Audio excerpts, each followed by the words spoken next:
Hello everyone. We hope you're doing well. We're doing great, and we truly appreciate your ongoing support. We'd like to briefly address some comments regarding our audiobook series.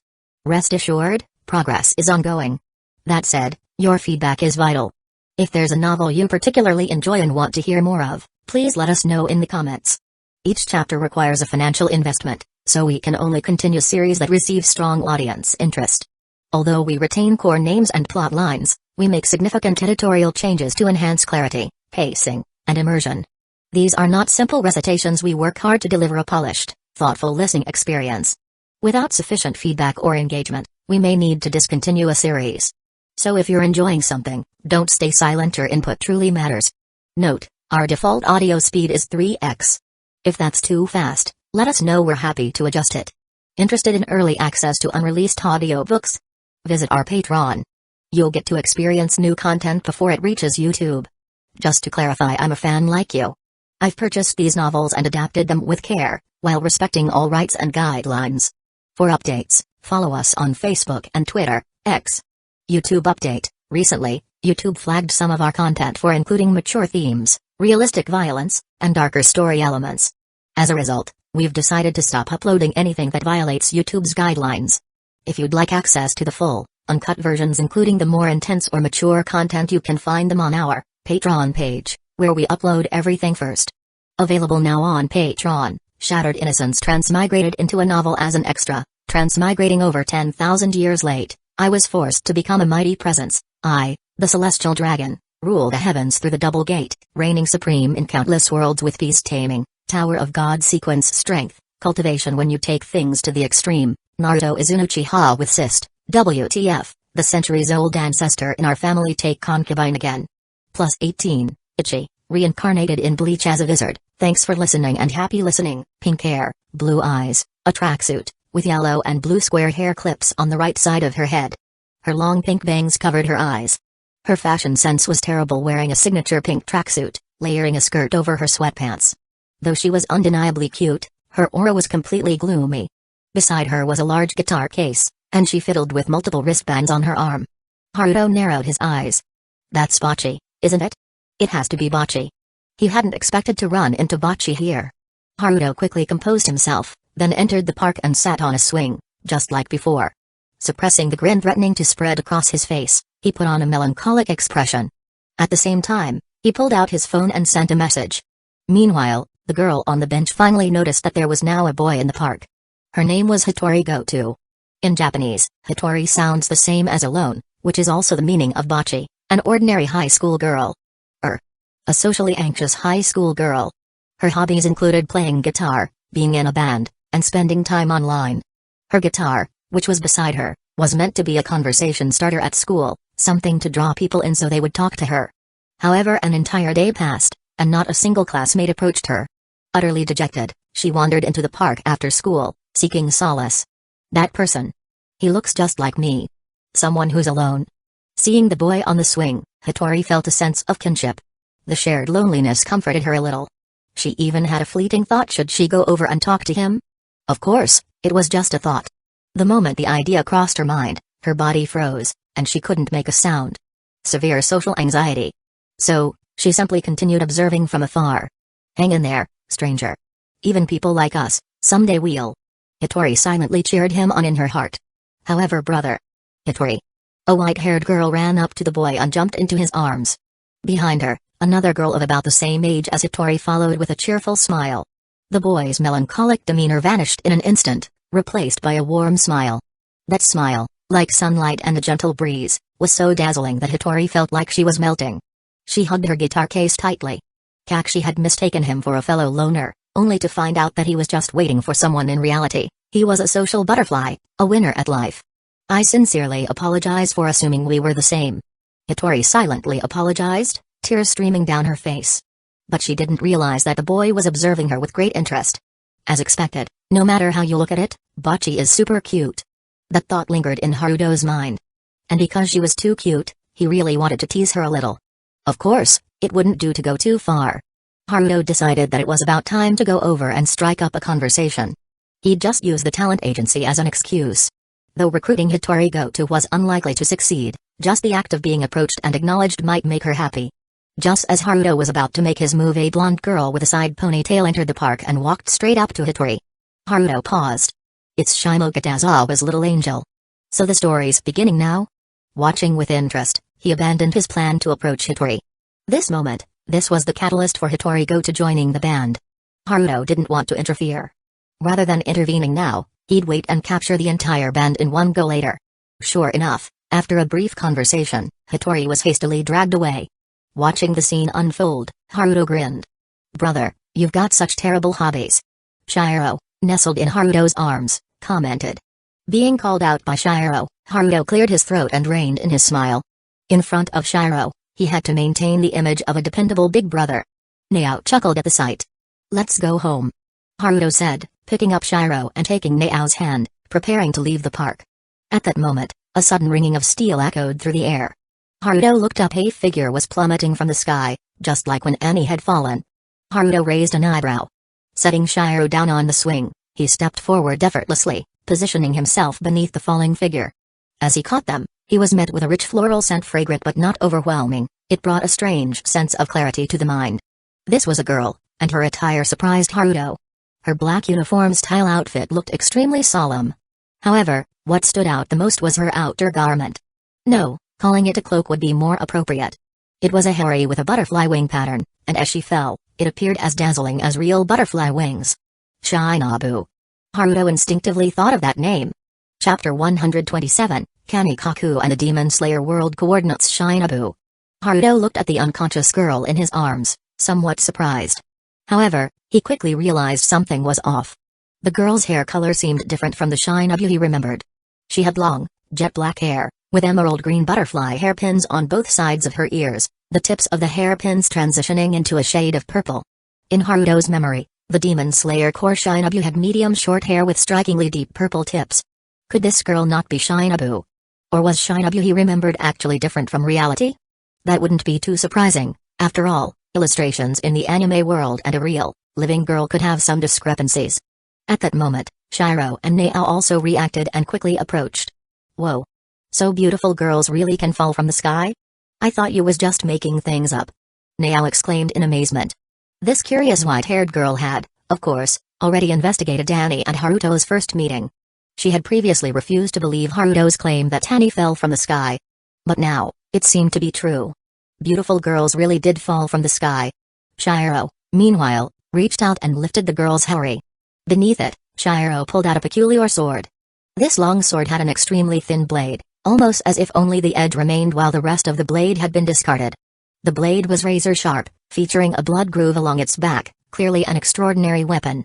The sword's tsuba was orange and shaped like a four-leaf clover. The handle was emerald green, and the blade itself was a peachy pink hue, with the words Demon Slayer engraved on it. However, the sword was no longer intact. The blade had multiple chips, and the tip was missing entirely. Judging by its state, both the sword and its owner had likely been through an extremely perilous battle. The girl's hands were still tightly gripping the sword's hilt. Even though she was unconscious, her fingers showed no sign of loosening. At that moment, Haruto felt a sticky sensation in his hands. Looking down, he saw that his hands were covered in blood. The girl's body had long been soaked in blood, but because of her dark uniform, it hadn't been immediately noticeable. Big brother, should we save her? Nao took out a syringe and looked at Haruto for confirmation. Haruto nodded. The Ghoul 3 solution was injected into the girl's veins. Her weakening breath stabilized rapidly, and her condition quickly improved. Her blood seeped into Haruto's skin. Upon absorbing it, Haruto read the girl's memories and finally learned her true identity. Although she was indeed from Demon Slayer, she was not Shinobu. She was Kakukani. At that moment, Kani suddenly opened her eyes. Her light purple eyes were strikingly beautiful, filled with warmth and determination. The moment she regained consciousness, her breathing pattern changed. Gone was the faint, unconscious breathing, it became powerful and distinct. Kani immediately leaped from Haruto's arms, raising her damaged sword defensively. Haruto made no effort to stop her, nor was he surprised. This girl had survived countless battles, dancing on the edge of life and death. Just like Kani in the past, she had an intense sense of vigilance. Keeping her distance, Kani watched them warily, her mind filled with confusion. Where was she? Who were these people? Wasn't she just fighting an upper moon demon? Hadn't she already reached her limit, teetering on the edge of death? As she recalled the scenes before losing consciousness, Butterfly Canny subconsciously tightened her grip on her sword. The Upper Moon demon had been absurdly strong, on a completely different level than any other demons she had faced. So, am I already dead? Canny thought as she adjusted her breathing technique. Suddenly, her pupils shrank. Did you turn me into a demon? Though her tone remained gentle and polite, her eyes burned with fierce resistance. Canny knew her body better than anyone. Due to her specialized breathing technique and years of battle, her body had been riddled with injuries and heavily worn down. Her lifespan had significantly shortened, and she likely didn't have much time left. Yet at this moment, she felt unbelievably light, freer than ever before. Every hidden injury from battle, every organ weakened by her breathing technique, had been completely healed. Such a miracle in Canny's understanding was impossible for humans. The only explanation she had been turned into a demon, gaining their powerful regenerative abilities. However, becoming a demon was something Canny would never accept, even in death. A demon? Like a ghost? You're not dead, you know. Nao tilted her head in confusion. She didn't understand what Canny meant by demon. But Haruto did. In Canny's world, the Demon Slayer world, there existed an anomaly known as Mizen Kibatsuji. He was known as the first demon. Mizen possessed moderate regeneration, weak transmission ability, and moderate combat strength. Using his weak transmission ability, he created a certain number of demons. These demons, similar to ghouls, fed on humans to enhance their power. As inferior versions of Mizen, they had weak to low regenerative abilities and combat power, and they were all under his control. On the human side, people formed the Demon Slayer Corps to combat these creatures. The Demon Slayers inherited the breathing techniques from ancient records, using specialized breathing methods to draw out their physical potential, overdrawing their bodies to gain the power needed to fight demons. We are not some malicious organization that randomly transforms people into inferior creatures, Haruto stated calmly. Canny was momentarily stunned. Demons were inferior creatures. From what she knew, demons had lifespans spanning hundreds or even thousands of years, and as long as their heads weren't cut off by a niche iron blade, they could regenerate from any injury. Most demons believed themselves to be superior to humans. And in terms of sheer power, humans indeed fell short. Yet, the man before her called demons inferior. Noticing her confusion, Haruto continued, they fear sunlight and are bound by Mizen's control. If that's not an inferior creature, what is? Indeed, demons feared the sun and could only move at night. After a long silence, Canny sheathed her broken sword. Years of hunting demons had sharpened her instincts. These three people before her were undoubtedly human. However, they were unlike any humans she had ever seen. My apologies for my rudeness. I am Kaku Canny. Thank you for saving my life. She bowed deeply. By nature, she was a gentle and polite person.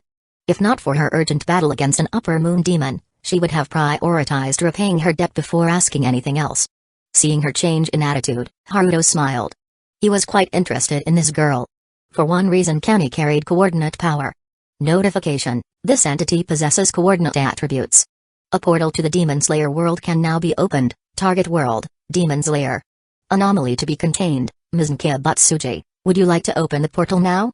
This was the notification he had received after saving Canny. Haruto had always been intrigued by the Demon Slayer world. Mizen would make for an excellent test subject. Once captured, he could be kept next to Rise. Canny, take a good look around. This is no longer the world you know. Haruto smoothly repeated the same spiel he had used to deceive Annie. Seeing his skilled manipulation, Nao and Shiro exchanged glances. Both of them showed helpless expressions. Well, for now, let's move first. Once we reach the containment facility, I'll explain everything in detail. Haruto briefly explained the difference between worlds, then prepared to bring the girl to the containment facility. Hearing his words, Canny was stunned. This is another world? There are no upper moon demons here that she needs to fight? She somehow crossed worlds and ended up here? Looking around at her surroundings. This place indeed didn't resemble the world she was familiar with. The world of Demon Slayer was still in the Industrial Revolution era. Feeling lost, Canny instinctively chose to trust the young man before her. After all, he was the one who saved her life. Thus, Canny followed Haruto and his companions as they headed toward the containment facility in Chiba City. I still don't know how to address you. After her initial confusion faded, Canny grew curious about the young man's identity. Ah, that was my oversight. My name is Takumin Haruto, this is Nao Tamori, and this is Shiro. Haruto briefly introduced the three of them. This may be a bit presumptuous, but... May I ask how I was saved? Canny asked with a puzzled expression. Even though crossing worlds was already a miraculous event before that, she had been on the verge of death, fighting an upper moon demon. At that time, she was purely relying on willpower to fight, and her body had been so damaged that it was beyond medical treatment. And yet, now she felt better than ever. Moreover, this healing method couldn't have turned her into a demon. After all, the sun was shining brightly, and as she basked in its warmth, she felt no discomfort at all. Hearing her question, Haruto casually retrieved a vial of Ghoul 3 solution from his Camu space and handed it to Kani. This is one of the Foundation's research results. It can rapidly heal a person's injuries in a short time.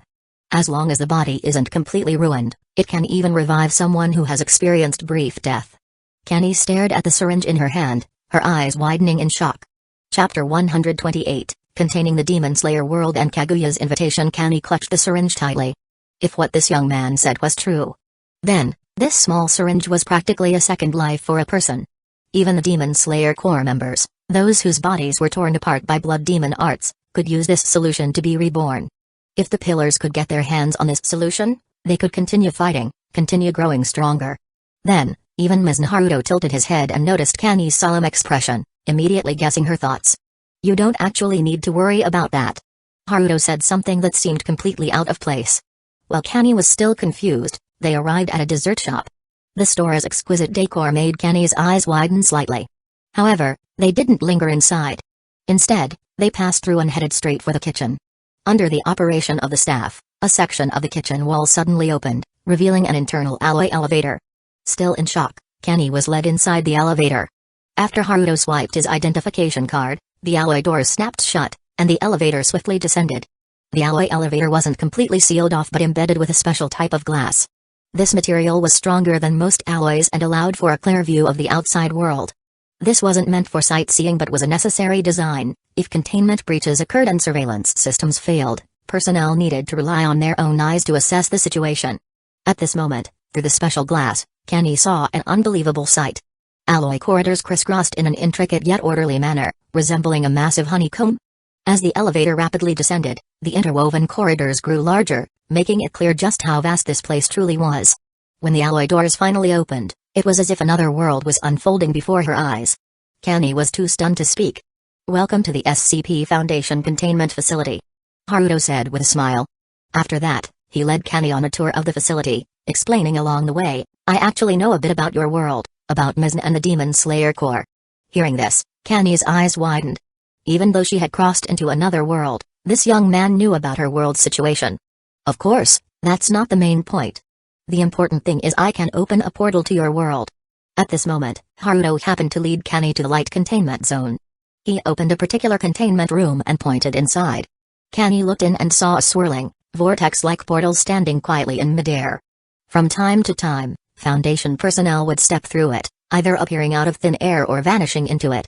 That portal led to the world of Titans, with a containment facility already established on the other side. Seeing this, Kani became visibly excited. She was a pillar of the Demon Slayer Corps, bearing the mission of hunting demons. If she had died, so be it. But now that she was alive, she had to return and fulfill her duty. Moreover, after observing the containment facility for a while, Kani understood just how terrifying the SCP Foundation was. Compared to the Foundation, Mizn was nothing more than a lowly creature. With that realization, Kani turned to Haruto.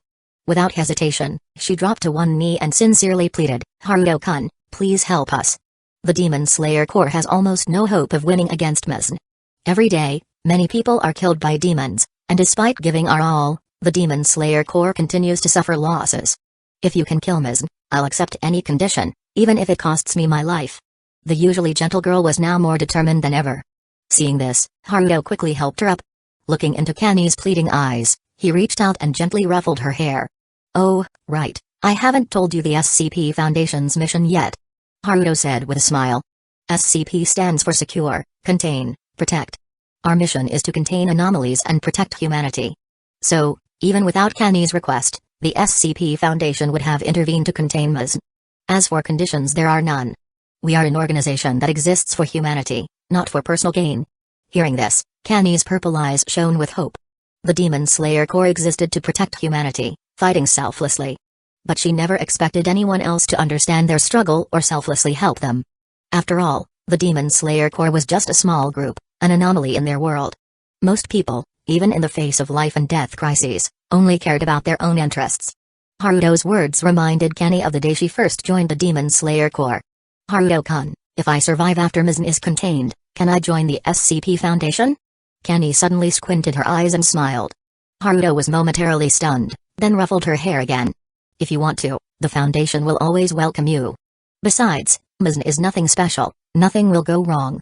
After that, Kenny was taken to a new containment room. Meanwhile, Haruto went to summon the Mobile Task Force Wings of Freedom. For this Demon Slayer world containment operation, Haruto wouldn't personally oversee everything. Leaving the main world without him could be risky in case of high-threat anomalies. Besides, as Haruto had said, Mizan was honestly quite weak. The Mobile Task Force could completely crush him. "You have a mission for us?" Levi led the Wings of Freedom team in, looking somewhat puzzled. The Foundation rarely mobilized the Mobile Task Forces unless dealing with high-risk anomalies. Levi had actually been feeling bored while staying at the Foundation. Haruto nodded. This time, the mission is in another world. Then, he briefed Levi on the Demon Slayer world's situation.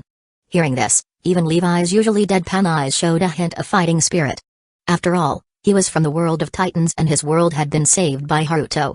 Now, it seemed it was their turn to save another world. No need to hunt every demon down.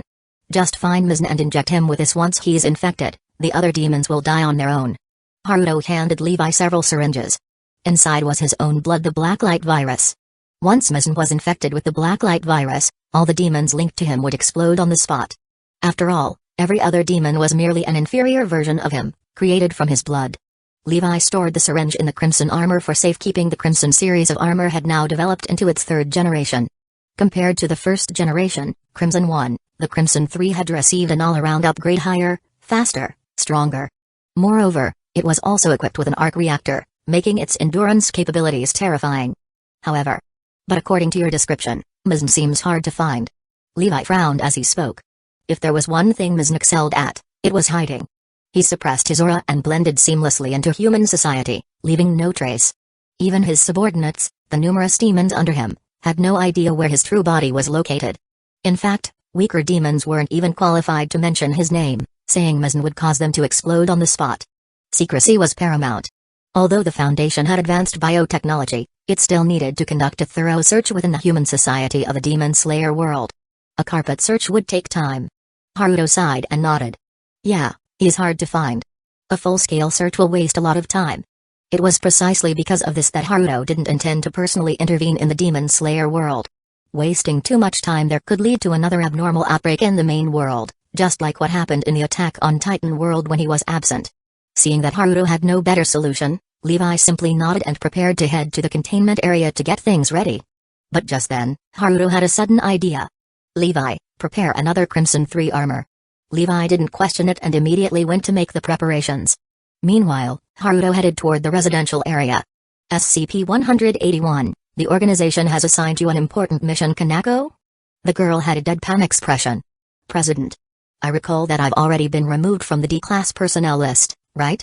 Why am I still getting assigned abnormal contact missions? If I die, wouldn't that be a loss for the Foundation?" Kanako complained. Haruto pretended not to hear her. "Don't worry, I believe in you. You won't die."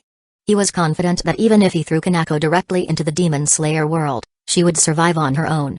After all, SCP-181 Superlock wasn't just for show. Besides, she'd be equipped with the Crimson armor. "No. Please don't trust me so easily." Kanako just wanted to slack off and live an easy life. But in the end, she found herself being carried away upside down by Haruto, her feet in the air. Since searching for Mizan was essentially a luck-based task, it made sense to use Kanako. It would definitely double the efficiency. On the way back to the containment area, someone called out to Haruto. It was Hayasaka. This surprised Haruto. After all, Hayasaka was rarely at the site. She was usually on field duty. Since the Foundation had grown in numbers, Haruto had finally been able to fulfill his promise to give Hayasaka some well-deserved rest. So seeing her at the site now was quite unexpected. Meanwhile, Hayasaka, upon seeing Haruto carrying a girl by her feet, couldn't help but twitch her lips. As expected, this shameless president never failed to pull off some ridiculous stunts. "What's up, Agent Hayasaka? Have you been slacking off for too long and now want to contribute to the Foundation again?" Haruto asked curiously. Hayasaka rolled her eyes. Did she look like a workaholic? If not for serving Lady Kaguya. If not for saving up her own dowry. Hayasaka would have quit a long time ago. This is for you, President. It's not work-related, it's a personal invitation. Hayasaka handed Haruto a golden invitation card. Haruto glanced at it. It was an invitation to a party jointly hosted by the Shinomiya, Suzuki, and Sansman families. These three families, aside from the Momobami clan, were the other members of the four great financial conglomerates.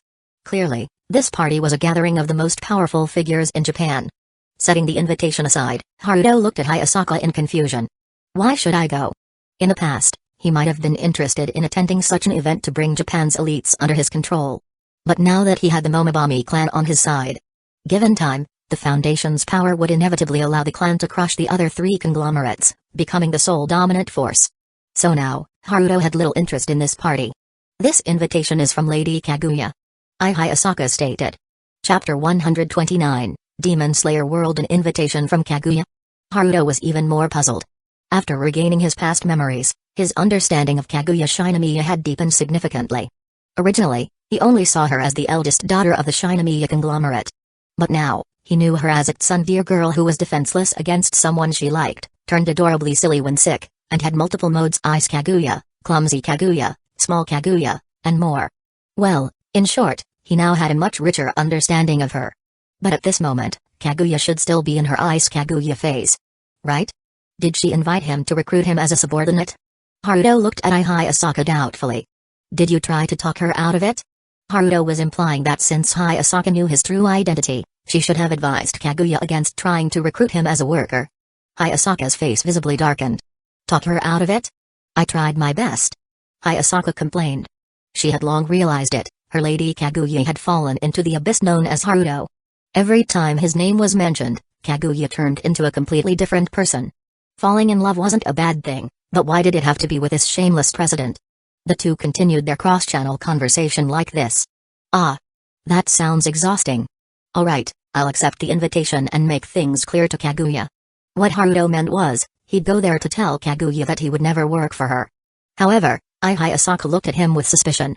Would a shameless guy like him really push Kaguya away when she literally delivered herself to his doorstep? She didn't believe a single word he said. Their conversation was interrupted by a desperate cry. Help! Help me! They had completely forgotten that Haruto was still carrying someone. When Kanako was finally put down head first, she felt dizzy and lightheaded. Watching her eyes spin in circles, Haruto scratched his head awkwardly. President, I'll do the mission. Just stop tormenting me already. Kanako groggily pleaded.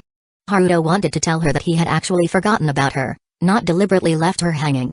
But that could wait until after she was thrown into the Demon Slayer world. Bringing Kanako along, Haruto arrived at the containment chamber. Levi and the Mobile Task Force Wings of Freedom were already prepared. An unused Crimson 3 exoskeleton suit stood to the side. Meanwhile, Kenny stood in the corner, visibly unsettled. Clearly, the sight of the biological exoskeleton armor had unnerved her. Haruto injected ghoul serum into Kanako before placing her into the Crimson 3 armor. During the mission, follow the captain's orders. If you cause trouble, I'll throw you into SCP-173's containment chamber for a few days. Kanako. Tears of humiliation welled up in her eyes. She obediently donned the exoskeleton suit and fell in line. Haruto then walked over to Kenny, gently ruffling her dark hair. Don't be scared. It's just a tool. A tool for killing demons. He reassured her. Kenny nodded. In reality, Kenny wasn't particularly afraid, just instinctively cautious of unfamiliar things. Seeing that Kenny was emotionally stable, Haruto opened the system interface. Through contact, the system had also obtained the coordinate power from Kenny. Thus, notice, this containment object possesses the coordinate attribute and can open a world portal for this containment object. Target world, Demon's Lair. Abnormal entity for containment, Kibutsujima's. Would you like to open the portal now? As Haruto selected yes, the center of the containment chamber visibly distorted. A stream of light continuously swirled in the middle of the room, gradually forming a glowing portal. At the same time, in the world of Demon's Lair, a young girl was anxiously searching for something. Tear stains were still visible on her fair cheeks. Weaving through the forest, she was clearly exhausted, yet she continued forcing her body forward. Yesterday, the Kasugai crow raised by the Demon Slayer Corps had delivered a terrible message. The flower Hashira, Kami, had engaged Upper Moon 2 in battle, was overwhelmed, and requested reinforcements. However, the battlefield was deep within the mountains. Even with the crow delivering the message by flight, reinforcements from the Demon Slayer Corps had only barely arrived the following day. Upper moon demons had existed for hundreds of years without ever being slain. Even among the pillars, the strongest warriors of the Demon Slayer Corps, few, if any, could defeat an upper moon demon alone. And in this case, the crow's message had already stated that the flower pillar had been overwhelmed. Now, an entire day had passed. Deep down, the girl knew. The flower Hashira, Kami, was already dead. But even if she understood, she could not accept it. Up ahead, the forest showed signs of destruction. Marks of blades cutting across trees were evident. She recognized those markings instantly. They belonged to the flower breathing techniques. This was where the flower Hashira had fought Upper Moon too. The girl frantically searched the area. But aside from dried blood, countless sword marks and traces of destruction, and a torn piece of hairy fabric, there was nothing else to be found. Demons ate humans. And the stronger the demon, the more they consumed. If a body couldn't be found. From the Demon Slayer Corps experience, it likely meant the demon had devoured it completely, leaving not even bones behind. The girl collapsed from exhaustion. Ever since she received the message, she had rushed here without stopping. Only to be greeted with this outcome. Tears welled up and fell freely. Usually proud and quick to anger, she now cried in silence, not making a sound. As she fell, she caught a glimpse of something pink. Reaching out, she grasped it in her hand, only to realize it was a broken pink sword tip. The moment she saw it, the last sliver of hope in her heart shattered completely. Her sobs echoed through the forest. She threw herself to the ground, pressing the broken sword tip beneath her, tears falling onto it. "Shinobu!" A voice suddenly called out. The crying girl froze, slowly lifting her head in a daze. Two figures had appeared in front of her. A girl wearing a hairy and an unusual young man. "Sis." Ignoring everything else, she struggled to her feet and threw herself into Kani's embrace. This girl was none other than Kani's younger sister, Kaku Shinobu. Seeing her little sister so impulsive, Haruto stood aside with a small smile. In the Demon Slayer story, Shinobu was always expressionless, calm and composed in any situation. But the girl before him was the complete opposite. From her earlier tears to her current excitement, everything contradicted the original Shinobu. The reason was simple. After Kani's death, Shinobu had forced herself to mature. She imitated her sister in every way, her actions, her mannerisms, even her tone and personality, completely copying her.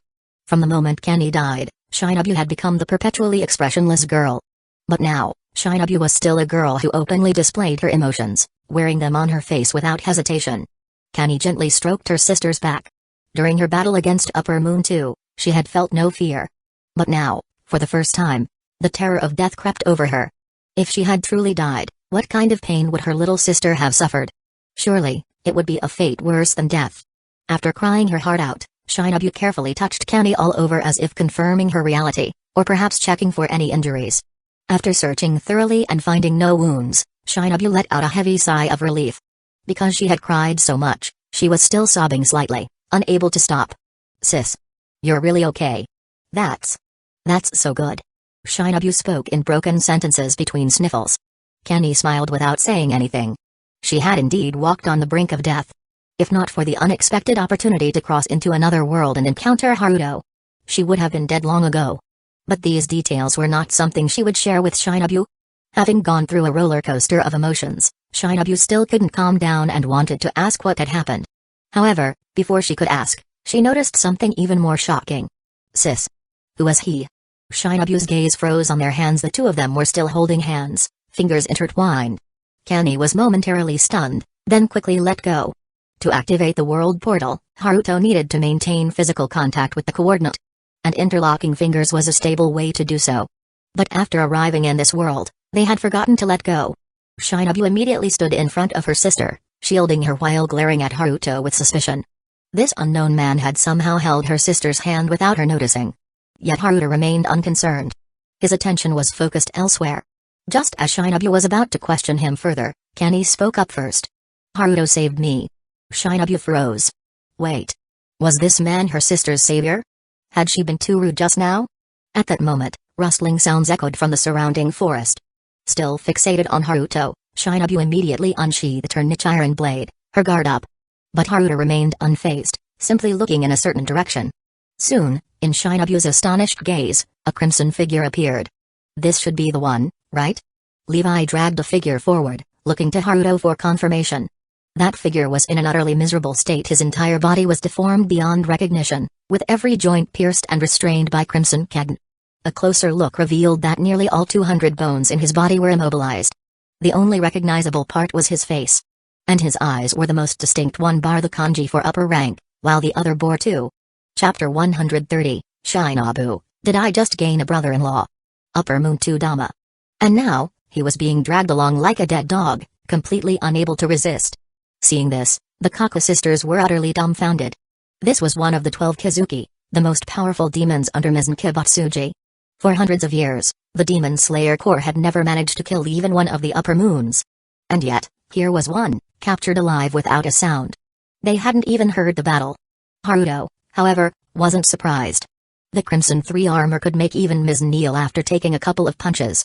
Not to mention that the one wearing the biomechanical exoskeleton was Captain Levi. Truth be told, with his Ackerman lineage and monstrous battle talent, Levi could probably solo Dama even without the armor if he learned breathing techniques. The reason why Dama was still lingering in the area without leaving it was likely because Kani had traveled across worlds and suddenly disappeared, preventing Dama from killing and devouring her. Thus, Dama temporarily hid in the shadows, attempting to locate Kani.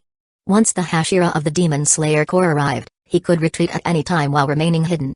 Unfortunately for him, the one who arrived was Haruto.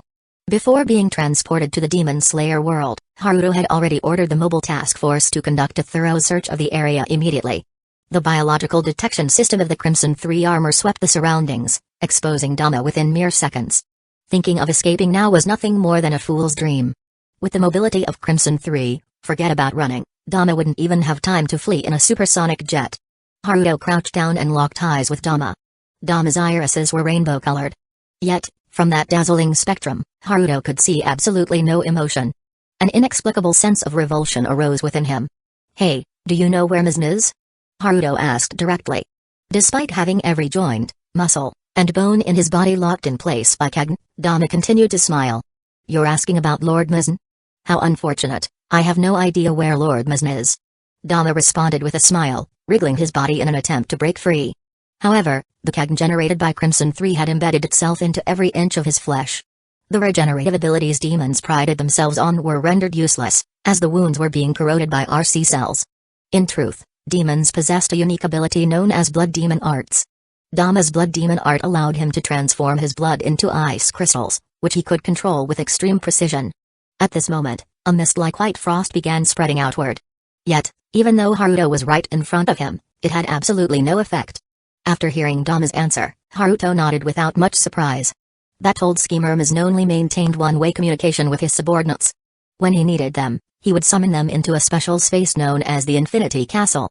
The rest of the time, he would simply hide like a rat. "In that case, I'm going to execute you next. Any last words?" Haruto asked matter-of-factly. Even upon hearing that he was about to be executed, Dama continued to smile. His greatest flaw was his inability to feel any emotions. Even in the face of death, he felt no fear. The smile on his face was nothing more than a facade. "Doesn't seem like there's anything to say," Dama replied. Haruto nodded and pressed a finger against Dama's forehead. The blacklight virus immediately invaded his body.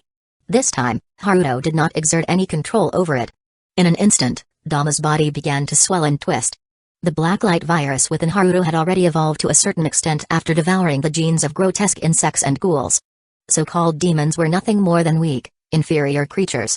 In mere moments, the blacklight virus had completely devoured Dama. The next moment, Dama's grotesquely bloated body suddenly burst apart, dissolving into a cloud of blood mist that coalesced back into Haruto's hand. Even after consuming an upper rank 2 demon, the blacklight virus showed only minimal evolutionary progress. Just as Haruto had previously stated, these so-called demons were nothing more than inferior life forms. The demons Mizan had created weren't even worth capturing for research. Shinobu watched the scene in horror, instinctively pulling her sister behind her and warily staring at Haruto. Meanwhile, Levi stood to the side and rolled his eyes. The captain had a severe cleanliness obsession.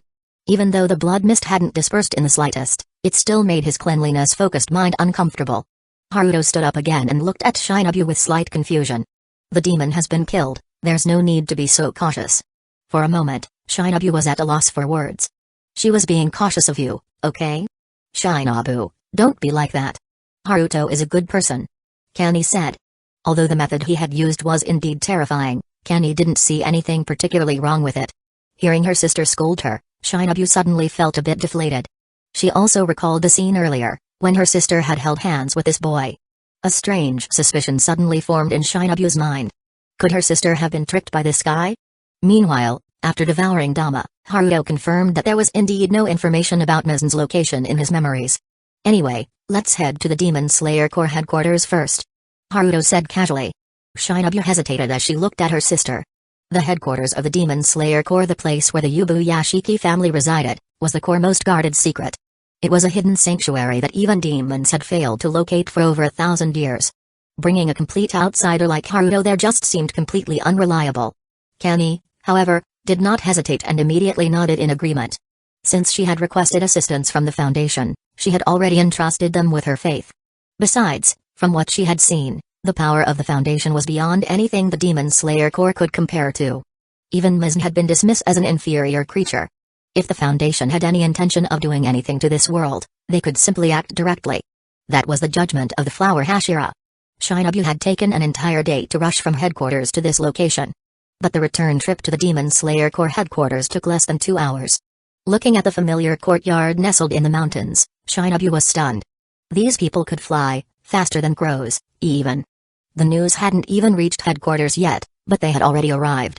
Kani and Shinobu entered the headquarters first to explain the identities of Haruto and his group to the leader, Kageya Yubuyashiki. Meanwhile, Haruto poked the crimson three-clad Kanako beside him. Did you spot the target on the way? Perhaps caught a glimpse of him by accident or noticed any traces? Haruto placed high hopes on Kanako's extraordinary luck. President, I'm not some kind of god, you know. Kanako felt like crying. Sure, she did have a lucky trait. But that didn't mean she could just make anything she wanted happen. Haruto gave her a look that screamed, then what good are you?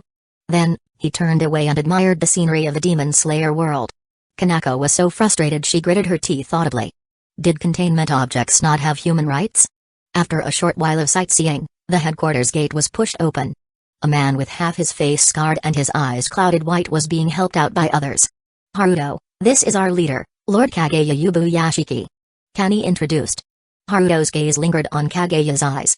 He vaguely recalled that it was a hereditary curse that left him blind, frail, and with a short lifespan. Despite this, he had still earned the respect of all the Hashiras. Though his blind eyes could not see, he had the foresight to drive even the strongest of demons into a corner. Sir Haruto, you may call me Kageya. I heard from Kani that you have come to save this world.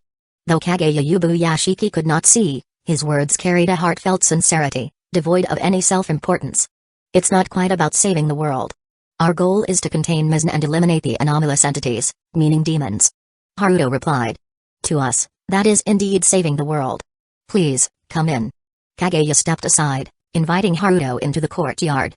The courtyard, though not simple, was far from luxurious. As they walked, Kani suddenly recalled something. Haruto, could that serum heal Lord Kageya? She was referring to the Ghoul 3 solution. A serum? Hearing this, Kageya seemed puzzled. Kani quickly explained how Haruto had previously saved her by injecting her with the Ghoul 3 solution, which had miraculously restored her body. After listening, Kageya immediately shook his head. If Kani describes it as a miraculous medicine, then it must be extremely precious. We are already deeply grateful for Sir Haruto's assistance. How could I possibly ask for such a precious thing? Besides, no matter how kind and generous Sir Haruto is, such a rare medicine should be reserved for you Hashira. Using it on me would not be worth it. His words were entirely sincere, without a trace of false humility. This made Haruto see Kageya in a new light. That's not really something rare. I happen to have plenty with me, let's give it a try now. Haruto flipped his hand and retrieved a vial of Ghoul 3 solution from the Divine Might space, handing it to Kani. The Ghoul 3 solution was now being mass-produced by the Foundation, and the cost of cultivating RC cells had significantly decreased. It was practically dirt cheap. This. Kageya was momentarily at a loss for words. Kani took the syringe and was about to bow to Haruto, however, before she could bend down, Haruto stopped her. There's no need for that. It was just a small effort. Haruto said with a smile. As Kani was gently supported back up, she caught sight of his warm smile, causing her heartbeat to quicken inexplicably. The flower Hashira, known for her composure, found her fair cheeks tinged with a faint pink, as if lightly brushed with rouge. Shinobu? Watching this scene, Shinobu increasingly felt that her elder sister had been deceived and led astray. They had only been apart for a few days, and now she suddenly had a brother-in-law. Shinobu couldn't accept this. Chapter 131, Sakurajimamai, Left without a response sitting cross-legged on the tatami mat, Kageya Yubuyashiki felt both helpless and nervous. Persuaded by Kenny, he had decided to accept the injection of the Ghoul 3 solution. Even though Haruto had said it wasn't a precious item, Kageya still wanted to save the serum for other members of the Demon Slayer Corps. When it came to his own body, he cared the least. To him, he was the weakest among the Demon Slayers, incapable of fighting. He could only hide in the back and devise strategies for the others. Though he was called Master, he never saw himself as more important than anyone else. Moreover, Kageya was well aware of his physical condition. His frailty was less of an illness and more of a hereditary curse. Everyone in the Yubuyashiki clan suffered from it. Throughout the centuries, there had been attempts to cure it, but they all ended in failure. Thus, Kageya never held much hope. However, Kenny was brimming with confidence. The syringe pierced into Kageya's veins. As the Ghoul 3 solution was injected, the members of the Demon Slayer Corps all widened their eyes in shock. Before their eyes, the scars on Kageya's face visibly faded. The previously disfigured upper half of his face rapidly healed, his skin smoothing out to a normal complexion. His once pale, cloudy eyes began to regain color. Black pupils formed in his eyes, and under the sunlight, his pupils even reacted. Witnessing this, the Demon Slayers were utterly dumbfounded. They had some understanding of their master's condition. Even though the Flower Hashira had spoken highly of the serum, they had only dared to hope for a slight improvement. No one expected that mere moments after the injection, his illness would improve so drastically. After all, sickness strikes like a landslide but recedes like silk being drawn. No matter how miraculous the serum was, they had never imagined such an exaggerated effect. But the one who felt it the most was Kageya himself. A world that had been shrouded in darkness for so long now had light. Then, blurry images began to take shape. And finally numerous familiar yet unfamiliar figures appeared before him. For the first time, Kageya Yubuyashiki could see what the members of the Demon Slayer Corps actually looked like. Compared to what he had imagined, they seemed even better. Without the needing assistance, he stood up on his own. Though he had never considered himself important, at this moment, Kageya was overwhelmed with emotion. His gratitude was evident. Haruto simply waved his hand dismissively, signaling Kageya not to dwell on it. The so-called curse of the Yubuyashiki family was merely a genetic disorder. A congenital disease at the cellular level, which was why all conventional treatments had failed. The essence of the Ghoul 3 solution was to introduce RC cells that could activate the body's regenerative abilities on a cellular level. Kageya's condition was naturally nothing in comparison. Healing him also served Haruto's personal agenda. Although Kenny had introduced him, gaining the trust of the entire Demon Slayer Corps in a short period was still a hassle. However, if he healed Kageya, given Kageya's unparalleled status within the Demon Slayer Corps, the one who cured him would undoubtedly be unconditionally accepted by its members. Afterward, there would be no need for unnecessary persuasion. After calming down, Kageya composed himself again, though his gaze toward Haruto still carried immense gratitude. Haruto then took out several more vials of the Ghoul 3 solution and handed them to Kageya. These injections should be given to the Hashira. Kenny is an example. Before this, she was utterly drained from overusing her breathing technique. Hearing this, Kenny smiled sheepishly. Receiving the vials, Kageya no longer knew what to say. The aid this young man provided was beyond anything he could have imagined. Haruto continued, "Next, the Foundation's mobile task force will conduct a thorough search for Mizn. In the best case, a few days, at worst, 1 to 2 months, Mizn will be eliminated, and the other demons will perish as well. Kenny should have already mentioned that we, the Foundation, have crossed over from another world. Thus, our only request to the Demon Slayer Corps is to establish a containment station here. I will open a gate at the Corps headquarters that connects both worlds, allowing other Foundation personnel to come and work. We are friendly, but our existence must remain a secret to the outside world, for your protection." Haruto laid out the Foundation's next steps. As expected, Kageya immediately nodded. "I understand. The Demon Slayer Corps will fully cooperate with the Foundation's efforts, as long as it means the eradication of all demons and the destruction of Mizn." After that, Haruto made his way to a room deep within the courtyard. The headquarters of the Demon Slayer Corps was hidden deep in the mountains. To evade Mizn's pursuit, this location was already highly secretive. It was the perfect place to set up the Foundation station. Inside the room, Haruto accessed his system interface, preparing to connect the worlds and open a portal. Kenny and Shinobu followed after him. Seeing Haruto, Shinobu was irritated. "You spouted all that grand rhetoric, yet instead of staying to fight, you're leaving. How could you do this to my sister?" Butterfly Kenny quickly reached out to cover Shinobu's mouth. What did she mean by do this to her? Haruto had only saved her, nothing more. Haruto tilted his head slightly. He had a feeling Shinobu was misunderstanding something. But looking at her adorable, indignant expression so different from the expressionless girl in his memories, he found it rather endearing. I would love to stay and fight alongside Kani and Shinobu, but unfortunately, I cannot. Shinobu was momentarily taken aback. Especially when he called her Shinobu? That sounded so weird. Why wasn't he getting mad? Haruto continued, my world also has anomalies similar to Mizn, some even more terrifying. If I remain here too long, my world might suffer from their horrors, and countless people will die. But rest assured, the strength of Mobile Task Force, Wings of Freedom, is enough to deal with Mizn. There is no possibility of failure. Shinobu? A wave of guilt nearly overwhelmed her.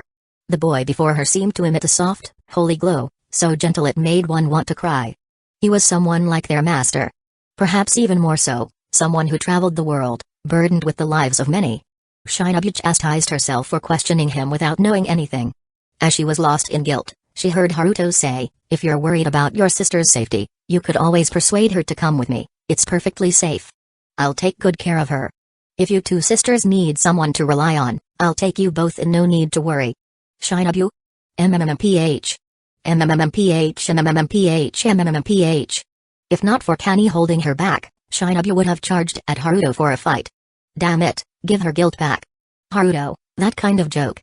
Shinobu will take it seriously. Kani's pretty face turned slightly red as she spoke. Haruto, however, composed himself. How could this be a joke? I've already said before, as long as Kani is willing, she can always. Before he could finish, Shinobu threw a shoe at him. Haruto swiftly dodged and laughed loudly. This kind of fun was probably something only Haruto could appreciate. The always expressionless Shinobu now looked completely flustered and exasperated. Her drastic emotional shifts made it impossible to associate her with being emotionless. This contrast was truly amusing. No wonder so many girls said Haruto had a twisted sense of humor. It wasn't an unfair accusation. Once the portal opened and the connection between the two worlds stabilized, Haruto made his escape. All that was left behind was an angry, clawing Shinobu and a blushing Kani with a racing heartbeat. After returning to the main world, Haruto called in the Foundation staff. Even though Mizn hadn't been contained yet, they could already establish a connection with the Demon Slayer world. Since they were setting up a base there, it was the perfect opportunity to launch a few satellites. Once the satellites were in place, communication and surveillance would become much easier. With satellite monitoring, locating Mizn would be much faster. Capturing and containing Mizn as research material would also accelerate the Foundation's biotechnology advancements. Mizn, that scumbag, had no idea that an even bigger scumbag had his eyes on him, treating him like a bagged research specimen. For now, the Demon Slayer world was on hold. The task of containing Mizn was handed over to the Mobile Task Force. Any further plans for the Demon Slayer world would have to wait until Mizn was captured. Haruto also planned to recruit the 9 Hashira and Kageya Yashiki. It was similar to how he had recruited Erwin and Levi from the Attack on Titan world. These individuals had emerged as the best in their world, possessing an unyielding will to protect humanity and a talent to do so. They were exactly the kind of people the Foundation needed. A few days passed, but there was still no good news from the Demon Slayer world. However, Haruto received an unexpected line message. Someone was requesting to add him as a friend. The profile picture was a pink rabbit headband. The moment he saw it, Haruto had a slight guess about the sender's identity. After approving the request, the other side immediately sent a barrage of exclamation marks. Rabbit. Haruto, a crazy fan? Sorry, but I'm a bit troubled by this. Rabbit, I am not. Rabbit, we worked together a few days ago. Haruto, oh. It's Kita-san. Hello. Rabbit? Rabbit, was there someone named Kita in the dating show? Rabbit, I'm Sakura Jimimai. We even had a private conversation at the end of the show. A palpable sense of resentment seeped through the text. Haruto, I knew it was Mai, just wanted to lighten the mood. Haruto, I still remember Mai's headband. Rabbit, Sakura Jimimai, that's kind of annoying. Sakura Jimimai, but you actually remember me, and you're responding to me. Haruto, Mai, you should have more confidence in yourself. Haruto, as a woman, you're undeniably a stunning beauty.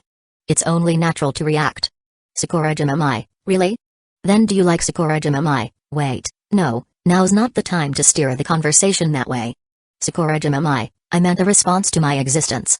Chapter 132, if he doesn't call you senpai, his thoughts are wild. Sakura Jimimai, I meant your response to my existence. Reading her message, Haruto immediately understood what was happening to Mai. It must be puberty syndrome. Caused by the comet Charlotte, puberty syndrome was an abnormal phenomenon. Some children, under the influence of the Charlotte Comet, would contract a special virus. The virus remained dormant in their bodies until they reached adolescence. During puberty, a period of intense emotional fluctuation, the virus would be triggered and enter an active phase. Depending on individual differences and emotional stimuli, the virus would cause abnormal phenomena, essentially granting superpowers. In Mai's case, her abnormality was existence erasure. It was somewhat similar to Megumi's situation but not entirely the same.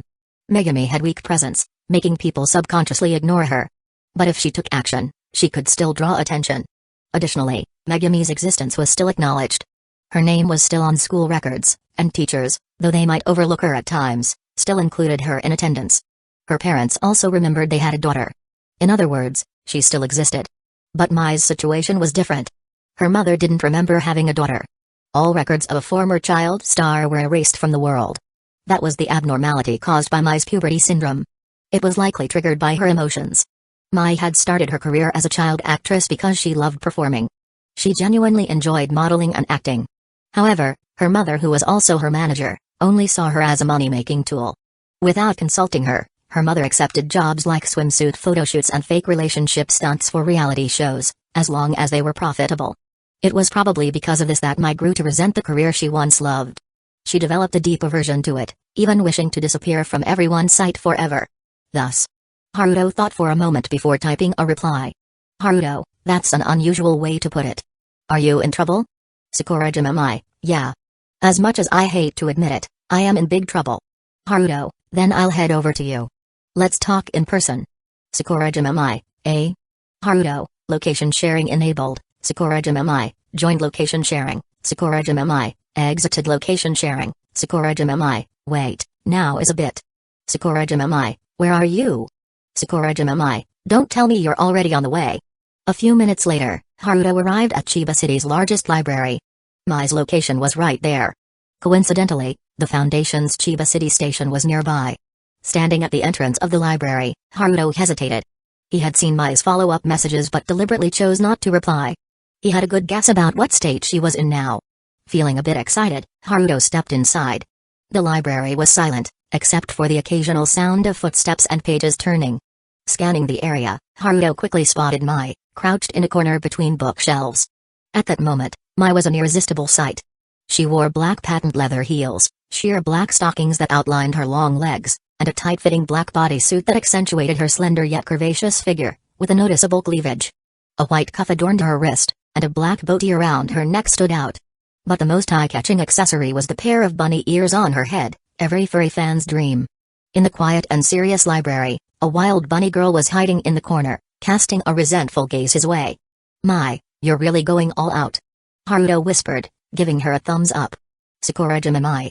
She quickly approached, her high heels clicking against the floor, and stomped on Haruto's foot. An awkward silence followed. Although I appreciate you coming right away. Why didn't you read my messages first? Mai's expression was complicated.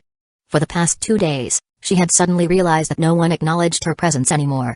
No matter what she did, she was completely ignored. It was as if she didn't exist in this world.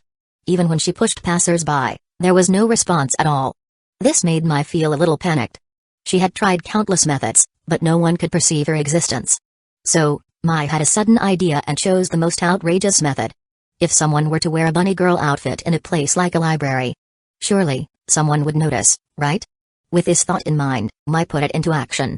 However, even in this bunny girl outfit, after wandering around the library for a long time and waving her hands in front of people, she still couldn't get any response. Feeling lost and helpless, Mai suddenly thought of that boy from a few days ago during the reality dating show shoot. From the moment she first met him, Mai had a feeling that he was someone special. So, holding on to a sliver of unrealistic hope, Mai searched for the contact information of the reality show crew.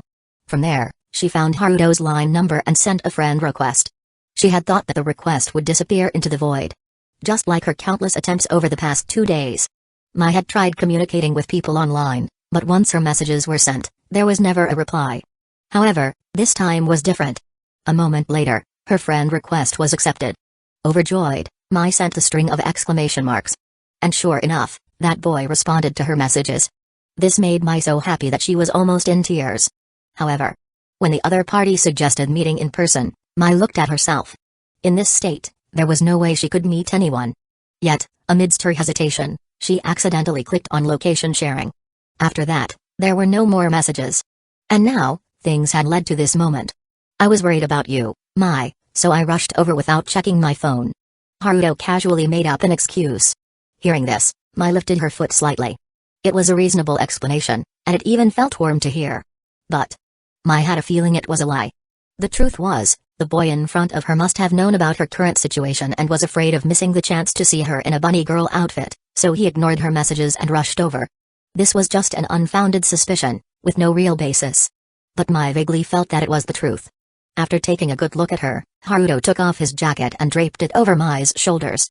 Grasping the edge of the jacket, feeling its lingering warmth, Mai's previously unsettled emotions suddenly calmed down. At the very least, someone had finally acknowledged her existence.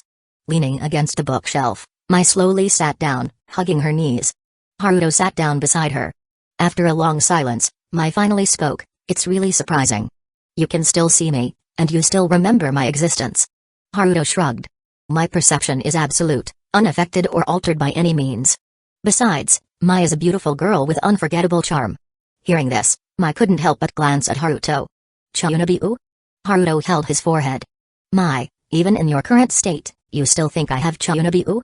Seeing Haruto's expression, Mai suddenly laughed. From the moment she had arrived, Mai had never restrained her voice. Whether it was the clicking of her high heels or the sound of her words. And now, the crisp, bell-like laughter of a young girl echoed through the quiet library. Yet, no one turned to look. Except for Haruto. After laughing, Mai tilted her head back, looking at the library ceiling. The gloom and frustration of the past few days seemed to dissipate in that moment. It was strange, she had only exchanged a few words with this person. Well then. Are you a superhero? Mai asked curiously. Haruto nodded, then shook his head. Something like that, but with subtle differences. Mai didn't quite understand but still put on an expression of sudden realization. So, Mai. Haruto was about to ask about her situation. But Mai interrupted. It's not even during filming, calling me sensei is weird. Haruto paused for a moment, then asked, then should I just call you by your name? Or senpai? Mai Sakurajima thought for a moment, then said, try calling me senpai first. Haruto? Seeing Haruto's confusion, Mai playfully wagged her finger. You see, I debuted years before you, and I'm older than you. In both experience and age, I totally deserve to be called senpai. Haruto decisively shook his head. I have no plans to debut, so I'll just call you Mai. Mai's finger froze midair. A moment later. A younger guy who won't call me senpai must have some wild intentions. Mai teased. But to her surprise, Haruto suddenly leaned in closer. His sudden proximity caught Mai off guard. His handsome face filled her vision, accompanied by the unique scent of a young man. At this moment, Mai could even feel his breath. The unexpected development made Mai's heart race as she became flustered. Chapter 133, Mai, have you considered changing agencies? Nani? Nani? Nani? Taking advantage of someone? Dirty. Pervert. Hentai. Blushing furiously, Mai looked as shy as a little girl. Thud. The sound of a book hitting the bookshelf came from behind. Mai looked up and saw Haruto catching a falling book. Perhaps because he had leaned against the bookshelf earlier, his movement had caused the book to slip off the shelf. After placing the book back, Haruto smiled and said, I thought Mai was a mature senpai who wouldn't get flustered by a younger kuhai's actions. Hearing this, Mai pouted and rolled her eyes. But she quickly regained her composure. I am a mature senpai, but I just can't handle a reckless and mischievous kuhai like you. Haruto shrugged. Just as Haruto was about to ask about the strange phenomenon affecting Mai. Gurgle. A strange sound disrupted the atmosphere. Mai clutched her stomach with an embarrassed, pitiful expression. Seeing this, Haruto stood up and reached out his hand toward her. Anyway, let's get something to eat first. Mai reached out, letting Haruto pull her up. The two walked out of the library together. Your hand, Mai reminded. Their hands had remained linked since she took it, and she felt her hand being gently held. This was way too shameless. Mai felt the need to protest.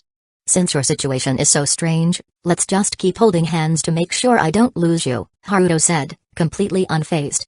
In the end, they didn't go to any fancy restaurant but instead stopped at a small, unassuming shop on the street corner.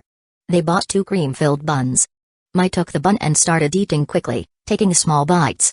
Her eating mannerisms were elegant, but it was clear she was really hungry. Haruto went to a nearby vending machine and bought a bottle of water. Silently, he twisted open the bottle cap. Sure enough, before long, My Sakurajima's movements came to a halt. Hic. She had eaten too quickly and was choking. Haruto promptly handed her the water. Mai took it, drank 2 large gulps, and finally felt better. Why did you let yourself get this hungry? Haruto looked at Mai, who had just put down the water and was nibbling on the bread again, and asked. Because I got no response, Mai mumbled. Even when I tried to buy something, no one paid any attention to me at all. Haruto recalled the scene in front of the bakery earlier. Mai had spoken to the clerk but was completely ignored, as if she were air. In the end, Haruto had to make the purchase for her. There were only limited ingredients at home, and lasting 2 days was already the limit. It's really troublesome. Mai complained. Then why not just take it? Haruto casually suggested. Mai shot him a glance and then let out a soft snort. That's a crime. Haruto, your way of thinking is dangerous, just like you. Clearly, Mai would rather go hungry than take advantage of her abnormal situation to break social norms. Yeah, Mai is a noble person. But this abnormality of yours is practically like something out of an eroge. If you don't exist, then doesn't that mean you could do anything? Mai looked at Haruto warily. Suspicious.jpg just kidding, Haruto laughed it off. Although I don't really mind if a younger schoolmate has improper thoughts about me. But please don't say perverted things so openly right in front of me. As she spoke, Mai snatched the other cream-filled bread from Haruto's hand. During their conversation, Haruto had led her back to his apartment. Mai curiously looked around the standalone apartment, clearly intrigued. What's wrong? Haruto took out his keys and opened the door. He glanced at the entrance. He noticed that the shoes commonly worn by Annie, Nao, and Shiro were all missing. Shiro was probably out visiting Gabriel. Annie and Nao seemed to have gone to build up the Starsea Academy's island. Sorry for intruding, Mai said politely before stepping inside. Looking around the apartment's interior, she commented, it's a little different from what I imagined. Haruto raised an eyebrow, puzzled. Different? What did you imagine my home to be like, Mai? Mai pulled out her phone and searched for a picture of a mansion. Something like this covering tens of thousands of square meters, with a private golf course, and butlers greeting you at the entrance. After all, you're the boss of Umbrella. At the very least, I thought you'd live in a grand mansion or something. Haruto was momentarily speechless. With his wealth, that wouldn't be a problem at all. But it wasn't necessary. I'm not some domineering CEO who wakes up in a bed hundreds of meters wide every day. A standalone apartment like this is more than enough to live in. Anything bigger would just be excessive. Mai hummed noncommittally. Sitting down at the dining table, Haruto finally got to the main topic. Mai, I actually know a little about your abnormality. It's called puberty syndrome. Mai blinked in surprise. Puberty syndrome? Isn't that just an urban legend? The abnormal phenomena caused by the Charlotte comet were widespread and affected many people. Moreover, there was a latent period, making it difficult to deal with all cases at once. The Foundation was still working on gathering those affected, planning to send them all to Starsea Academy. However, some information had already leaked online, causing widespread discussion, such as superpowers and the like. In response, the Foundation simply spread some false information themselves, turning puberty syndrome into an urban legend. They even invested money into producing anime and movies with similar themes to further blur the truth. Then, they had Umbrella artists stir up discussions online. With that, no one took it seriously anymore, treating it as nothing more than entertainment. As for actual patients who tried to prove the existence of puberty syndrome online, before they could provide any real evidence, the Foundation would pay them a visit. You think it's an urban legend because we want the public to believe that. In reality, puberty syndrome is a genuine abnormal phenomenon caused by the Charlotte comet. Mai, you are one of the affected individuals. Haruto's words made Mai's eyes widen. She recalled the things Haruto had said before. They had sounded like something from Uchiha delusions. But now, connecting them to what he was saying, Mai suddenly realized that the boy in front of her was shrouded in mystery. The word special wasn't enough to describe him. She didn't believe that the boss of Umbrella, one of the world's top 100 entertainment companies, was just some lunatic. So, Haruto-kun, who exactly are you? Mai gazed into Haruto's eyes and asked.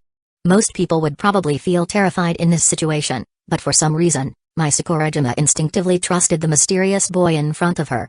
I belong to the SCP Foundation. It's an organization that contains abnormalities and protects human perception of reality. As I said before, we maintain the illusion that the world is normal in order to protect people. And when an abnormality appears in the world, we contain and control it. Haruto spoke about the Foundation calmly. The living room fell into silence. After a long pause, Mai pointed at herself and asked, then, are you going to capture me and lock me away in some dark, hidden place? Or As she spoke, Mai felt confused. Because everything about Haruto, his actions, his words, his smiles, didn't feel fake. If he had just been pretending to gain her trust, only to lock her up in the end. Wouldn't that be too strange? Under Mai's tense gaze, Haruto simply smiled. It's not that serious. You're not dangerous, Mai. Locking you up just doesn't seem necessary. That was a lie. But since there was a better solution, Haruto indeed had no intention of capturing Mai. I have several options for you, Mai. You can choose one. Option 1, the usual procedure for puberty syndrome patients attending Starsea Academy. It's an academy built by the Foundation on an island, exclusively for puberty syndrome patients to study and live.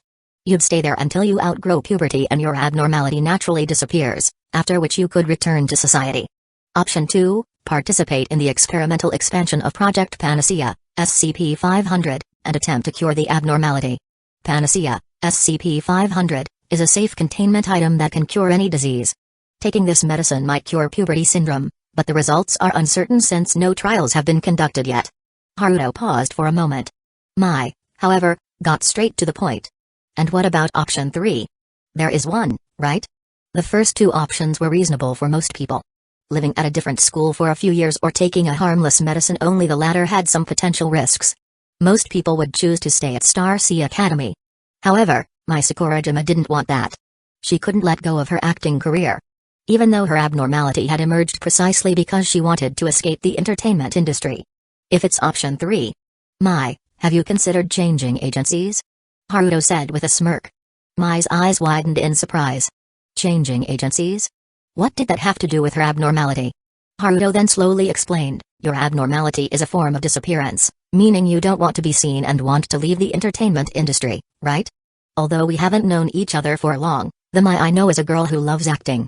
So, the problem should lie with the agency. Or rather, the agent, right? Chapter 134, Memes, Anti-Memes, and Memory Enhancers.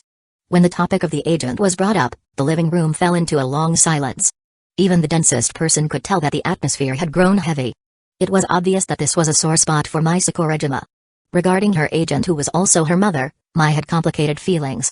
Although her mother took job offers like reality dating shows without considering her feelings, treating her somewhat like a money-making machine. There was also the fact that she had nurtured her since childhood, always by her side. Was that really not motherly love? Was she truly just raising a tool for making money? These were questions that weren't easy to answer. That's why Mai was caught in such deep conflict. Seeing her silence, Haruto simply waved his hand in front of her eyes. Snap out of it. Listen to my plan first, then you can think about other things. Mai looked up at his words, though her expression remained downcast. Haruto continued, I understand a little about your dilemma. Normally, this would indeed be a tough problem to solve. Mother or agent, family or tool, this was undoubtedly a difficult dilemma. But I actually have a simple and straightforward solution. Haruto snapped his fingers. Hearing this, Mai's mood lifted slightly, her curiosity piqued. As long as you transfer from your current agency to Umbrella, the problem will be solved. Umbrella will pay a huge sum to your agency as a buyout fee. After joining Umbrella, you'll be able to pursue your acting career freely. Umbrella will never force you to accept projects you dislike or trade resources. This way, you and your agent will have no financial ties anymore. Doesn't that solve the problem? Haruto spoke with a smile. Mai listened quietly, then fixed her gaze on him. Haruto, this sounds like a creepy old man luring a little girl with candy, saying he'll take her to see goldfish. Haruto? Her analogy was so spot on that he almost lost his composure. That comparison is way too weird. You're making it sound like I'm after your body or something. Haruto said helplessly. Mai folded her arms and puffed out her chest. She was still dressed in her bunny girl outfit, just without a headpiece. With that movement, Haruto's jacket, draped over her shoulders, barely covered anything. What met his eyes was pure white skin, stirring his blood. Isn't that exactly the case? If not, then what does Umbrella gain from this? The plan Haruto proposed sounded like a win-win. But the only problem was that Umbrella was essentially throwing money away. Buying out Mai would cost a fortune. And after acquiring her, they wouldn't force her to take commercial projects. That meant her monetary value would be greatly reduced, making the price they paid totally unreasonable. Umbrella was taking a huge loss. Haruto simply shrugged. You've probably heard what people in the industry call Umbrella, right? Hearing this, Mai's expression turned strange as she nodded. The crazy company, insane company, and money-burning lunatics. Haruto? What kind of nicknames were these? Even being called a rich fool sounded better. Still, these nicknames did highlight Umbrella's defining trait. Just like the rumors say, Umbrella doesn't care about money. And they don't just say that, they prove it with actions. Mai didn't doubt this. Because Umbrella's poster girl, super idol Hoshino Ai, was a prime example. As their star, the money spent on her vastly outweighed her actual revenue. She never participated in high-profit activities like photo books, fake relationship scandals, or handshake events. The amount Umbrella poured into her had reached astronomical levels. A normal idol career could never recoup such an investment in a lifetime. The entire entertainment industry was baffled by their finances. And this applied to every artist under Umbrella.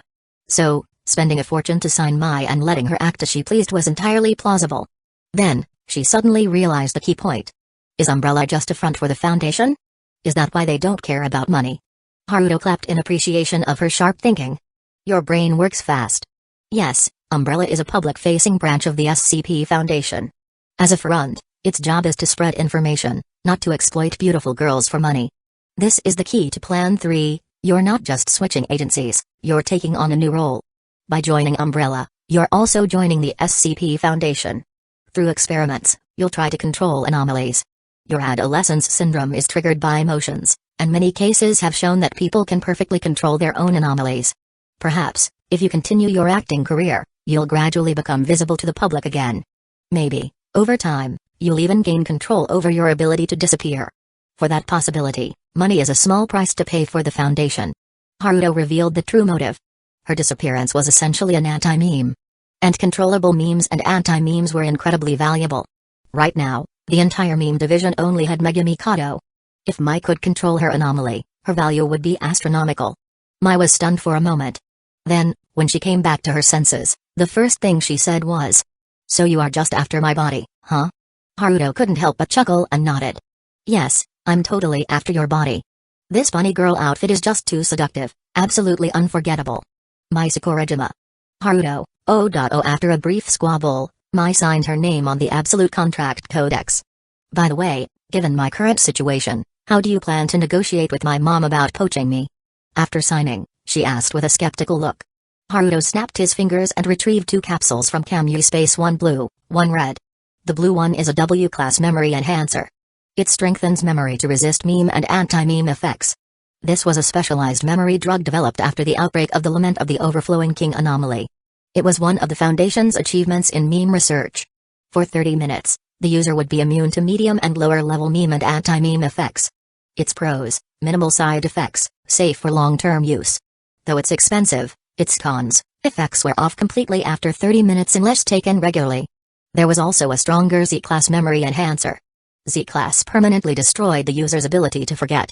As a result, it granted flawless memory and perfect immunity to all meme and anti-meme effects. The downside: users only lived for a few hours after taking it. Both drugs were expensive and only available to meme division members and level 4 Foundation personnel. Seeing the W-class memory enhancer in Haruto's hand, Mai was shocked. The Foundation can even create something like this? But if the blue one is W-class, what's the red one? "Oh, same thing, but strawberry flavored," Haruto answered casually. Mai Sakurajima rolled her eyes in exasperation. "Half an hour is enough for negotiations, but how do I restart my acting career? We can't just give everyone the drug, and its effects only last half an hour." Haruto pondered for a moment, then smiled meaningfully. Mai didn't understand but had a bad feeling. Then, they set off to meet her mother. She was a capable woman, dressed maturely, with noticeable crow's feet at the corners of her eyes. According to what Mai had said, this woman wasn't actually that old, at least, not as old as her appearance suggested. It seemed that immense pressure had taken its toll. Mai's family was far from harmonious. This agent, who was also her mother, would rather take on commercial deals Mai didn't want without even discussing it with her. At its core, it was due to the immense pressure on her. Perhaps there was also some consideration for Mai's future development.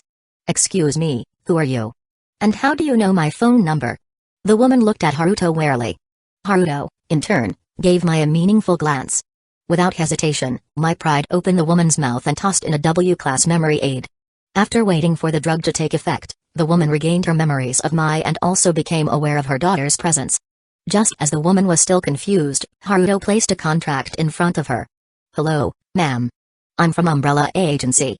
The reason I invited you here today is to formally request your company to release Mai Sakurajima from her contract. The woman had just taken the contract when she heard these words and immediately threw it onto the table.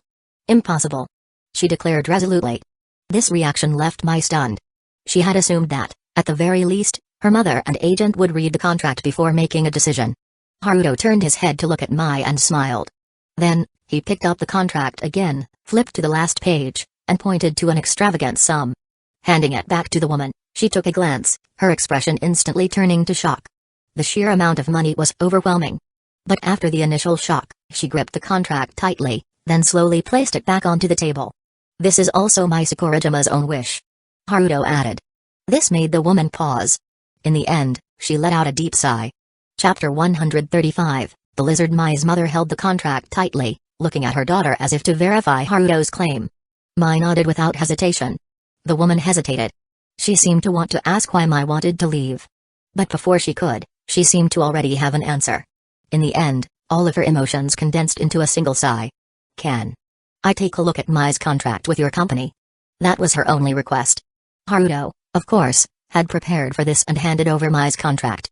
Although, in truth, it was just an ordinary-looking piece of paper.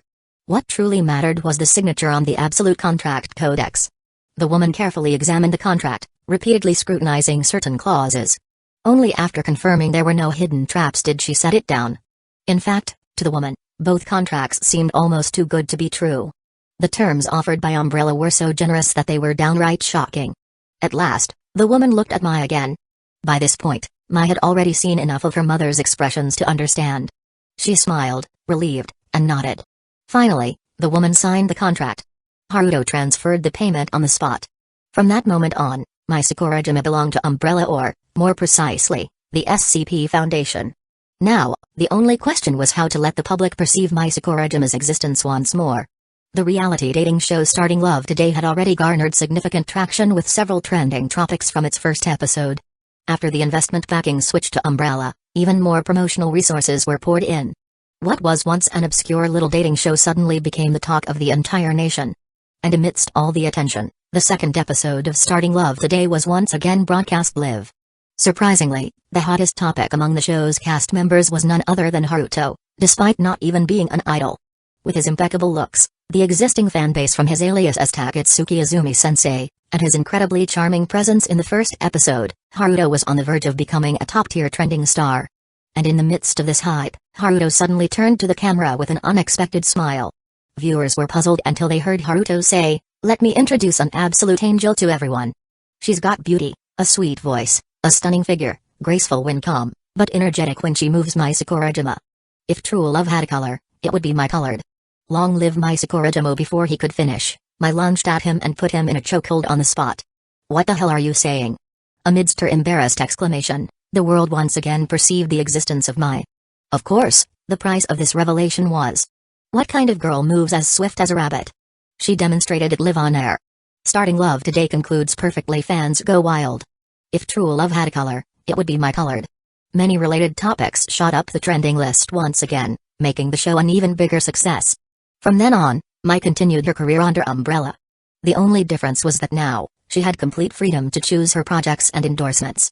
The career she once loved but nearly abandoned was now once again something she could enjoy and pursue with passion. At the same time, Mai transferred to Sobya High School. Haruto introduced her to Megumi, hoping the two could get along. After all, both of them had anomalous anti-mimetic properties and had experienced being ignored by the world. They should get along well, right? Plus, Megumi could help Mai better control her own anti-mimetic anomaly. However, Haruto failed to notice the sparks flying in the air when the two girls exchanged glances. Time passed, and soon, the day of the grand banquet invitation approached. Haruto wasn't particularly interested in attending. But since it was an invitation from Kaguya Shinomiya, he figured it was only polite to make an appearance. However, Momobami clan wasn't invited? Upon receiving Ririka's report, Haruto asked in surprise. This banquet was being jointly hosted by the Shinomiya, Suzuki, and Sensman families. Among the 4 great conglomerates of Japan, 3 were involved. Even if their relations weren't ideal, basic etiquette among the upper class dictated that they wouldn't ignore the Momobami clan. Otherwise, wouldn't it make the 4 great conglomerates look petty and divided? And yet, the Momobami clan had indeed been left out. That was unexpected. Ririka pondered for a moment before speaking in a low voice. This isn't the first time. Similar incidents have happened several times recently. Haruto raised an eyebrow. Is it because of the Momobami clan's growth? Are the other three conglomerates uniting to suppress you? In recent times, the Momobami clan has been rising rapidly with the Foundation's support. If they're being targeted, it's understandable. But Ririka shook her head. Master Haruto, that's exactly the issue. There has been no suppression from the other three families. In fact, even in industries where the Foundation isn't involved, the Momobami clan has been gaining ground. And the reason is simple: the Shinomiya, Suzuki, and Sensman families have been managing their businesses poorly, allowing us to profit. Haruto tapped his fingers rhythmically on the table. Was this a deliberate display of weakness? The wolf feigning sleep to lure its prey? Now this was getting interesting. The four great conglomerates were the strongest organizations in Japan, aside from the official government. And if three of them were joining forces, they might just be able to stir up some waves. What was originally a dull event of attending the banquet merely to honor Kaguya Shinomiya's invitation, suddenly became interesting. Ririka, dress up nicely tomorrow and accompany me to this banquet, Haruto said with a bold wave of his hand. However, Ririka seemed unenthusiastic. Master Haruto, my elder sister seems to miss you. Please bring her along instead. My sister's abilities surpass mine by far. I believe she can provide you with the greatest assistance. Haruto decisively shook his head. If he brought Kairari along, he wouldn't get to have any fun at all. With Kairari's capabilities, even if the other three major conglomerates joined forces, they wouldn't be able to make waves before her.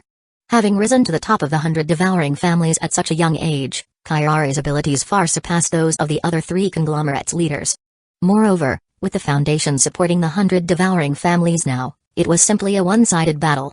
So, bringing Ririka was the better choice. Ririka was soft, cute, and moderately strong. Ririka let out a deep sigh.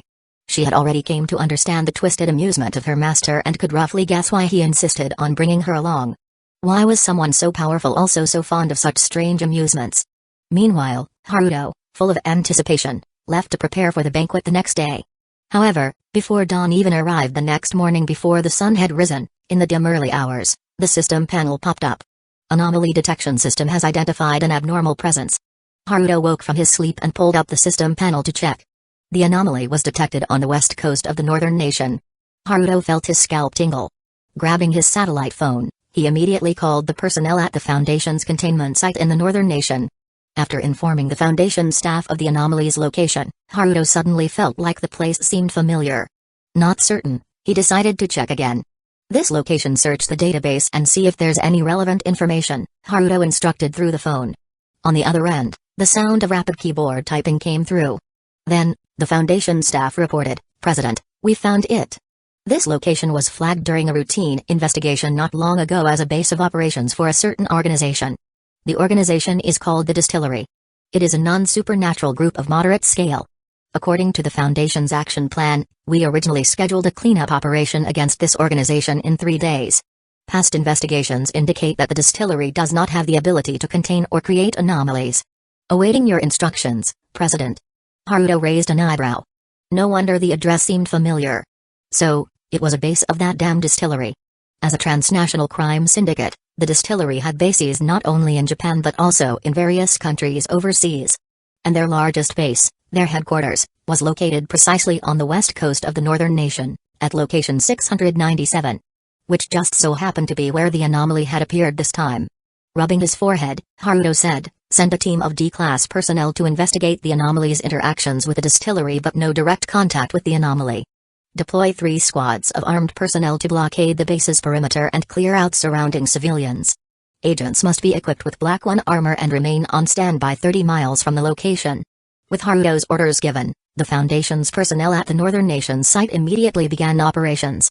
However, things escalated quickly. Just before dawn, before the sky fully brightened, the Northern Nation site sent over footage of an anomaly encounter. Haruto opened a video. What appeared on the screen were several figures dressed in bright orange prison uniforms, D-class personnel. I am D-475, not important, carrying out the anomaly observation mission. My current location is North Street, West Coast. The anomaly site is within the headquarters of the organization The Distillery, located at the warehouse district at the end of North Street. B07 agent reported that the area had been fully evacuated and requested permission to begin the observation mission. The director of the Northern Nations containment site issued the order, D-Class personnel, enter the designated area and commence anomaly observation. Understood. Beginning anomaly observation mission. The footage moved forward. Sticking close to the walls, the personnel carefully advanced through the deserted streets. The civilians had already been evacuated. Their only concern was avoiding the distillery surveillance. After crossing a street, a large warehouse district came into view, dozens of storage units. Ordinarily, this area was used to store goods for the port, but in reality, it was the distillery's headquarters. The footage continued forward. Using foundation tools, they cut through a chain-link fence, and the D-Class personnel entered the warehouse district. But then a horrific, sharp screech echoed through the air. The sound was completely inhuman, a monstrous, primal roar. The footage trembled. The D-Class personnel froze in fear. Usually, in such cases, the Foundation would immediately instruct the D-Class personnel to continue the mission, or face immediate termination. However, before an order could even be issued, a deafening explosion roared through the area. Chapter 136, Idiocy. On screen, the roof of a warehouse was blown off, and its metal walls were shredded like paper. A colossal reptilian creature, the size of a truck, burst out from within. Its head had a bone-white structure, 6 glowing eyes, and its body resembled a massive, grotesquely enlarged lizard. The moment it broke free, it began heading toward the city. "Oh my god, what the hell is that?" A D-Class personnel's terrified voice came through as the screen shook violently, his heavy breathing audible. Meanwhile, in the warehouse district, plumes of dust rose, and the roar of engines filled the air. "Hey, I think we should hide. If someone else is running in to die, we might as well just watch from the side." A D-Class personnel nervously requested permission. The containment site director approved the request. The footage shifted, positioning behind the warehouse, stabilizing the frame with 1/3 showing the wall and 2/3 capturing the exterior. Several modified Humvees roared toward the massive lizard. At the same time, the recording equipment picked up voices. "WTF? What the hell is that? Shit. That damn lizard is bigger than the trucks. Shoot it. Open fire. If that thing gets out, our whole base is done for." Immediately, figures clad in black suits emerged from the Humvees, the distillery's enforcers. They carried AK-47 assault rifles and quickly took aim at the monstrous lizard. A barrage of gunfire erupted. Bullets tore into the massive creature's body, ripping through its flesh and sending blood spraying into the air. The injured lizard froze in place, letting out an incomprehensible, nightmarish cry, a mix of agonized wailing and enraged howling. A sound so alien and deafening that it instilled pure terror in those who heard it. Then, it turned. The monstrous lizard charged straight for the nearest Humvee. "Shoot. Keep firing. Don't let that thing get close. Drive, damn it. You want to die? The distillery didn't hire you to just stand there. Fuck. Why is that thing moving so fast all of a sudden? Shoot its eyes." Panic-stricken screams came from the Humvee. The driver slammed the accelerator, tires screeching against the pavement. The black-suited enforcers emptied their magazines, unleashing a storm of bullets at the charging beast. Then, the horror unfolded. The bullets, which had earlier torn through its flesh, were now utterly ineffective. The gunfire pinged off its body with a metallic clang. At some point, the lizard had grown scales. Layered, overlapping scales, a natural armor impervious to gunfire. And its speed, it now outpaced the Humvee. Before the vehicle could escape, the monstrous lizard pounced, flipping the armored Humvee over. Amidst the frantic screams, the massive lizard clamped its jaws down on the vehicle. A horrifying crunch echoed. The heavily modified Humvee, built for war, lasted only 30 seconds before, with a final, gut-wrenching screech, the monstrous lizard ripped it apart. With a few more bites, the entire Hummer was reduced to something akin to a small biscuit. Metal mixed with flesh, the agonized wails gradually faded, all swallowed into the belly of the lizard. The camera zoomed in, focusing on the giant lizard's mouth. What was originally a smooth, bare area was now covered with 3 dense layers of razor-sharp teeth. The structure was akin to that of a shark's teeth, layer upon layer, instantly replaced as soon as one was broken. It was precisely these fangs that allowed the creature to devour solid alloy like it was nothing more than a snack. The process was even easier than a human using a can opener. After swallowing several men in black, the massive lizard's wounds, which previously torn open by bullets, began to heal at an astonishing rate. Flesh regenerated before their eyes, new organs and scales forming in an instant. The remaining black-clad operatives in the distillery watched this unfold, feeling as if they had been transported into a sci-fi disaster movie, paralyzed by fear and uncertainty. Meanwhile, the Foundation had already gathered a wealth of information. Side Director, this anomalous entity possesses extreme regenerative abilities and is continuously evolving. Yes, evolving. Because it had been shot, the giant lizard developed bullet-resistant scales. Because it had trouble biting through the alloy vehicle, it evolved triple-layered fangs capable of crushing metal effortlessly. The terrifying part? What takes humans thousands of years to gradually evolve, this giant lizard accomplished in mere moments. What it displayed before humanity was a nightmarish adaptability. If natural selection is the law of nature, then this lizard was its very embodiment. Fuck. What the hell is this thing? Guns are useless. Run. Get Chianti to bring the anti-materiel sniper rifle. No. Have HQ fire an RPG at it. Blow it to pieces. Shouts echoed through the warehouse district. The remaining Humvees sped off in different directions, scattering like startled birds. They had yet to grasp the creature's ability to evolve and still believed that stronger firepower could take it down. However, even though they made a swift retreat, the enraged giant lizard had no intention of letting them go. Thud. Thud. Thud. A terrifying, boulder-like impact echoed repeatedly. The men in black glanced through their rear-view mirrors and were met with an utterly horrifying sight.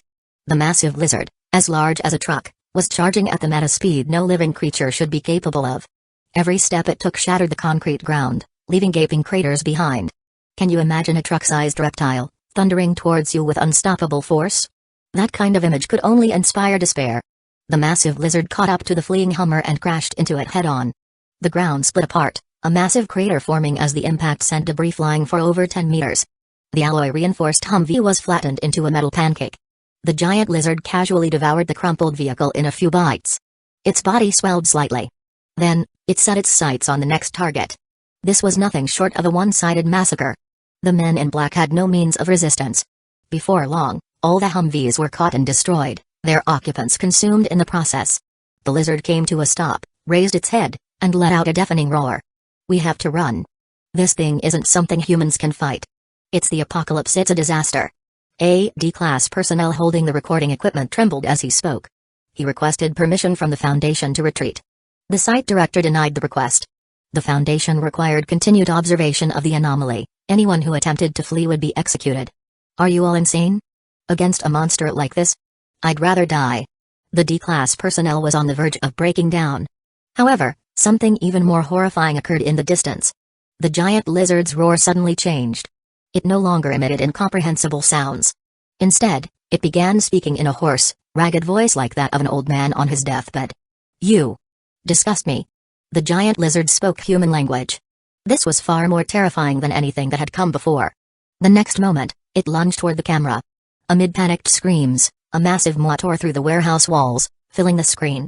Then, the transmission was cut off. Haruto watched the anomalous encounter report, his eyes narrowing with a perplexed expression. If there were a meme to describe this moment, it would be the one of an old man on a subway staring at his phone. What the hell is this? Clearly, this anomaly appearing on the western coast of the northern nation was a major problem. But the bigger issue, are these distillery guys mentally ill? They were practically feeding themselves to the giant lizard as experience points. Haruto pulled open his window. Black wings sprouted from his back. With a single flap, a sonic boom rang out as he shot into the sky, leaving his apartment at high speed. As he flew, Haruto sent a message to the Northern Nation Foundation site staff. Expand the containment perimeter. Evacuate all civilians. Do not use physical or energy-based attacks on the anomaly. Also, kick those distillery idiots out of the perimeter. Stop letting them feed it experience. Judging by its adaptability and evolution, further attacks could have catastrophic consequences. If those morons fire an RPG at it, the map of the Northern Nation might need to be redrawn. However, just as the message was sent, the Northern Nation Foundation site forwarded Haruto a new video. In the footage, a helicopter was hovering above the warehouse district. It was armed with a Gatling gun, unloading a hailstorm of bullets onto the giant lizard below. Then, a black missile shot through the air and obliterated the helicopter. However, the heavy gunfire had already triggered another round of evolution. Watching this unfold, Haruto was completely dumbfounded. Originally, in the plot, the distillery fools had once fired a helicopter's machine guns at Tokyo Tower. Haruto had thought that was the pinnacle of stupidity. But now who the hell ordered this? Opening fire on the immortal lizard, who gave them the nerve? Chapter 137, Fragmented Divinity vs. the Undying Lizard, Anomaly, Undying Lizard, SCP-682. Anomaly Level 5, Apocalyptic. This entity exhibits the following characteristics. It appears as a massive reptilian creature with an inherent hostility and aggression toward nearly all life forms, particularly harboring an intense hatred for humans. It possesses an extremely tenacious vitality, demonstrating an unprecedented level of adaptability to both environmental changes and external attacks, The entity boasts immense strength, speed, and reflexes. It can actively adjust its body size, either growing or shrinking, with its displayed power varying according to its form. It can derive energy from any consumed substance, whether organic or inorganic. Its digestion is aided by filtration gills located in its nostrils, which can extract useful components from any liquid. Additionally, it maximizes the utility of absorbed energy to modify its physical form for enhanced adaptation, manifesting as growth and molting. The entity possesses an exceptional regenerative ability, strong adaptability, moderate sensory perception, and a level of destructive power with no discernible upper limit. Its origins remain unknown, and it is resistant to death by any means, including physical damage, energy-based attacks, reality distortion, or conceptual erasure. When Haruto finished reading this information, the warehouse district along the northern coastline of the northern nation had already been completely flattened. Countless warehouses had been crushed into rubble, leaving behind only remnants of destruction. The headquarters of the distillery had been entirely unearthed from underground. Various weapons, firearms, ammunition along with numerous cloned vehicles, modified cars, and even heavy-duty off-road vehicles with mounted machine guns all were now exposed under the sunlight, with most reduced to wreckage. As for the personnel of the distillery, they had either been devoured by the lizard or had been executed or captured by the Foundation's operatives, slated for memory erasure before being reassigned as Class D personnel. And as for SCP-682 itself, when Haruto laid eyes on it, the monstrous, unidentified reptilian creature had already grown to a size rivaling that of Godzilla. Moreover, this reptilian Godzilla was attempting to advance toward City 697. Fortunately, the Foundation operatives, realizing the dire situation, initiated artificial rainfall over the warehouse district. Using advanced technology, they increased atmospheric humidity, creating a thick fog that would persist for several hours. Meanwhile, the evacuation zone was significantly expanded. To the public, they issued the explanation that a failed missile launch had resulted in a crash within the warehouse district. While the explanation was somewhat flimsy, it was sufficient to deceive the general populace. Otherwise, not only would the northern nation need to conduct widespread memory erasure operations, but countless people would likely perish from the anomalies' sheer presence before their memories could even be erased. Foundation agents in the northern nation, clad in pitch-black armor, continuously maneuvered around SCP-682, binding it with some form of black threads. Since physical and energy-based attacks were ineffective, the Foundation operatives opted to employ a specialized flexible carbon fiber material. This fiber is a product of the Foundation, serving as one of the core materials for the initial construction of the reinforced containment layer. Its density and strength are several times that of normal carbon, with molecules arranged so tightly that the fiber possesses hardness surpassing that of diamonds. At the same time, despite having such high hardness, it retains the properties of fiber excellent ductility and flexibility. Using this carbon fiber, Foundation agents clad in Black 3 armor engaged in a primitive tug-of-war with the Undying Lizard, SCP-682. Even though more than a dozen agents, reinforced by the Black 3 armor, still lost in terms of raw strength to the Undying Lizard, they successfully delayed its advance, buying time until Haruto arrived on the scene. With a single beat of his black wings, Haruto landed directly in the path of the Undying Lizard. The monstrous lizard, which had been dragging a dozen Foundation agents forward, suddenly planted both front claws into the ground. In an almost incomprehensible manner, it halted its movement. Although it nearly toppled over due to inertia, it managed to stop. The Undying Lizard, SCP-682's 6 eyes locked onto Haruto. Then, it let out a scream, a piercing, continuous wail directed at Haruto. Even though the Foundation agents could not comprehend the meaning of the scream, they could feel the fear within it. The agents who had been flung aside now wore relieved smiles. They had been dealing with this massive lizard, their nerves stretched to the limit. Even with the pitch-black armor, fear had crept into their hearts. Yet now, seeing this terror-incarnate lizard screaming in fear at a single human, the agents felt as if a great weight had been lifted. The President has arrived. As expected of the President. Even anomalies can only scream in fear before him. I thought I was going to die. Looks like we were lucky enough to hold out until the President got here. Several agents slumped to the ground, chatting with exhausted relief. Though the Undying Lizard's screams left them dizzy and with ringing eardrums, to them, the sound was oddly pleasant. Haruto raised an eyebrow at the screaming lizard. This mysterious reptilian creature clearly possessed intelligence, possibly at a very high level. So, was it screaming in fear because it recognized something about him? For instance, his 2 shattered supreme divinities. To test his theory, Haruto took a single step forward. The Undying Lizard, SCP-682, immediately ceased its screaming and turned to flee toward the horizon. Despite being wrapped in the special carbon fiber, its movements were completely unaffected. Clearly, the creature had already evolved again. Seeing this, Haruto confirmed that the lizard could indeed perceive something. Then, if I unleash my fractured divinity, how will you respond? Zawarudo. The world turned gray and silent, time was frozen. The undying lizard, SCP-682, which had just turned to flee, was now locked in place. Haruto slowly walked to the front of the creature. To his surprise, as he stood before it, he could feel its 6 eyes staring at him. Yet, in the moment that time had frozen, its field of vision should have been empty. Moreover, the sensation of being watched was something Haruto could only perceive when time was flowing. Haruto smirked in mild surprise. You can maintain awareness even within a supreme divinity's domain? Then, can you break free? After a moment of silence, the undying lizard, SCP-682, remained motionless. Aside from its gaze, it was indistinguishable from any other frozen entity. Haruto's eyes turned blood red. The Mangekyo Sharingan appeared. Kamui activated, slicing the space around the undying lizard's body. Strangely colored blood burst forth but remained suspended midair. Haruto observed the creature closely, looking for any minute reaction. Yet, as before, aside from its gaze, there was no noticeable difference. Guiding Kamui, Haruto continued slicing the undying lizard's body apart, slowly erasing the severed pieces with space-time power. By the time he had removed over 87% of its physical mass, Haruto finally stopped. It seems your adaptability has not yet evolved to the point of resisting supreme divinity, even a fractured one. The power of the world was lifted. Time resumed its flow. A wretched howl erupted from the undying lizard, SCP-682. In the stillness of frozen time, 87% of its body had been erased. Because it had all happened in a single frozen instant, there had been no process of loss. No matter how terrifying its adaptability was, the undying lizard could not reverse the sheer scale of its lost mass. It lunged toward the ground, attempting to devour the earth to replenish its energy. But Haruto simply reached out and grabbed a portion of its remaining body. Lifting it into the air, he prevented it from touching anything. The undying lizard let out desperate, continuous cries.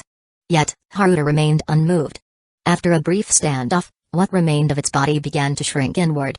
Its size visibly decreased, yet its limbs and organs regenerated. Eventually, the undying lizard was reduced to a fully quadrupedal creature, just 3 meters long and 2 meters high, far smaller than when it had first appeared. Clearly, without consuming new matter, restoring its form purely through stored energy was an immense struggle. The lizard had entered a weakened state. The scales, fangs, and other evolved features had significantly deteriorated. The surrounding Foundation agents erupted into cheers. Haruto, however, simply waved a hand, instructing them to continue their work. Containing an anomaly was not the end of a Foundation mission, there was still cleanup to be done. The North Foundation needed to handle public information control, internet data erasure, and small-scale memory wipes. More importantly, they needed to construct a dedicated containment chamber for the undying lizard, SCP-682. This entity is designated as the undying lizard, SCP-682, and must be contained within the reinforced containment layer. Prepare a special chamber measuring 5 meter in length, 5 meter in width, 5 meter in height. Line the chamber's interior with 25 centimeters thick reinforced acid-resistant steel plating. The chamber must be filled with hydrochloric acid, completely submerging SCP-682. Ensure it remains fully submerged, unable to resist, and monitor its activity at all times. Following Haruto's instructions, the North Foundation containment site immediately began modifying the containment chamber. Chapter 138, The Extravagant Banquet and the Mysterious Shinami Atami at the North Foundation containment site, within the reinforced containment layer. The undying lizard, SCP-682, was now completely submerged in hydrochloric acid. The 5 meter in length, 5 meter in width, 5 meter in height acid-resistant alloy container was sealed shut. Successfully contained anomaly, undying lizard, SCP-682, containment level, Tier 5, apocalyptic. Containment status, stable, reward, 1 Tier 5 lottery draw. The miniature undying lizard made no attempt to resist. In fact, ever since Haruto had erased 87% of its mass, the creature had remained utterly docile. Watching SCP-682 completely submerged, the site director of the North Foundation containment site finally let out a deep sigh of relief. He had only recently been promoted to a level 4 personnel. His abilities were sufficient, but his experience was lacking. And yet, as soon as the North Foundation site was established, the very first anomaly they encountered was an apocalyptic level threat like SCP-682. It was utterly terrifying. If not for the President, this containment mission would have come at an unimaginable cost. The site director wiped the cold sweat from his forehead as he spoke. This was not an attempt at flattery but a genuine sentiment of admiration. In the Foundation, flattery was the least necessary thing. Such behavior was meaningless. The Foundation was not a social organization, it operated on absolute principles. Haruto waved his hand dismissively. For an anomaly of this level, being able to promptly identify its traits and find countermeasures is already commendable. The Foundation evolves by learning from each containment experience, continuously improving so that we can protect all of humanity. Hearing this, the site director nodded in deep agreement. The president's words were simply the absolute truth. At this moment, however, Haruto's thoughts remained focused on the immortal reptile. This massive lizard had been classified as a level 5 containment object, designated as an apocalyptic level threat. In other words, if left unchecked, the immortal reptile would bring about a catastrophe on the scale of the world's end. At the very least, it would lead to human extinction. And this assessment was clearly accurate. If the immortal reptile's early stage evolution had not been identified and restricted in time, then in an incredibly short period, it would have evolved to a level where causing an apocalypse would be effortless. The containment of the immortal reptile granted Haruto a level 5 lottery draw. Combined with the level 5 lottery from the previous containment of the guardian deity, Haruto now had 2 in his possession. The chance of drawing a red tier reward in a level 5 lottery was 10%.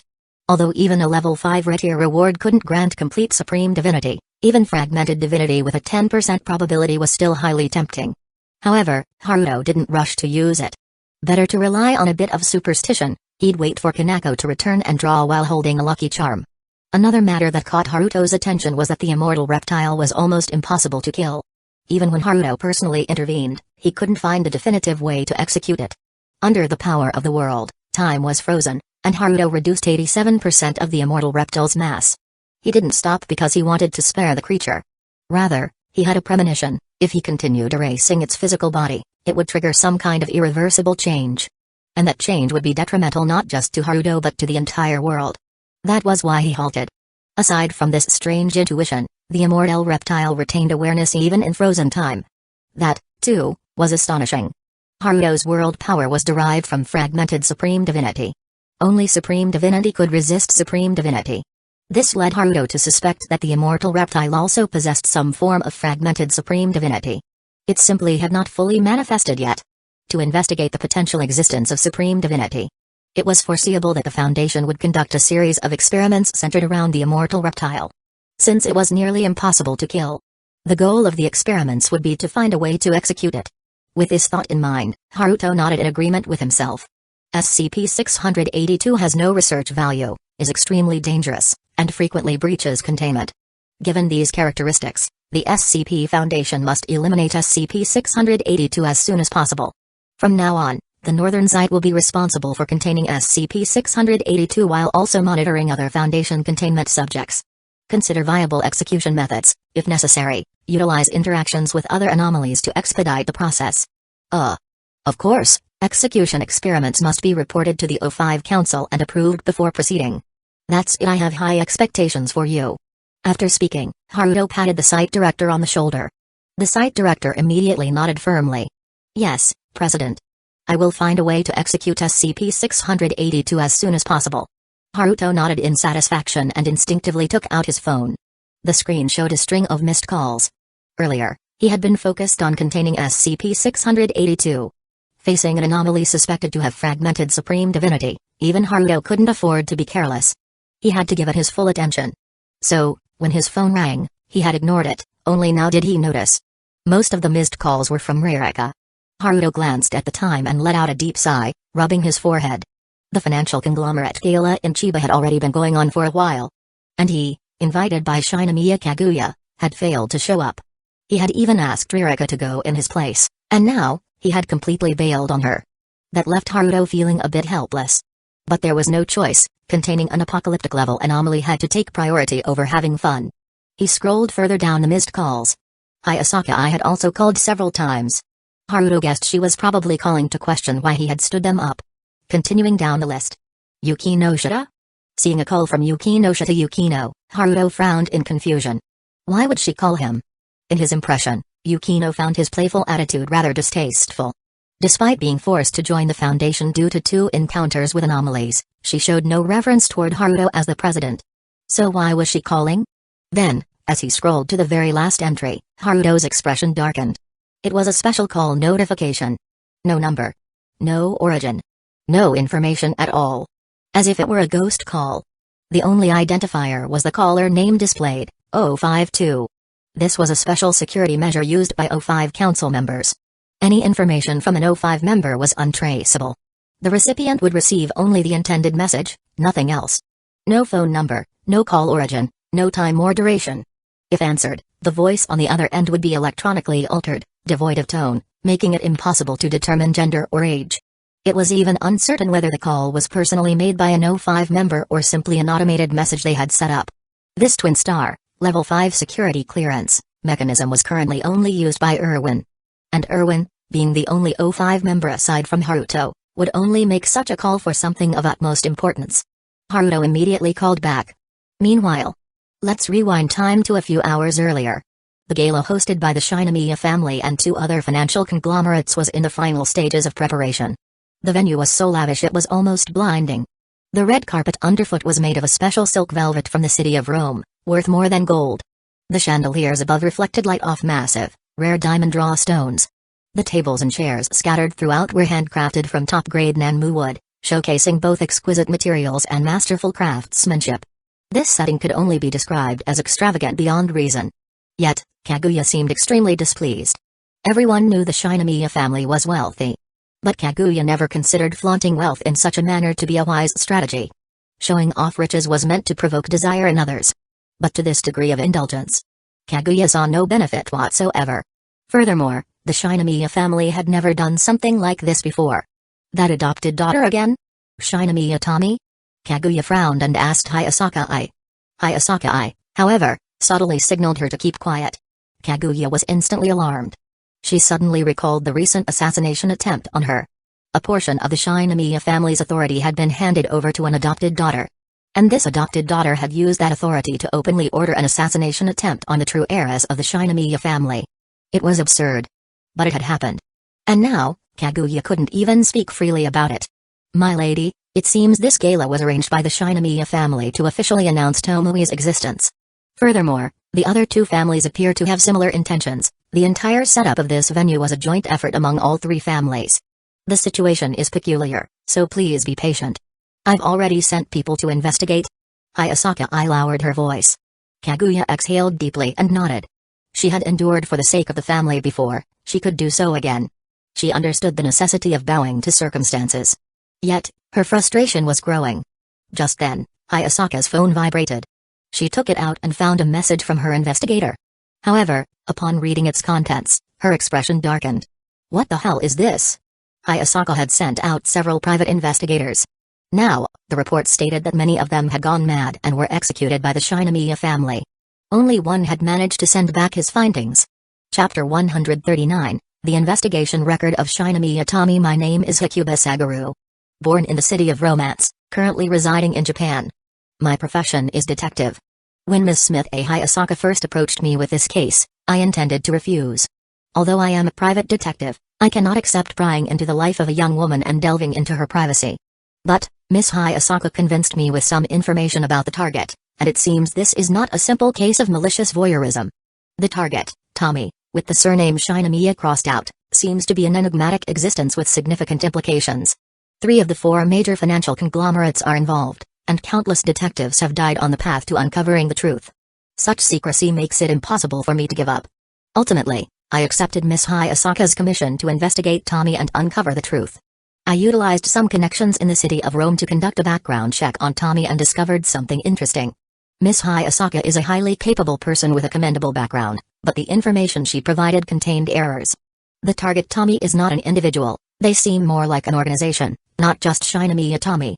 In Japan, there exist multiple individuals such as Shinomiya Tommy, Suzuki Tommy, Sensman Tommy, etc. Moreover, the above individuals share almost identical appearances, body characteristics, voices, and speech patterns, like clones. The organization named Tommy has infiltrated many financial conglomerate forces in Japan, but how they achieved this is unclear.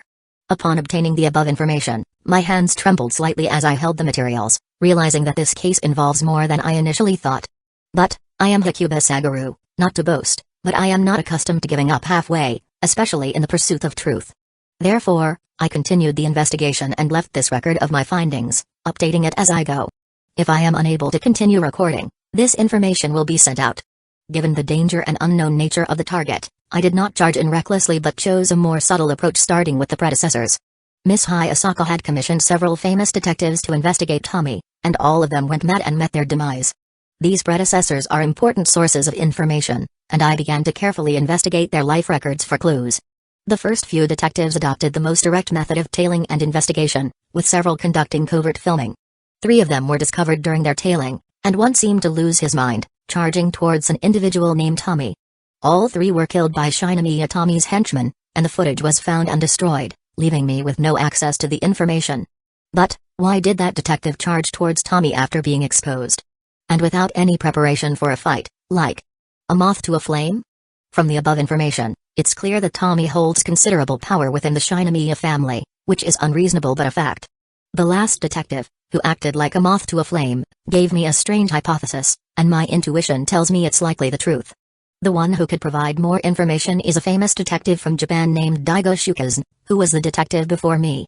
As a famous detective, Daigo Shukazen had deep experience, excellent intuition, and remarkable judgment, but unfortunately, he died.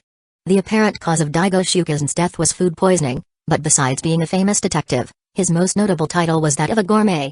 A gourmet dying from food poisoning sounds reasonable, but in reality, it's a complete cover-up, with the case information sealed by the Shinomiya family. I infiltrated the morgue of the Chiba Police Department. It's against the rules, but sometimes, special measures are necessary for the truth. Daigo Shukazen was specially stored, and when the drawer was pulled out, I was utterly astonished. Cough, mixed with personal feelings, sorry. Daigo Shukazen's abdomen was cut open, and the wound looked as if it was made from the inside out, as if something burst out from his stomach. An alien? Anyway, this is definitely not food poisoning, unless Daigo Shukazen liked to have facehuggers from outer space for lunch. Detectives have their own habits in handling cases, and most like to keep records of their cases, especially the more intricate ones. I obtained Daigo Shukazen's fingerprints and then left the morgue of the police department, heading to a restaurant. This is a restaurant opened by Daigo Shukazen, supported by his reputation as a gourmet detective, now closed for business. I used some tricks. Simply put, a wire and a hairpin, and successfully entered the restaurant, searching carefully inside. Luckily, I guessed right. Daigo Shukazen had a secret archive room for storing case files. Earlier, when I saw the police report stating that no clues were found in Daigo Shukazen's home, I had this guess. The archive room was hidden in the restaurant, so the lock wasn't very secure, and I easily opened it with the obtained fingerprints. No need to search. On the table in the archive room was Daigo Shukazen's investigation record on Shinomiya Tommy, clearly showing his dedication to the matter. Daigo Shukazen tailed Shinomiya Tommy and conducted filming. I reviewed the footage but felt even more puzzled. Tommy is an extremely beautiful woman with a well-proportioned figure, the standard golden ratio, characterized by a tear mole under the corner of her eye. In the investigation footage, Tommy showed no abnormal behavior, mostly frequenting high-end luxury venues, spending extravagantly. Based solely on the footage, my profile of Tommy is a highly vain, arrogant, and capricious woman, but nothing more. My profiling is usually accurate, but this time it must be distorted, as such a woman could not have gained power within the Shinomiya family. The dates on Daigo Shukazen's footage are off. He died 3 days ago, but the footage abruptly ends 7 days ago. Where did the 4 days in between go? In the computer in the archive room, I found a hidden locked file, so I hired a hacker to crack it. The content of this file was the missing 4 days, even up to the moment of death, recorded by Daigo Shukazen. The file was filled with a large amount of abnormal text, full of passionate love for Shinomiya Tommy. Did the detective fall in love with the target? 1 day before his death, Daigo Shukazen wore a pinhole camera, approached Tommy in person, and confessed to her. In the footage, Tommy verbally humiliated Daigo Shukazen, belittling him to worthlessness. In her eyes, detectives and gourmet food are far less valuable than money. Daigo Shukazen was thrown out by Shinomiya's people and began to show obvious signs of mental derangement, becoming paranoid, neurotic, and insane. On the day of Daigo Shukazen's death, the records show him facing a picture of Tommy. Well, I'll just post the original record. Record.av, Daigo Shukazen claimed to deeply love Tommy and developed the desire to murder, dismember, and scatter her remains, and he arranged to meet Tommy again. Next is the footage from the pinhole camera, which I haven't watched yet, but I have a hypothesis. My intuition reminds me of that detective who acted like a moth to a flame. I think I already know the truth. In the footage, Daigo Shukazen confesses again, and without waiting for Sanomiya Fujiko's reaction, he grabs a knife from the dining table and charges at Tommy. Tommy is dismembered by Daigo Shukazen, her body cut into more than 10 pieces, with more than a third of her body, including her head, eaten by Daigo Shukaze. In the footage, Tommy's dismembered limbs begin to regrow, and the blood spilled on the floor and walls starts to grow. Yes, Tommy can reproduce through her body cells, with the ability to split, proliferate, and reassemble her body like a planarian. Several minutes later, a Tommy bursts out from Daigo Shukaze's stomach, reappearing in the footage.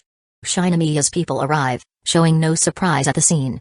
Tommy harshly demands they burn her remains on the ground with fire. At this point, the footage ends. And I have a hypothesis about the truth. Tommy has the ability to make men, or humans, fall in love with her. After visual contact, one will completely fall for Tommy. Those who obtain Tommy will cater to her every whim, while those who do not will develop a strong desire to dismember Tommy. After being dismembered, all Tommy will undergo cell proliferation, regrowing into complete individuals, presumably with independent thoughts. Fire is Tommy's weakness. But, the above are just hypotheses. The truth requires verification. Reasoning and evidence should not be conflated. To verify the reasoning and uncover the truth, I will continue the investigation. If the reasoning is true, I will become the evidence that confirms the truth. I began tailing Tommy, reminding myself that this is a cell-proliferating monster, utterly different from a human. I started to find Tommy beautiful. Although her appearance is already flawless, the current perception seems unrelated to mere looks. Tommy's figure appeared in my dreams, causing sleepless nights and symptoms of mental fatigue. I think I have fallen in love with Fujiko. She is perfect. I want to kiss her, slit her throat, dismember her. Fire is Tommy's weakness. The above is the record sent by the last detective. Clearly, the record was not sent by him personally but, as mentioned at the beginning, automatically sent to Hayasaka I when he could no longer continue recording. Reading this record, Hayasaka I felt a chill down her spine, her hair standing on end. Without a doubt, Shinomiya Tommy is an anomaly. Hayasaka I blamed herself, she should have realized it sooner. It's just that being long involved with the Shinomiya family, she was blinded by proximity and only now realized. As the saying goes, you can't see the whole forest when you're lost among the trees. After reading the record, Hayasaka I did not hesitate, pulling Kaguya beside her, ready to flee the evening party venue. At the same time, Hayasaka I took out her phone and called Haruto. Kaguya, being pulled by her maid, though puzzled, followed Hayasaka I's lead. But perhaps due to extremely bad luck or being in a Mercury retrograde, before the two could leave the evening party venue, the Shinomiya family's motorcade arrived.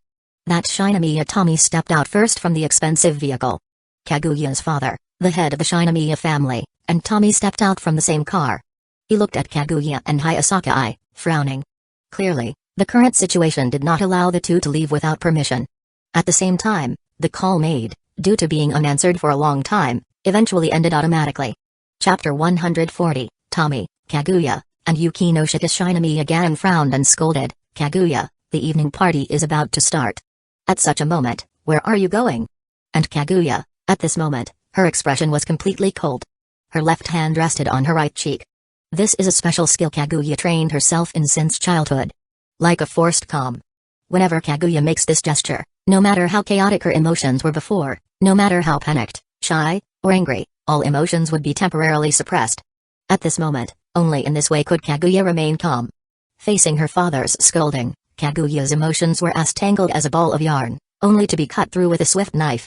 As the true young lady of the Shinomiya family, she had been treated coldly by her father since childhood, enduring the family's disdain.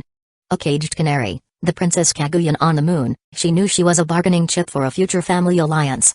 But, for the family's benefit, Kaguya could still endure. At least before Tommy appeared, all this didn't seem like a joke. A conflict has occurred among students at Shuchen Academy. As the student council president, I need to return to handle it. Please forgive me, father, as this is a necessary action. The parties involved in the conflict are targets worth winning over. Kaguya remained calm, instantly fabricating a reason to leave. Although her maid had discovered something and suddenly wanted to take her away, at this moment, Kaguya only trusted Hayasaka I. And the excuse Kaguya fabricated was quite perfect. She knew well that her father was a high-ranking authority figure, and only family interests were reasonable in his eyes. Kaguya calculated correctly. As the founder of the Shinomiya financial conglomerate, Ganon, known as the Monster of Showa, would stop at nothing for the family's benefit. If it were any other day, when Kaguya mentioned the pros and cons regarding Shuchen Academy, whether it was a lie or not, it would have been approved. However, today was an exception. Decline it. Today is an important day. The Shinomiya family is announcing another important member. On such a day, as a member of the Shinomiya family, How can you be absent? It's just some prophets, discard them. Ganon spoke in an indisputable tone. Kaguya slowly widened her eyes, staring at the father before her. She had never felt so estranged from him. Even as her hand remained pressed against her cheek, Kaguya's emotions surged. Discard prophets? Those were words spoken by Shinomiya Ganon? The monster of the Showa era, a man who would do anything to expand the family, said something like that? At that moment, a girl slowly walked up. What are you all yapping about? So annoying. Her tone was full of arrogance, as if everything was as it should be. Kaguya glared at her. Shinomiya Tommy. It was this woman. Shinomiya Tommy possessed a beauty that could make others feel ashamed of themselves, a flawless figure, and skin as fair as snow. Her long hair shimmered like gemstones, neatly arranged with bangs, and she had a distinctive beauty mark under her eye. But at this moment, to Kaguya, this beauty was nauseating. For the first time, Kaguya felt a monstrous surge of jealousy, an overwhelming desire. She wanted to kill this woman, dismember her, tear her apart. Just then, Hayasaka Ai stepped forward, blocking the path in front of her lady. With a slight bow to Shinomiya Ganon, Hayasaka Ai answered on her lady's behalf. Understood. I will take the young lady back to the venue immediately. She then turned to look at Kaguya, her gaze filled with worry. That moment of obstruction made Kaguya pause slightly, and then she felt her body temperature rise slightly. The jealousy that had flooded her mind vanished in an instant. Kaguya's eyes trembled violently, cold sweat beading on her forehead. Without another word, she turned around with Hayasaka Ai and returned to the venue. Back inside, they moved to an inconspicuous corner. Hayasaka Ai nervously grabbed her lady's hand, intending to talk about Tommy. However, the moment she touched Kaguya, Hayasaka realized her lady was trembling. Before she could ask, Kaguya spoke first. Hayasaka, I think I lost control just now. It was like I became a different person. I wanted to kill that woman, tear her apart, dismember her, even eat her. And I almost did. Hayasaka Ai shuddered at her words. That Tommy. She was far too abnormal. Even Hayasaka herself had only glanced at Tommy once, yet even in that brief moment, a feeling of envy had unknowingly crept into her heart. As for her lady, under Tommy's influence, she had nearly lost her sanity. Samsara here translator-san is out for the moment. He was mumbling along the line of buying a flamethrower to torch some bitch-ass maggot-filled pussy to oblivion. Young lady, that thing is not normal. Hayasaka hesitated, then took out an investigation report. Anyway, look at this. She handed the document to Kaguya. Kaguya took Hayasaka's phone, reading through the information. Her expression turned to one of horror. A monster. Not a metaphor. That thing was truly a monster. Remembering how she had almost lost control just now, Kaguya felt a deep fear. Cold sweat soaked her back. Hayasaka, this. Kaguya wanted to ask something but didn't know where to begin. The words caught in her throat, unable to come out. Hayasaka took back her phone without explaining further and immediately made a call to the Foundation. Once connected, she reported the location and the abnormal situation, requesting emergency reinforcement. She also submitted the investigation report on Tommy, ensuring the Foundation could prepare for containment. Meanwhile, Kaguya hung her head low, her expression dark with despair. A monster. What could she do? If that monster was as described in the report, she had no way to resist it. And yet, how had she broken free from its control earlier? She recalled the sensation from just now. Her body temperature had risen, her heartbeat quickened, and then for a brief moment, an image of a young man flashed through her mind. Kaguya froze. Why had she suddenly thought of him? Before she knew it, she found herself asking Hayasaka, Hayasaka, where is Haruto? Will he come? The question stunned Hayasaka. After a moment, she shook her head with a wry smile. I don't know.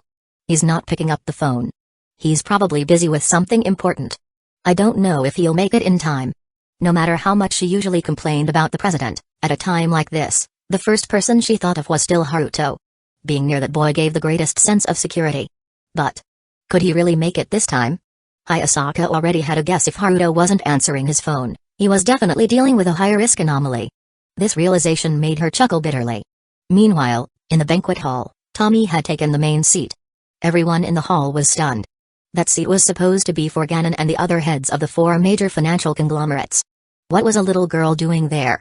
But soon, those present changed their minds. The men in the room locked their eyes on Tommy, their breathing becoming heavy. They had never seen such a beautiful woman before. Compared to her, all other women they had ever encountered, even top celebrities and beauty queens, suddenly seemed worthless. Desire began to fill the air. The number of admirers continued to rise. As for the women present, their gazes turned dark and venomous. as if they wanted to carve Tommy apart with their eyes. Even those who were not usually jealous found themselves feeling deeply inferior in Tommy's presence. The jealousy burned like a fire, once ignited, impossible to extinguish. Hatred and envy spread throughout the crowd. And Tommy? She reveled in it. She sipped the expensive red wine in her hand before carelessly tossing the glass aside. The atmosphere was reaching its peak, and Kaguya and Hayasaka grew anxious. If this continued, the banquet would turn into a feast for the monster. Hayasaka quickly scanned the room and suddenly focused on a newly arrived girl. She grabbed Kaguya and quickly walked over. That girl was Yukino-shita Yukino. The Yukino-shita family, a prestigious lineage with immense power, had naturally been invited to the event. Since this banquet was jointly hosted by the three major families and the four great financial conglomerates, the matriarch of the Yukino-shita family and her two daughters had attended. A noblewoman entered the hall, leading two sisters who resembled each other, both beautiful as snow. Yukino, however, looked a little out of it. She had developed a PTSD toward banquets. The last time she attended one, she had stumbled upon an abnormal containment operation and had her memory wiped. Even now, those memories had not been recovered. Her older sister, Yukino-shita Haruno, smiled and patted her on the shoulder. "What's wrong? Yukino, you seem a little off lately. If something's bothering you, just tell your big sister." Yukino glanced at her sister, struggling to respond. Haruno was different from her. Smart, athletic, socially skilled, no matter where she went, she was adored. Unlike Yukino, who was withdrawn and always alone. As a child, Yukino had idolized her sister and wanted to be like her.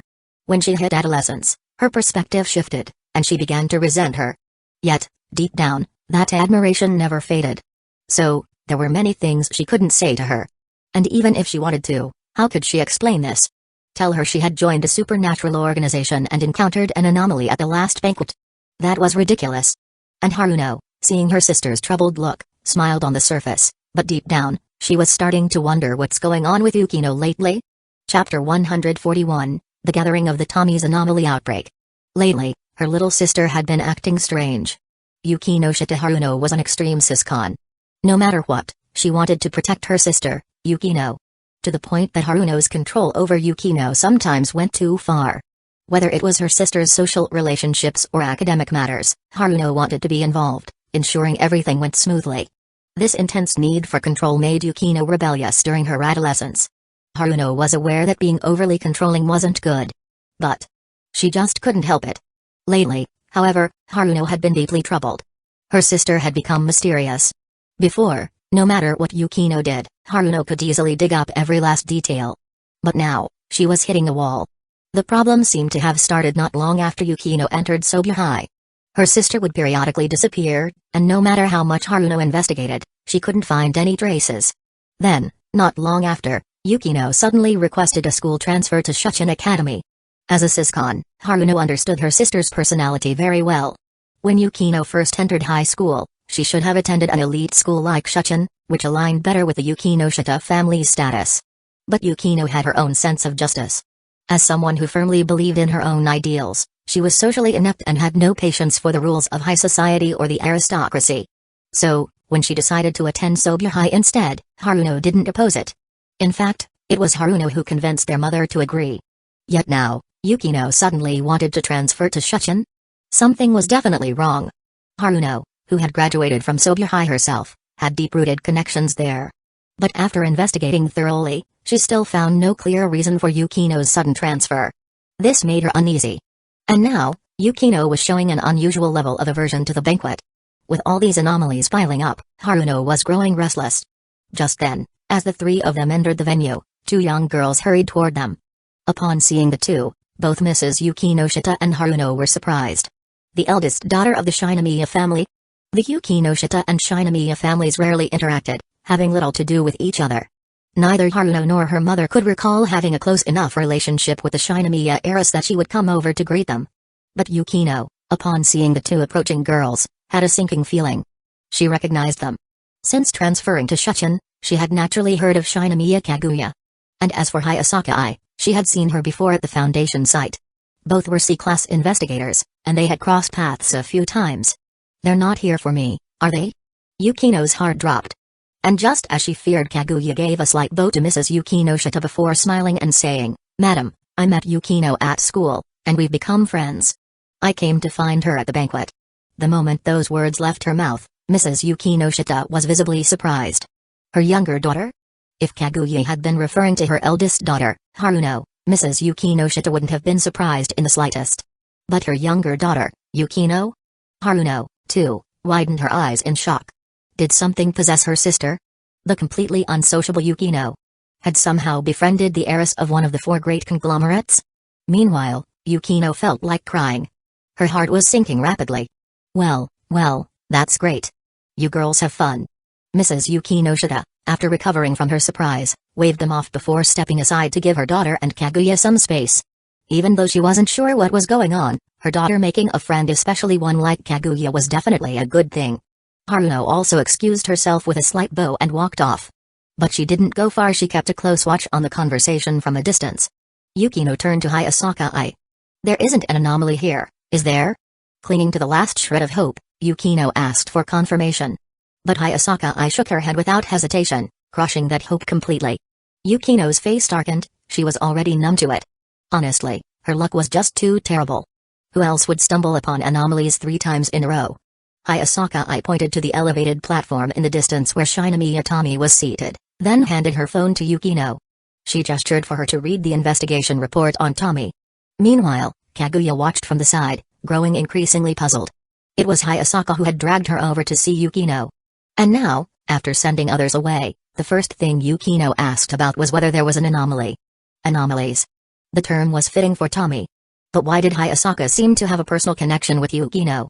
And why did they both seem to know so much about anomalies? A faint suspicion arose in Kaguya's mind. Hayasaka was hiding something from her. And it had to do with anomalies. As Yukino finished reading Tommy's investigation report, she was completely stunned. She had seen many anomalies at the Foundation. But Tommy was beyond bizarre. Just a single glance at her could make men fall in love and women burn with jealousy, ultimately leading them to dismember her. Yet, after being dismembered, every severed piece of her body could regenerate into a new Tommy. Even the blood she shed on the ground or walls could spontaneously grow into another Tommy. This was absolutely insane. Seeing Yukino put down the phone, Hayasaka wasted no time. She lowered her voice and asked, "Investigator Yukino, did you bring any Foundation-issued equipment?" The reason Hayasaka had sought out her fellow Foundation member was precisely to check if she was armed. Even though standard Foundation equipment wasn't as powerful as what mobile task forces used, it was still far superior to conventional weaponry. Even a C-class investigator would be issued some gear. With Foundation equipment, containing Tommy would still be impossible, but at least they would have some means of resistance. Hearing this, Yukino shook her head. Hayasaka sighed, but she wasn't surprised. The Foundation's standard equipment for C-class investigators wasn't particularly compact or easy to conceal. And this was a high society banquet in Japan. Carrying any conspicuous weaponry was out of the question. Hayasaka herself hadn't brought anything for the same reason. Now, Yukino was starting to panic. More and more guests were arriving. If Tommy's anomaly triggered here, hundreds, no, thousands of lives could be snuffed out like paper. And if everyone here died, Japan itself could be thrown into utter chaos. The financial elite gathered here essentially controlled the country's economy. If they perished, it would trigger massive upheaval. Not to mention, her mother and sister were here too. "We have to do something," Yukino said anxiously. Hayasaka shook her head. "I've already contacted the Foundation. They should be mobilizing a containment team as we speak. Acting recklessly now will only alert the anomaly and cause it to trigger prematurely. That would be the worst outcome." Yukino frowned, wanting to argue. How could they just do nothing? Trusting everything to the Foundation? She had always been wary of the SCP Foundation. They erased people's memories by force, used human lives as test subjects, D-class personnel, and acted as an authoritarian entity, wielding supernatural power without regard for human lives. She couldn't entrust her own life and her family's to such an organization. Noticing Yukino's unease, Hayasaka furrowed her brows. Following the Foundation's orders and cooperating is the most basic duty of an investigator. I had my doubts about the Foundation's legitimacy too at first. But in reality, they are far more just than you think. Yukino was momentarily stunned. And at that moment the Suzuki conglomerate and the Sensman conglomerate both arrived. Much like the Shinomiya family's entrance. The first to step out of the luxurious central cars were not the heads of the families, but rather flawless young girls. Suzuki Tommy. Sensman Tommy. Chapter 142, Protection and Being Protected. The terrifying Tommy held. The atmosphere in the banquet hall had reached its peak. The eyes of the men and women present unconsciously fell on one of the 3 Tommies, and once they did, they could no longer look away. Suzuki Tommy and Sensman Tommy naturally took their seats at the main position. Even the heads of their respective families were holding up their skirts for them. As the other two Tommies took their seats, the three of them looked at each other with undisguised disgust. In fact, before this, the three had already attacked each other countless times. The reason why the financial conglomerates were loosely managed was that a portion of their power had been diverted to these internal conflicts. The banquet started as scheduled. However, none of the originally planned proceedings took place, because everyone's eyes remained fixed on the three Tommies. The first to step forward was Shinomiya Ganon. Before the rulers of Japan's many financial conglomerates, essentially half of the nation's economic power, he declared, "I announce that Shinomiya Tommy is the legitimate daughter of the Shinomiya family and will henceforth be the successor, taking over as the head of the Shinomiya financial conglomerate." Upon hearing this, if it had been under normal circumstances, the many financial heads present would have thought they had misheard. Handing over one of the four great conglomerates to an adopted daughter of unknown origin? He must be insane. Or perhaps this was a trap, a ploy by the Shinomiya family to devour the other conglomerates. However, at this moment, not a single person among the financial leaders showed any signs of surprise. They looked at Tommy and felt that this decision was completely natural. Meanwhile, most of the women present began to twist their faces in jealousy, displaying expressions of madness as they scanned the surroundings for weapons. And right after Shinomiya Tommy, the heads of the Suzuki and Sensman families made similar announcements. Essentially, their conglomerates would revolve around Tommy from now on, giving her everything. Like a pack of obedient lapdogs offering their unwavering loyalty. Once the declarations were made, everyone turned their gazes to Tommy, as if waiting for her to say or announce something. And at this moment, under everyone's watchful eyes, Shinomiya Tommy stood up first. Pointing at Suzuki Tommy and Sensman Tommy, she spoke, her voice as melodious and enchanting as a bell. "For my sake, kill them." Tommy's words were like the trumpet signaling the start of the war. The suffocating atmosphere of the banquet hall erupted completely. The first to act was Ganon. As the founder of the Shinomiya financial conglomerate, he had the strongest willpower among those present. However, he had also been under Tommy's influence the longest. At the entrance of the venue, just over whether or not to attend the banquet, he had already lashed out at Kaguya. He had even declared that he would abandon all profits if necessary, just to satisfy Tommy's vanity, willing to sacrifice anything for her. From this alone, it was evident that his personality had already been completely distorted. Despite being middle-aged, Ganon moved with agility. He swiftly vaulted over the dining table, grabbed a kitchen knife, and charged straight toward the other two Tommies. His movements were precise and decisive, the knife aimed directly at Suzuki Tommy's throat. At that moment, the head of the Suzuki family also rushed forward, blocking Suzuki Tommy's path. He even extended his arm to intercept Ganon's attack. The knife pierced through the Suzuki patriarch's forearm, tearing through the muscle completely. Ganon had used his full strength. However, the Suzuki patriarch seemed unfazed by the pain and smiled at Suzuki Tommy. "Look, Tommy, I blocked the knife for you. I am the person who loves you most in this world." He spoke with deep affection, as if this act was proof of his devotion. "However, you useless idiot. Why didn't you stop him completely? I'm hurt. Can't you see?" Suzuki Tommy clutched her hand in pain. She had raised her hand to block the attack just now. Even though the knife had pierced through the Suzuki patriarch's arm, it had still slightly grazed Suzuki Tommy's palm. But compared to his injury, her wound was nothing. All she needed was a simple bandage, yet she still had the audacity to berate the Suzuki patriarch for his incompetence. The Suzuki patriarch looked somewhat aggrieved. Perhaps this was one of the few times in his life that he had shown such an expression. But Suzuki Tommy paid no attention to him at all, ignoring the fact that his arm had been pierced through. "What are you looking at me for? Are you stupid? Someone is trying to kill me. Go kill that bitch. Aren't you always saying that you love me more than anyone in this world? Then why haven't you moved yet?" Before she had even finished speaking, the Suzuki patriarch suddenly grabbed the knife still lodged in his arm. Without hesitation, he yanked the blade out, held it tightly, and lunged at Shinomiya Tommy. Despite blood gushing from his wound, an injury that, if left untreated, would soon lead to shock, he didn't care. The crowd in the banquet hall watched this bizarre display of violence, yet no one screamed. On the contrary, many people began to stir, eager to join the battle for Tommy. The ones who had arrived at the venue earlier and spent more time gazing at Tommy were now the first to step forward. Even the women shared the same reaction, their eyes brimming with jealousy and hatred as they slowly closed in on one of the three Tommies. Yet the three Tommies seemed completely oblivious to the eerie atmosphere around them. They continued to hurl insults at each other, speaking in the most arrogant tones, spitting out venomous words, and harboring the deepest malice for one another. Haruno clutched her mouth tightly, trying to suppress the overwhelming urge to scream. She didn't understand how this banquet had turned into such a horrifying nightmare. Even she, someone considered perfect in every way, was now filled with panic and had no idea what to do. Instinctively, she turned to look at her younger sister. No matter what, she had to at least protect her sister. When she turned her head, she saw that her sister was staring at the stage with an intense expression, as if she wanted to do something. Without hesitation, Haruno rushed over to Yukino. "Yukino, we have to get out of here. They're all going insane." Haruno grabbed Yukino's hand, trying to pull her away. But Yukino immediately broke free and exclaimed passionately, "We can't just run away now. We have to do something. If this continues, everything will be ruined." Haruno, hearing this, didn't have time to care about Yukino's emotions anymore. Right now, escaping was far more important than mental well-being. At the very least, they needed to stay alive and leave this twisted place. "And what can you even do?" Haruno retorted coldly. "You can't do anything."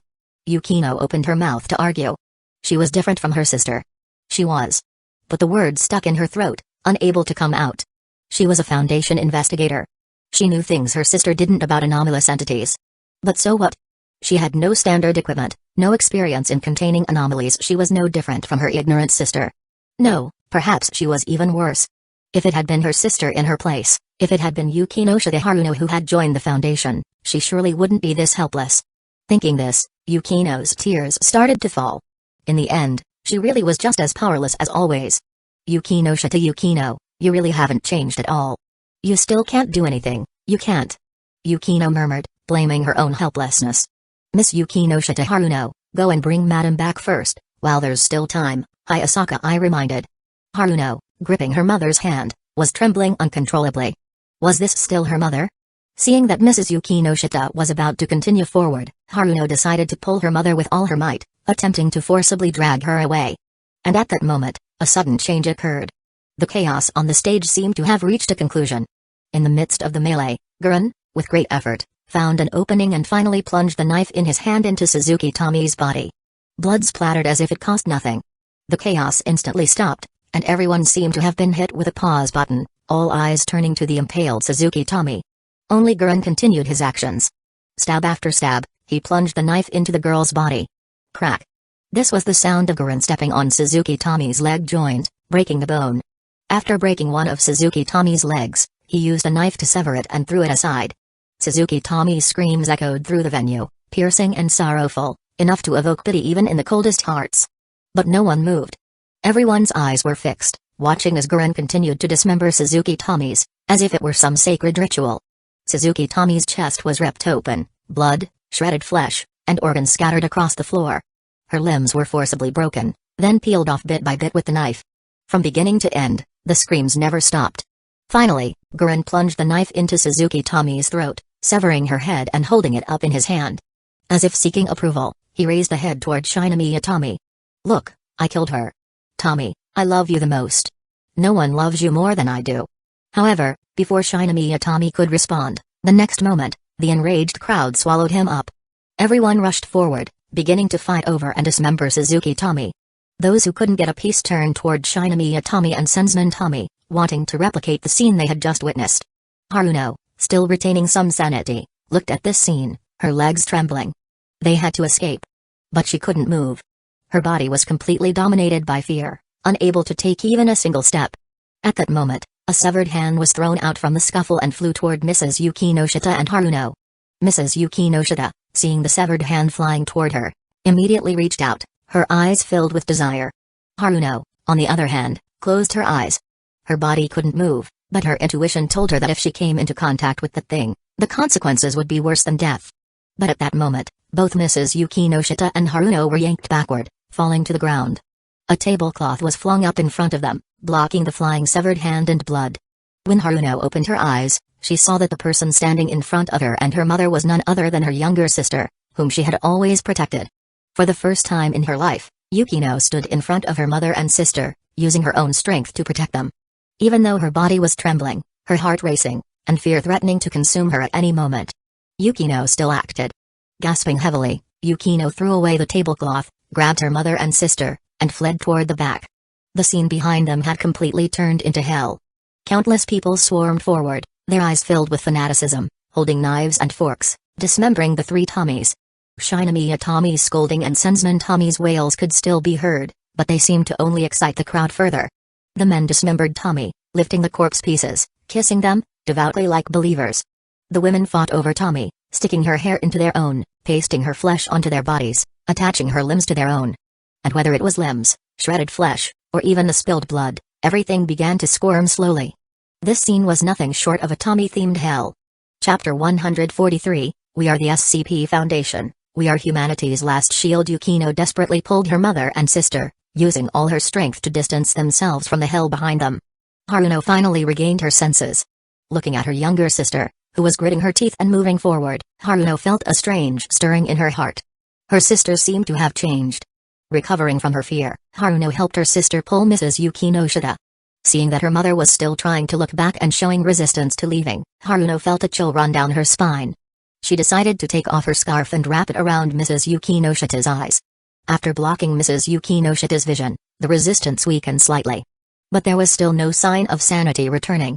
At that moment, Haruno couldn't help but glance back. That single glance caused her sanity to plummet. The scene behind her was enough to instantly zero out the sanity of any ordinary person. Men and women, reveling in the severed limbs and blood of Tommy. Women who had embedded Tommy's hair and flesh into their bodies now had horrifying tumors growing from the points of contact. From the tumors, blood vessels protruded, clearly extending throughout their bodies, including their heads and hearts.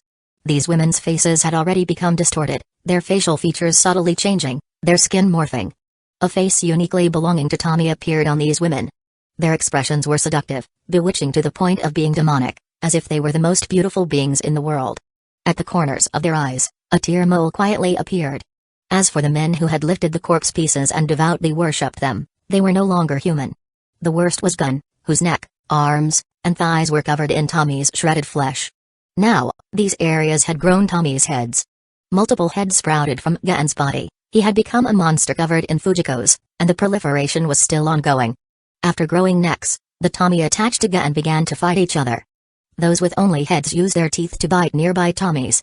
Those with hands reached out to twist the necks of other Tommies, still trying to make Gun move to acquire tools for killing. Even more terrifying were the floor, walls, dining tables, and curtains. These surfaces, splattered with Tommy's blood, were now slowly growing incomplete, malformed Tommy's heads. Everywhere you looked, there were grotesque Fujiko heads. They grew from the carpet, from the curtains, from just a few cells of blood. The impact of the scene was horrifying, enough to make one's sanity plummet. The most hopeless part was that the insane crowd was still reveling like it was a festival, slaughtering the newly grown Tommies. More blood and shredded flesh splattered, growing new Tommies. It was foreseeable that if left unchecked, this party venue would become a breeding ground for Tommies. Countless Tommies would grow from here, continuing this hellish process. Such a scene was utterly hopeless. Although they had temporarily escaped, Haruno's pupils were still trembling uncontrollably. That monster. Chiba. No, Japan or even the entire world, would probably be destroyed by that monster. After pulling her mother to a safe area, Yukino collapsed to her knees, completely exhausted. She had always been terrible at sports, and the actions she had just taken were only possible due to a massive adrenaline rush. Once she stopped, her body gave out completely. Looking at the hell in the distance, Yukino's eyes widened. This was an anomaly? Kaguya, watching from afar, saw her father being used as a battlefield by the multiple Tommies growing from his body. In the end, torn apart by the struggle, he died, his corpse becoming a breeding ground for Tommies. Seeing this, Kaguya felt pain and sorrow. The founder of the Shinomiya family, its helmsman. Her father, had met such a gruesome end. Hayasaka, what should we do? Run? If the thing isn't killed, Japan will be destroyed, right? Kaguya asked Hayasaka, her voice filled with helplessness. This wasn't a genuine question seeking an answer but more of an emotional outburst. But then, Hayasaka turned her gaze toward the entrance of the venue. Following Hayasaka's line of sight, Kaguya's eyes widened in shock. Yukino and Haruno also noticed the unusual activity at the entrance. Figures dressed in white isolation suits, wearing tactical goggles and gas masks, were entering in an orderly manner. They carried flamethrowers that looked like they belonged in a sci-fi movie, with small fuel tanks strapped to their backs, marked with hazard symbols. Behind them was another team, clad in pitch-black armor. Their armor seemed like something out of a fantasy, with no visible seams, as if it were a single, natural piece. On the chest of the armor was a fist-sized disc emitting a bright, white light. Despite the apparent weight of the armor, these individuals moved silently and with agility, completely unhindered. Arrived at the anomaly outbreak site. Anomaly threat level high, with signs of spreading. Aborting anomaly contact mission. Initiating containment protocol immediately. Orders received. Beginning anomaly containment. Utilizing information provided by C-Class Investigator Hayasaka I. Equipping flamethrowers for initial containment. C3 Armed Squad, left flank. C7 Armed Squad, right flank. If flamethrowers prove ineffective, retreat immediately. Otherwise, encircle from the rear. Remaining squads, follow me. 3-person teams, triangular formation. Prepare to move in. Preserve one original anomaly specimen. Eliminate the rest. As the B-class agent in black armor relayed the Foundation's orders, the armed squads and special teams immediately sprang into action. They ignored the hellish scene before them, advancing without hesitation. Each team of 3 moved in a triangular formation, each member facing a different direction to ensure they could monitor their teammates at all times. Upon entering the venue, they immediately activated their flamethrowers. A crimson blaze engulfed every part of Tommy within its reach: her head, severed limbs, and even her blood. Shrill, agonized screams echoed throughout the venue. Seeing this, Hayasaka let out a breath of relief. Finally, the SCP Foundation had arrived. Meanwhile, Kaguya and Haruno stared in shock at the unfamiliar group before them. These people were highly trained, equipped with cutting-edge gear the likes of which they had never seen before, and showed no fear in the face of the terrifying entity that was Tommy. Both of them came from wealthy families and had encountered elite soldiers and powerful bodyguards. But none of them could compare to these people. Because whether they were soldiers or private guards, they were still human. When confronted with a hellish nightmare like this, fear would creep into their hearts, some might even retreat. But this group was entirely different. It was as if they had been born to handle anomalies like Tommy. Their steps were firm and unwavering, their actions smooth and decisive. They embodied the very essence of hope and courage. And the one most affected by this sight was undoubtedly Yukino. Watching these individuals march fearlessly into hell, she recalled her previous assumptions. An organization like this, wouldn't they be an oppressive force, one that arbitrarily lorded over humanity? At that moment, a Foundation agent, clad in jet black tactical gear, approached the group. Investigator Hayasaka, Investigator Yukino Shida, thank you for providing us with intelligence on the anomaly. We have now confirmed that fire is an effective containment measure. Neither of you are carrying standard equipment, nor are you armed with a flamethrower specialized for Tommy. Please evacuate immediately.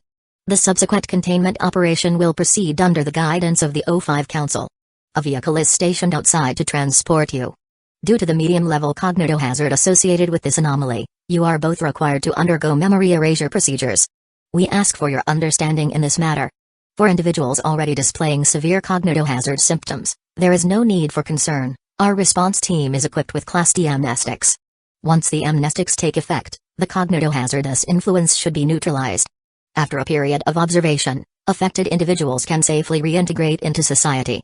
After delivering these statements, the agent handed them 2 pieces of standard Foundation equipment. Yukino took hold of the gear, gripping it tightly. Hearing the Foundation personnel mention memory erasure once more, she finally understood. She finally grasped why the SCP Foundation insisted on forcibly wiping people's memories. A scene like this, akin to a vision of hell itself, was something best forgotten. Memory erasure wasn't an act of oppression. It was a measure to protect human cognition. This principle had been repeatedly emphasized in the Foundation's doctrines, but only now did she fully comprehend its meaning. Kaguya watched as Hayasaka accepted the equipment, unable to hold back her question any longer. Who exactly are you people? When did Hayasaka join the Foundation? Hayasaka looked at her mistress and sighed helplessly. She had wanted to keep this a secret for the rest of her life. When it came to anomalies and the SCP Foundation, the best thing one could do was remain ignorant. Unfortunately, Kaguya had the worst possible luck this time, coming face to face with an entity like Tommy. There was no keeping the truth hidden now. The agent hesitated for a moment before responding. We are the SCP Foundation. Our mission is to secure, contain, and protect. We secure anomalies, contain anomalies, and protect all of humanity and its perception of reality, ensuring that people continue to live in a normal world. We are the last shield of mankind. We do not retreat. We will sacrifice everything to protect humanity. As for Investigator Hayasaka's personal matters, I am not authorized to disclose them. You may ask her directly before your memory erasure. Kaguya fell silent. The last shield of mankind. How was she supposed to argue against that? She looked toward her maid and saw Hayasaka give her a bitter smile. At that moment, She finally understood. So this was the truth. On the other side, Haruno stared at her sister in shock. When had her little sister joined such an unfathomable organization? A flood of questions rushed to her lips. But when Haruno saw Yukino's expression, she swallowed them all. Yukino had truly changed. Chapter 144, Honor the Fallen. Looking at her younger sister, Haruno felt an unfamiliar sense of loss. For some reason, she felt as if she had been defeated. She turned her gaze toward the Foundation agents and made a decision. Since Yukino had joined this organization known as the SCP Foundation, then she would join as well. No matter what, she would protect her little sister. With her abilities, she should be able to contribute to the Foundation's work. As the group prepared to exit the venue and head toward the Foundation's extraction point, a sudden anomaly occurred. The armed personnel, who had been overwhelming Tommy in combat, suddenly had one among them turn his weapon on his own comrades. The betrayal was completely unexpected. But as if anticipating such a possibility, the remaining two members of his three-man unit immediately responded. They dropped their flamethrowers and swiftly drew their silver-white pistols from their holsters. The handguns had a strange design, oversized barrels and specialized magazines. Without hesitation, they fired at their treacherous comrade. There was no deafening gunshot, only the sound of two projectiles slicing through the air. Two transparent syringe-like rounds embedded themselves in the rogue soldier's body. The liquid inside the syringes was injected into his bloodstream. The soldier instantly lost all resistance, collapsing to the ground. "What's happening?" Yukino asked anxiously. The agent's voice was grim. "This anomaly possesses a medium-level cognitohazard, which affects individuals at varying speeds depending on their cognitive resistance. Before entering, all of our personnel took W-class Nestic supplements to mitigate the effects of the cognitohazard and prevent defection. However, the efficacy of W-class Nestics gradually weakens after 30 minutes. Once it fades completely, some personnel may succumb to the anomaly's influence. That's why all teams operate in three-man formations, using a triangular stance to monitor each other. Each member is armed with tranquilizer rounds to immediately neutralize any cognitohazard-compromised personnel." Hearing this, the girls were left speechless. To think that with only the limited intel provided by Uchiha and within such a short time the Foundation had formulated and executed such a meticulous countermeasure. This means we don't have to worry anymore. The Foundation is incredible. Yukino murmured in awe. This plan, was it devised by an O5 council member? Uchiha asked in astonishment. The agent nodded. Indeed, this operation had been planned by an O5 council member. However, the agent hadn't disclosed everything. There was a part of the plan he hoped would never come to pass. Unfortunately, things don't always go as one wishes. The affected squad, though they had swiftly neutralized their rogue member, he had still managed to inflict damage. Before collapsing, he had turned his flamethrower on his own teammates, engulfing them in flames. Wearing fuel tanks on their backs, the two soldiers had no way to roll on the ground to extinguish the fire. All they could do was rush toward each other in an attempt to smother the flames manually. At that moment, a Tommy head, flung by another Tommy's growing arm, landed on them, splattering fresh blood everywhere. Some of the blood seeped into the unconscious soldier's protective suit. "Terminate C-36, C-312, and C-318 immediately." The commanding agent issued the order in a cold yet resolute voice. The next moment, the two armed personnel who were hit by Tommy's severed head reacted. One of them picked up the head and threw it to the ground. Holding a flamethrower, he incinerated the head along with his teammate, who was in a state of anesthesia on the ground. For the anesthetic dart to take effect, it had to penetrate the protective suit.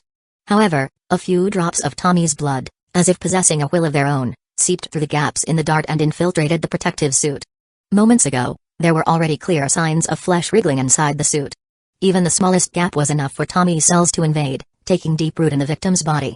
With just a breath, Tommy's flesh sprouted and bloomed within the person, using them as an incubator, forming grotesquely beautiful flowers. There was no saving them. Meanwhile, the two personnel hit by the severed head had their protective suits burned through due to the flamethrower attack. On the parts of their bodies that came into contact with Tommy's flesh, Tommy's beautiful face had already begun to form, smiling seductively. That face was so stunning that it made people feel inferior, as if it were a divine masterpiece. Yet at this moment, it was the most terrifying thing in the world. "I am C-318. My comrades, continue the containment mission. We must not let this anomaly spread. This is our duty as Foundation personnel." A sudden voice rang through the communication devices of the team. It was a gentle, middle-aged voice. As part of the C3 squad, many people recognized him. This guy often dragged teammates out for drinks and complained about the poor treatment of armed personnel. He was the big brother of the C3 squad, known for his hearty laughter and his patience in guiding new recruits. A fireball erupted in the center of the venue. C-318 pulled open the valve of the fuel tank on his back, allowing the flames to engulf his protective suit. No one could see his expression through the fire and the visor. The younger members of the team could only vaguely remember his face and that bright, hearty laughter. At this moment, that face carried unwavering determination and fearless courage, a final lesson from their veteran comrade. Watching this scene, whether it was Yukino, Kaguya, Hayasaka, or Haruno, they were all deeply shaken. Tears fell unconsciously. What kind of conviction, what kind of willpower, was required to march toward death so calmly? We contain, we protect. We may fail, but we will never retreat, because behind us stands all of humanity. Through the communication device, C-36 recited the Foundation's code. Another fireball exploded in the arena. With that, all 3 contaminated armed personnel were executed. The commanding agent's voice was hoarse. Continue the anomaly containment mission. The W-class memory supplement is reaching its time limit. You cannot take a second W-class memory supplement in a short period. Carefully monitor the status of your teammates. If a teammate shows signs of cognitive contamination, sedate them immediately and evacuate them from the anomaly outbreak zone. If you are unfortunate enough to be infected by the anomaly, conduct self-termination. Offer your heart for humanity. We contain, we protect. We may fail, but we will never retreat. Honor the fallen. Before the agent finished speaking, the armed and agent teams resumed their containment mission. Inside the venue, fireballs rose frequently, and their occurrence was steadily increasing. Without the protection of W-class memory supplements, the Foundation's agents and armed personnel could only endure the cognitive hazard with their sheer willpower. One after another, those destined for death stepped forward, igniting themselves into flames. As if doing so could illuminate the path ahead for humanity. Tears and words were stuck in their throats. Haruno stared blankly at everything happening in the venue. Could she really handle being a member of the SCP Foundation? Did she truly possess the courage to die for humanity? Yukino was equally speechless, unable to utter a single word. So this was the SCP Foundation? The usually leisurely yet authoritarian Foundation, was that precious time of peace actually something hard-earned? The time she had dismissed as wasted was, for these fallen heroes, the most precious moment of their lives? She had always believed in the justice in her heart. But was it really justice? At that moment, a sudden, sharp sound of something slicing through the air echoed. The venue fell into a sudden silence. When everyone turned toward the source of the sound, they saw that, at some point, a young man with black wings had appeared above the venue. The president has arrived. The fallen gave their lives meaning. We held on. As long as the president is here, the SCP Foundation will never fail. A mere anomaly is nothing. The moment Haruto appeared, the heavy, suffocating atmosphere instantly dissipated. In its place was a wave of relieved cheers. The SCP Foundation was never an organization that celebrated victory prematurely, it remained cautious until the very end. The Foundation demanded absolute success, for behind them stood all of humanity, and they could not afford the cost of failure. But when Haruto appeared, the Foundation personnel instantly relaxed. Because that was the president. As long as the president was here, everything would be resolved. This was a truth passed down among Foundation personnel. Kaguya looked up, and when she saw that figure, her heart began to race. At the moment of crisis earlier, the figure that flashed before her eyes overlapped with Haruto, who now hovered in the air. Pressing a hand against her chest, she felt her heartbeat quicken and took a deep breath. Meanwhile, Yukino looked at Haruto in the sky, her eyes brimming with tears. The man she once thought was despicable was actually the pillar supporting countless people. He was someone for whom these people, marching toward death, could cheer the moment they saw him. Chapter 145, containing Tommy, Haruno joins, Yukino breaks down in terrors. All Foundation personnel, immediately withdraw from the anomaly outbreak zone and enter self-isolation. Haruto's voice echoed through the venue. All Foundation personnel executing the containment mission began an orderly retreat from the anomaly outbreak zone. Once they reached a safe zone, they took no chances, distancing themselves from one another. They waited for other Foundation personnel to arrive and conduct examinations to ensure no one was carrying Tommy's cells. Once everyone had withdrawn from the anomaly outbreak area, Haruto descended from the sky, landing in a massive pool of eldritch, sanity-draining flesh. The sight made several girls tighten their grip in concern. Hayasaka, he fell in. Will he be okay? Kaguya grabbed her maid and shook her violently. Hayasaka I had been a little worried at first, but after being shaken like that, her concerns suddenly disappeared. Just appearing was enough to captivate her mistress' soul. Give back that cool unwise lady. Miss, please don't exaggerate. Since the president is acting this way, he must have his own reasons.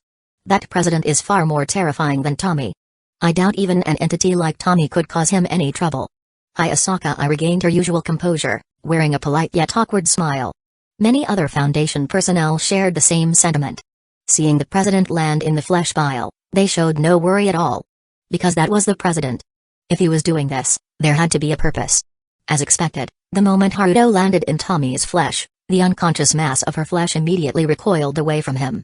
As if encountering a natural predator, they avoided him like the plague. At the center of where Haruto landed, a hollow circle formed. Meanwhile, the Tommy clones that had grown heads and gained self-awareness stopped their internal slaughter. They gathered at the circle's edge, gazing at Haruto longingly, revealing enchanting smiles. Tommy was an extremely arrogant and vain existence. She desired the most precious things in the world, believing she was meant to be the noblest being. Thus, different Tommies would slaughter each other. Because each believed they alone were the true Tommy, the supreme existence. But now, the Tommies had found something they truly desired. The young man before them was far more valuable than any luxury, more radiant than the most exquisite gemstones. They craved him. The scene was eerie. Many of the Tommies only had heads and necks, with some even fused together. Some had only half a body, with visible internal organs still wriggling as they grew.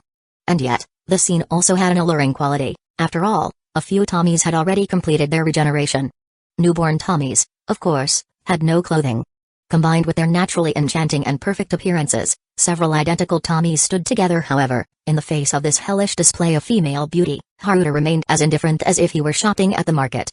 His gaze swept over the numerous Tommies, and eventually, he found one that looked more pleasing to the eye. It was a Lily-sized Tommy. Perhaps due to incomplete growth, she had slight differences compared to the others. Haruto walked over and singled out this Lily Tommy. The other Tommies, upon realizing that Haruto hadn't chosen them, had their expressions instantly contort with jealousy. Yes, jealousy. Even Tommy could feel jealousy. The one selected by Haruto, on the other hand, beamed with an incredibly radiant and joyful smile. Let's be together forever. Just as this Lily Tommy spoke her seductive words and displayed her enticing posture, Haruto reached out and retrieved a black sack from his camo space. Lily Tommy? The next moment, Haruto lifted her up and casually stuffed her into the black sack, tying the opening shut. This particular Tommy would be kept as a sample for containment and research. The other Tommies. Haruto ascended once again, the black wings on his back fluttering slightly. As his wings beat, ink black, lusterless feathers rained down into the venue-like droplets. The writhing flesh was effortlessly pierced by the seemingly soft feathers, nailing it to the ground. With a snap of Haruto's fingers, the ink black, lusterless, and soft feathers suddenly burst into dazzling light. Haruto's wings were an extension of his cells, with each feather containing an astonishing amount of biological energy. At this moment, this biological energy erupted purely in the form of heat. Wherever the feathers landed, everything was vaporized. Steam rose into the air, the venue's floor was burned through, and the rock beneath turned into molten lava.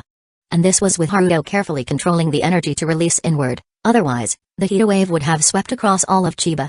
Under such an intense strike, all remaining Tommies were instantly melted away, leaving no trace.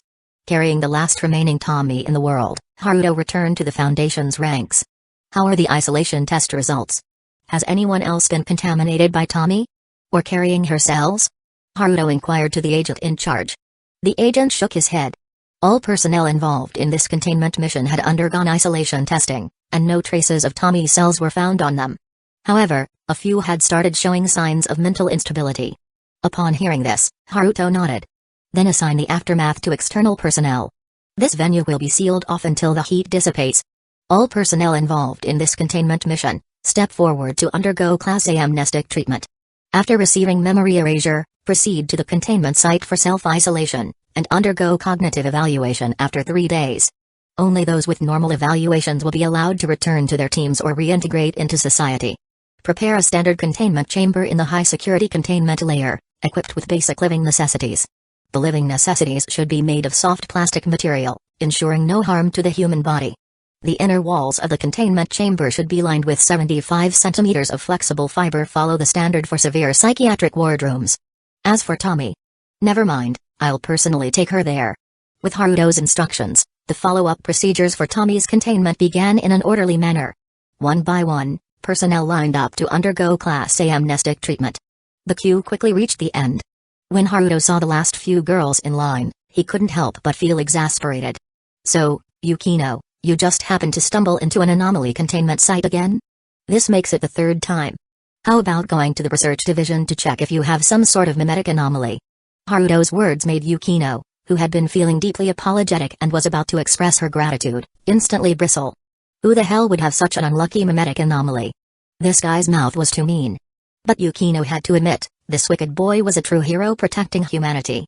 And not just any hero, but the most selfless and reassuring one. Compared to her own self-righteous sense of justice, the boy in front of her embodied true justice. With his abilities, he had established the SCP Foundation, selflessly protecting everyone. Thinking about Tommy and the Foundation personnel who had sacrificed themselves, Yukino suddenly lost all fight. Thank you. She lowered her head and sincerely expressed her gratitude. This surprised Haruto a little. Was the usually stubborn Yukino finally turning over a new leaf? You're not infected by Tommy, are you? Haruto scrutinized Yukino, even lifting her bangs to check for a newly formed beauty mark at the corner of her eye. Yukino shita Yukino. Seeing the intimate interaction between the boy and her sister, Haruto finally couldn't hold back. Mr. President, could you perhaps perform memory erasure on our mother first? Haruno interjected, interrupting Haruto and Yukino's moment. Haruto shifted his gaze toward Haruno. He knew a little about this eldest daughter of the Yukino Shita family. Yukino's older sister, a perfect version of Yukino with impeccable social skills, and a plus-sized figure. Other than her extreme siscon tendencies, she was flawless in every way.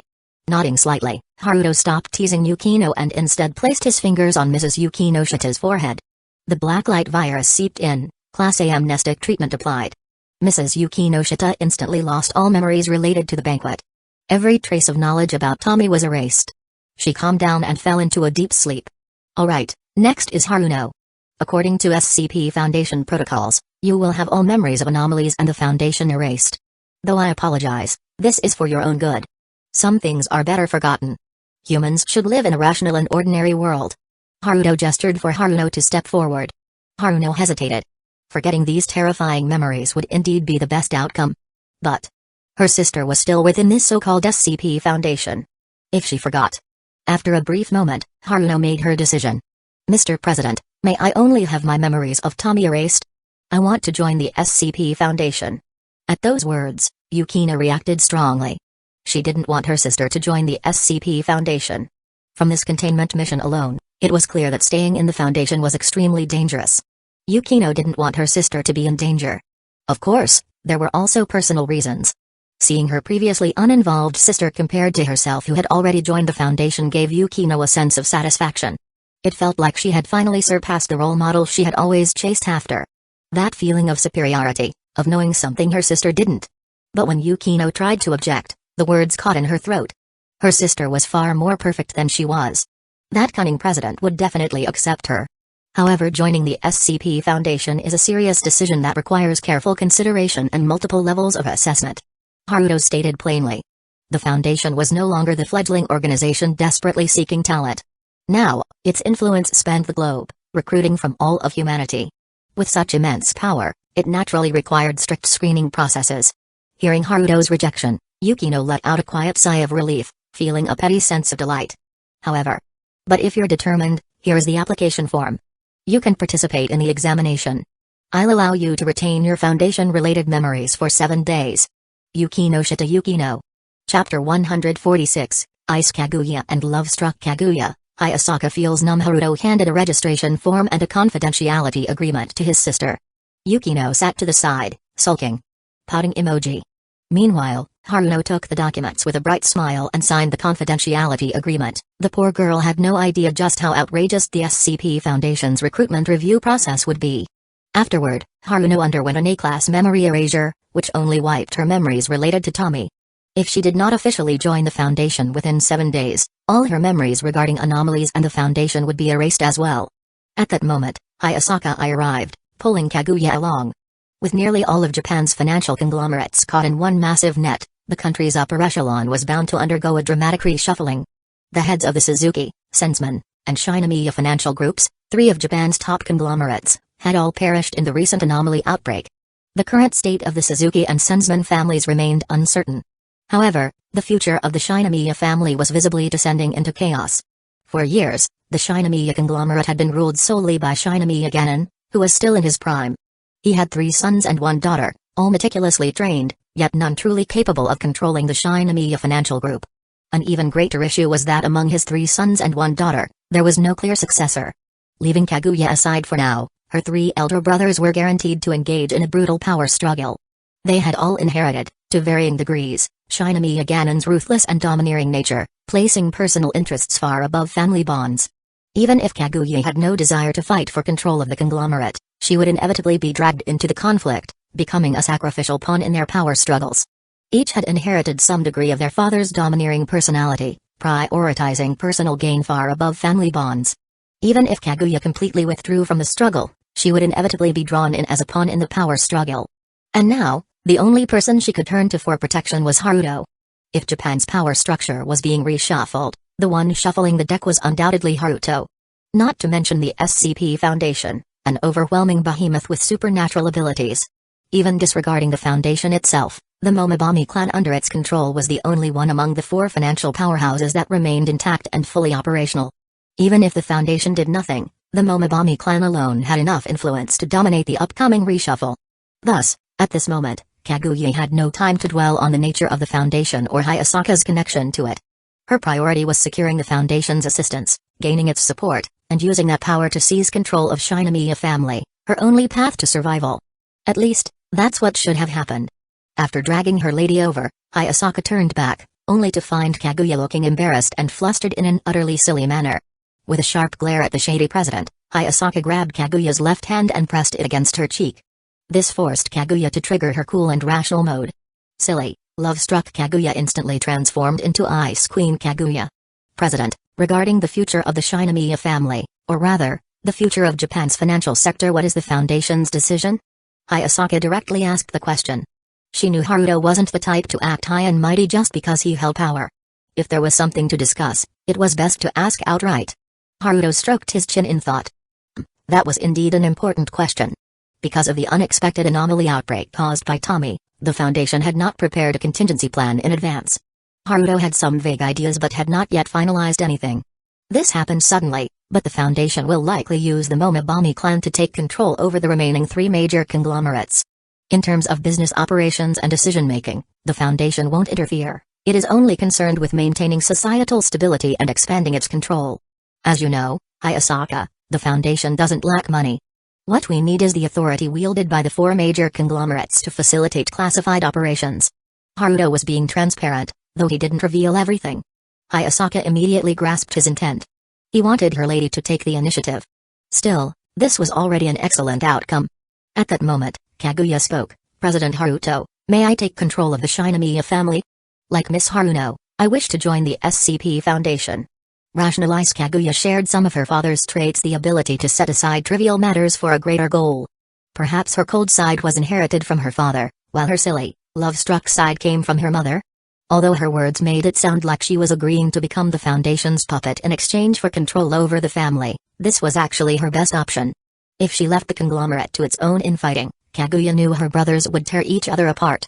At that point, with external instability and internal strife, the Shinomiya family would likely collapse. By joining the Foundation, the family could continue operating independently without being exploited for its wealth. Kaguya had immense trust in both the SCP Foundation and Haruto, who had twice saved her life. After a brief moment of contemplation, Haruto nodded. This arrangement aligned with the Foundation's interests. Having Kaguya manage the Shinomiya family within the Foundation would ease the burden on the Momobami clan in handling external affairs. As for helping her surpass her 3 brothers and take control, such a simple matter didn't even require consideration. Haruto retrieved the Absolute Contract Codex and placed it before Kaguya, indicating for her to sign. Seeing the familiar Golden Codex, Hayasaka felt deeply conflicted. She had once gone to great lengths to keep her lady away from this dangerous organization. Yet now, her lady was voluntarily walking into it. Had she known this would happen, perhaps. While Hayasaka was lost in thought, Kaguya had already signed her name. Now that business was settled, Kaguya's curiosity surfaced. President Haruto, since I've joined the SCP Foundation, may I ask some questions about it? She cautiously inquired. Haruto nodded indifferently, assuming she would ask about anomalies or containment procedures. However, Kaguya's first question was, has Hayasaka been part of the Foundation for a long time? Hearing this, Hayasaka felt an ominous foreboding. Haruto nodded. Yes, Hayasaka, I joined the Foundation long ago. He even mentioned a time so early that the Foundation hadn't even been officially established yet. Hayasaka was actually one of the Foundation's founding members. Kaguya, who had long suspected something, suddenly felt as though countless questions had been answered. For instance, why had her most loyal aide suddenly sided with an unfamiliar young man? Why had Hayasaka defied her orders to keep her from investigating Haruto? Now she understood, it was all due to the SCP Foundation's secrecy protocols. Hayasaka had never betrayed her. This realization warmed Kaguya's heart. And then, another thought arose. If Hayasaka hadn't betrayed her, then the idea of romance. Thus, Kaguya blurted out, then, President Haruto, are you and Hayasaka not in a relationship? Haruto? Hayasaka? Even the Yukinoshita sisters turned to look. Was there really something between them? A shady president, scheming maid dynamic? Actually, that sounded kind of fitting. Hayasaka wanted to cry. Why did her lady think she was dating this shameless president? Meanwhile, Haruto, after a brief moment of surprise, suppressed a smile and shook his head. No, Hayasaka seems to have some prejudice against me, so romance is rather unlikely. Hayasaka wanted to retort, it's not prejudice, it's an accurate assessment of your shady nature. However, upon hearing this, Kaguya visibly lit up. That meant she didn't have to compete with Hayasaka. She could openly pursue Haruto. Determined, she thought, Shinomiya Kaguya, will make Haruto confess to me. At this moment, Hayasaka only wanted to shake her lady awake. Don't be a love-struck fool, my lady. Alright, if there's nothing else, I need to head back to the station and throw Tommy into the containment chamber. Haruto raised his hand slightly, gesturing to the struggling sack in his grasp. However, that sack was actually constructed from his own cellular differentiation. Forget Tommy, even if he threw Rise in there, she wouldn't be able to break free. Hearing this, Yukino appeared puzzled. What about the memory cleansing procedure for us? She, Hayasaka and Shinomiya Kaguya had yet to undergo the memory cleansing process. Although joining the Foundation didn't require them to erase their knowledge of anomalies and the organization, they should still have their memories of Tommy erased. However, Haruto shook his head. No need. You three were never cognitively contaminated by Tommy in the first place. These words left the three of them stunned. Did they have such a special talent? Then, Haruto continued, because there are residual traces of the blacklight virus in your bodies. After receiving the notification, I activated the virus within you. Your vision was distorted, you only saw a filtered version of Tommy's cognitive contamination. There's no need to erase your memories. I see. My ass. The three girls' eyes widened. They actually had something as dangerous sounding as the blacklight virus in their bodies? Hayasaka, in particular, was full of doubts. It was understandable for herself and Yukino to have the blacklight virus since they had undergone class memory cleansing in the Foundation. But why did her lady have the blacklight virus in her body? Suddenly, Hayasaka recalled the first time her lady met Haruto. The handshake. Hayasaka This scumbag president. He had already secretly done something to her lady from the start. Meanwhile, Haruto made a swift getaway. Inside the car, Haruto looked at the black-clad Agent 3 before him and sighed. You really have it tough. The agent simply shook his head with a smile. I've always walked this path. For the future of humanity, someone has to play the role of the devil. Besides, this situation is 10,000 times better than those past meaningless sacrifices. Not to mention, there's the Phoenix Project. Indeed, the agent leading this mission was actually 052, Irwin. And the agents who were tasked to contain Tommy, some of them are ex-members of the scout regiment who followed him to Haruto's world. When Haruto went to deal with the undying reptile of the Northern Nation, SCP-682, Irwin temporarily took over command of Tommy's containment operation. Disguised as an agent, he arrived at the scene to make real-time adjustments to the plan. Chapter 147, Mobile Task Force, Nine-Tailed Fox, Devouring Tommy. Wake up! Wake up! A voice called out, accompanied by a shaking sensation. From the depths of unconsciousness, you slowly regained awareness, then suddenly snapped to attention. In your dazed state, you opened your eyes only to be stunned by the scene before you. President? Your voice was a bit hoarse, seemingly due to not speaking for a long time. You felt damp, as if you had just emerged from water. However, compared to being personally awakened by the president, those were minor issues. Seeing that you had finally woken up, the president revealed a relieved smile. C36, you're finally awake. You felt puzzled. Had you been injured and fallen unconscious during a mission? The president actually seemed this concerned about your safety. While you were still confused, you heard the president continue, the surgery was a great success. You're a girl now. C36. The man abruptly leaped out of the Phoenix Project's incubation pod, carefully checking whether anything was missing or if anything extra had appeared on his body. Only after confirming that his partner was still intact did C-36 let out a heavy sigh of relief. If this were any other place, the whole "you've turned into a girl" thing would just be taken as a joke. But not here, not in front of this president. The SCP Foundation had multiple ways to permanently turn someone into a girl. The most well-known and simplest method was a bioengineering genius from the Foundation, Ms. Mihari, who developed a feminization serum. As long as one drank it, they would close their eyes, and upon opening them, they would have truly become a girl. When C-36 first learned about the feminization serum, he refused to drink anything handed to him for several days. If his water cup left his line of sight for more than 0.75 seconds, he deemed it undrinkable. Cough, cough. But that's straying off topic. C-36 let out a long sigh and quickly realized his current situation was quite awkward. Thankfully, Haruto promptly handed over a white lab coat. C-36 immediately took it, swiftly putting it on and tying the belt securely. "President, please don't joke with me like that. It's terrifying." C-36 patted his chest. For a moment, he had actually been thinking about how he would live as a girl in the future. Haruto smiled without saying anything. C-36 soon noticed something was off. Why was he here? Could it be that he had undergone memory erasure due to a mission? Quickly, C-36 recalled what had happened. While facing the terrifying anomaly known as Tommy, his teammates had been cognitively contaminated and had attacked him.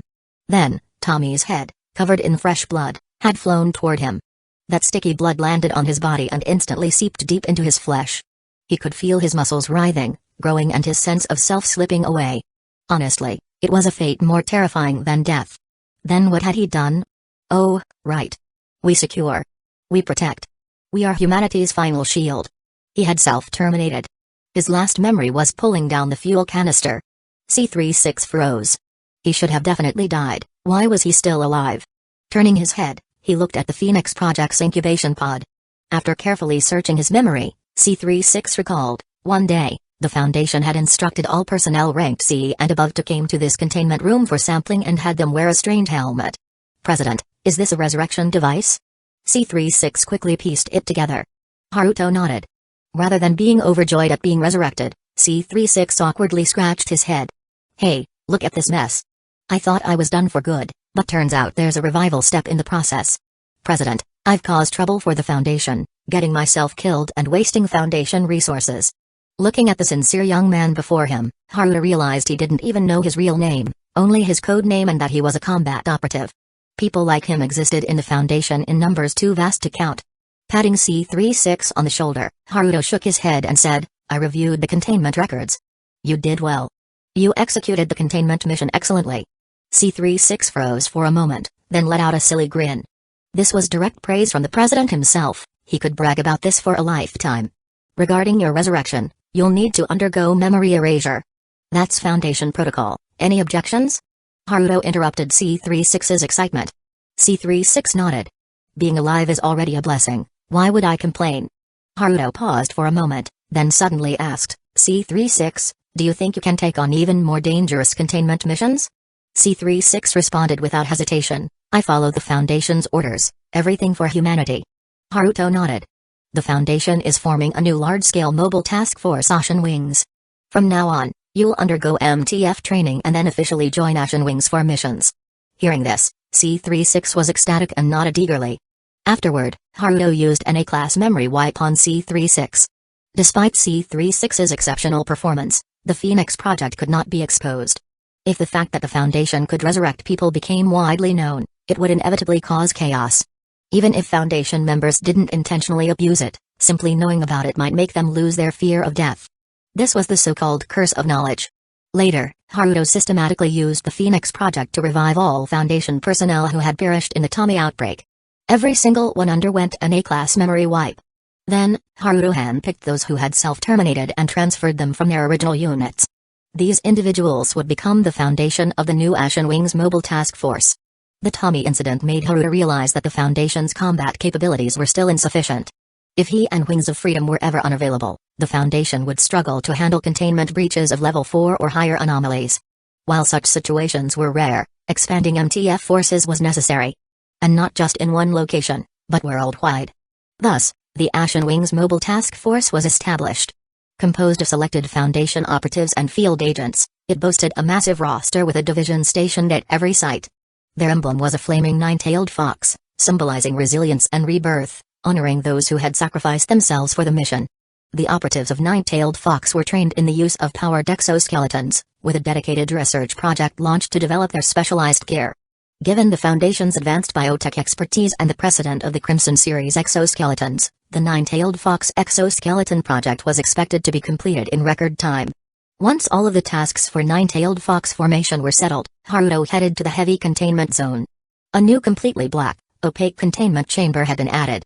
Access was restricted to level 4 personnel and above who had cognitive immunity or had taken W-class memory aids. Even then, full protective suits were required to enter. The room had 3 heavy blast doors made of high tensile fiber, specialized carbon fiber, and super alloy. Each door could only be opened one at a time. The outer walls were reinforced with alloy and carbon fiber, capable of withstanding a C4 explosion without deformation.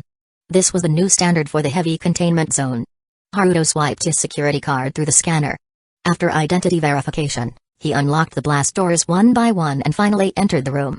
Inside, it resembled a normal living space: a bed, chairs, table, ceiling lights, wall lamps, and a private bathroom. Lily Tommy sat on a soft chair, reading a manga. As soon as Haruto entered, she tossed the manga aside and leaped at him, trying to snuggle up to him. But before she could, Haruto grabbed her by the back of her collar, lifting her into the air. She could only flail her pale little arms helplessly. Looking at Lily Tommy, Haruto felt confused. At first, he thought this Tommy was in an unfinished growth stage, hence the Lily form. But now, it seemed otherwise. This Lily Tommy was somehow special. But regardless of how special she was, Tommy was still an extremely dangerous anomaly. Because when he had successfully contained her, the system had displayed, successfully contained anomaly, Tommy, threat level, level 4, destruction, containment status, perfect, reward, 1 level 4 lottery draw. This perfectly alluring young girl was a level 4 containment threat of being capable of wiping out entire regions if she ever breached containment. I am different from those cheap sluts. I only want to love you, nothing else. The Lily Tommy was held up by Haruto as she shouted. Haruto raised an eyebrow but didn't take it seriously. Women are deceptive creatures, the more beautiful they are, the better they are at lying. And in front of him was Tommy. Grabbing Tommy, Haruto reached out and plucked a strand of her hair. Strangely enough, Tommy was actually a fragile girl, with a physical strength almost identical to that of a normal human girl. However, she only appeared weak when someone else acted upon her. If there were no external interference, Tommy was like an indestructible entity. If she lived on her own, even after years, she wouldn't lose a single strand of hair. Ahem, but that's getting off track. After pulling out a strand of Tommy's hair, Haruto closed his palm. The strand of hair was absorbed into his palm, devoured by the blacklight virus. The next moment, chaotic fragments of memory surfaced, and along with them, Tommy's traits were acquired by Haruto. Chapter 148, Mental Interference Blocking Alloy and Membership Review. Tommy's memories were chaotic and disordered. Many had already faded and were impossible to discern. Not to mention, their quantity was unimaginably vast. It seemed Tommy had existed for countless ages and had only recently emerged in this world. Haruto quickly discarded most of these fragmented memories. There was almost no useful information among them, and the sheer volume was overwhelming, like data garbage used in cyber attacks. However, after absorbing Tommy, the blacklight virus inside Haruto became unusually active. Tommy's genetic material provided an extremely high level of evolution for the virus.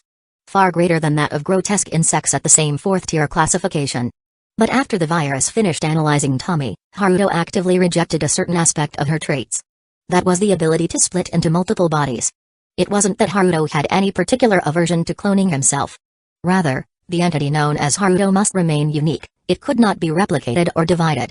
This was tied to a fundamental mechanism, the singularity of Supreme Divinity. From the moment Haruto acquired Supreme Divinity, he became the only one of his kind across infinite worlds. He represented shattered intellect and time, a powerful reality warper.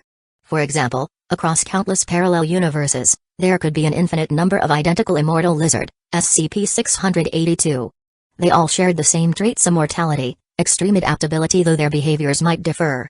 But at their core, they were identical, with variations only due to different experiences. However, across infinite parallel universes and worlds, there was only one Haruto. There might be other individuals named Haruto, bearing similar characteristics. But at their essence, they were completely different. Because Supreme Divinity is singular. If Haruto were to inherit Tommy's splitting ability, then the clones he produced would merely inherit his memories and some of his abilities. At that point, he would have to go through the trouble of containing these clones himself. After all, the blacklight virus was inheritable. And if these clones lacked the protection of supreme intellect and divinity, their perception could be easily altered. Should high-evolution blacklight virus clones trigger an outbreak in this world, just imagining the scene was terrifying enough. Thus, what Haruto took from Tommy was cellular-level regeneration and mimetic cognitive pollution. With the optimization of the blacklight virus, Haruto could now activate or deactivate the mimetic effect at will. After devouring Tommy, Haruto casually tossed the Lilai Tommy onto the bed. Then, ignoring her coquettish poses and dramatic tantrums, he walked out of the containment room. Japan's high-ranking officials underwent a massive reshuffle. Many powerful figures in the government were, in fact, members of the 4 great financial clans. With 3 of the 4 clan leaders suddenly dead, and numerous high-ranking executives among their affiliated corporations also perishing, Japan's upper echelons plunged into chaos. Many sought to exploit the situation, hoping to rise in the turmoil. To those aware of the inside story, this was an unprecedented opportunity. However, this chaos was quelled far faster than anyone could have imagined. The Momobami clan entered the fray. As the only one of the 4 great financial clans still functioning normally, they crushed all opposition and took control of the situation. With external assistance from the Momobami clan, the Shinomiya family also appointed a new leader. No one expected that the seemingly insignificant Shinomiya Kaguya would ultimately take charge. The internal power struggle within the Shinomiya family never even materialized, everything proceeded as if in a dream. Only members of the Shinomiya family knew that Kaguya's rise to power involved a bloodbath within the financial conglomerate. Many key personnel were either reassigned or forced to resign, replaced by an entirely new team. Normally, such drastic changes would be disastrous for the conglomerate. Each of these positions required irreplaceable top-tier talent. Recklessly replacing them should have caused the entire corporate structure to collapse within a day. Yet, to everyone's shock, Kaguya's replacements executed their tasks flawlessly, even outperforming their predecessors. This left everyone in the Shinomiya conglomerate feeling deeply uneasy. When had the so-called caged bird Kaguya gained control over so many elites across various industries? Under pressure from the Momobami clan, the Shinomiya executives abandoned any thoughts of rebellion and devoted themselves to Kaguya's orders. Kaguya's 3 older brothers, though ambitious, were also intelligent. Seeing how firmly she had secured power, they understood they had no chance. Thus, they continued managing their respective businesses quietly, more obedient than ever. Though whether they felt bitterness and doubt in their hearts, only they knew. With the Shinomiya conglomerate swiftly stabilizing, the Momobami and Shinomiya families began carving up the remnants of the chaos. It was practically a feast. The Suzuki and Sensman families' influence was drastically reduced. By the time Japan's high society returned to stability, the 4 great financial clans were no more. Now, Japan had only 2 dominant families, the Momobami and Shinomiya. On the surface, they appeared to be rival factions competing for supremacy. But in reality, both were under the control of the Foundation. Their economic battles were just for show, profits and losses were merely an illusion for outsiders. Their true role was maintaining societal stability and mediating economic disputes. In truth, they were just shifting money from one pocket to another. Meanwhile, within the Foundation, everything proceeded in harmony.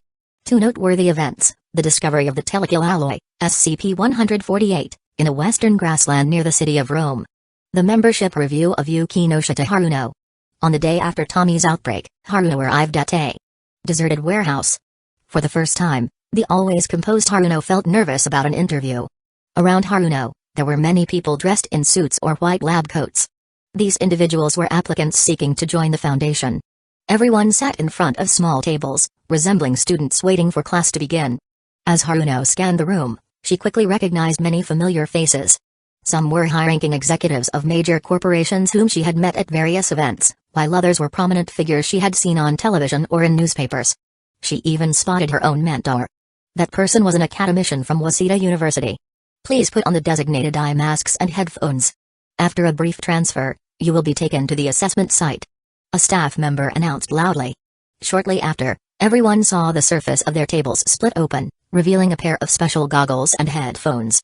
It's just an interview, why make it so mysterious? A physicist, renowned in a specific subfield of physics, voiced his dissatisfaction.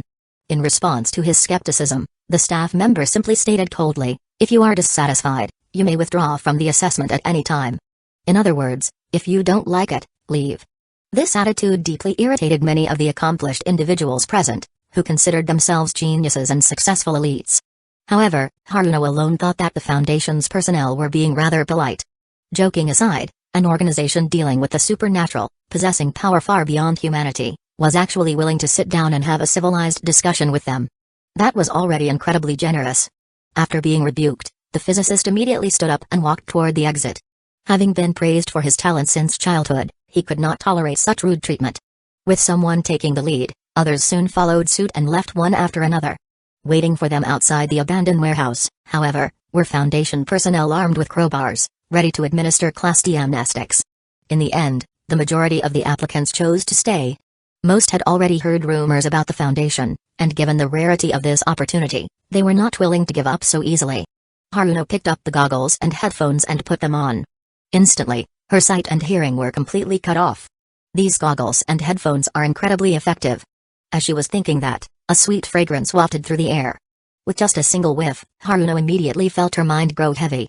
The next moment, she sank into a deep sleep. Chapter 149, Haruno's Breakdown. The absurd entry test. Haruno awoke from her drowsiness. As she opened her eyes, she found herself in an unfamiliar room. The goggles and headphones had been removed. Looking around, she saw that the walls were made of some kind of black, opaque glass, giving off a strange sense of oppression. Perhaps, beyond the glass, many people were watching her. Adjusting her sitting posture, she cleared her throat to ensure her voice was normal. Speaking of which, after being drugged and waking up, her head didn't hurt at all. It felt more like she had simply had a good sleep. That surprised Haruno. After all, most anesthetic substances typically had some effect on the brain's nervous system. Even after regaining consciousness, one would usually experience severe headaches, similar to a hangover. Time passed second by second.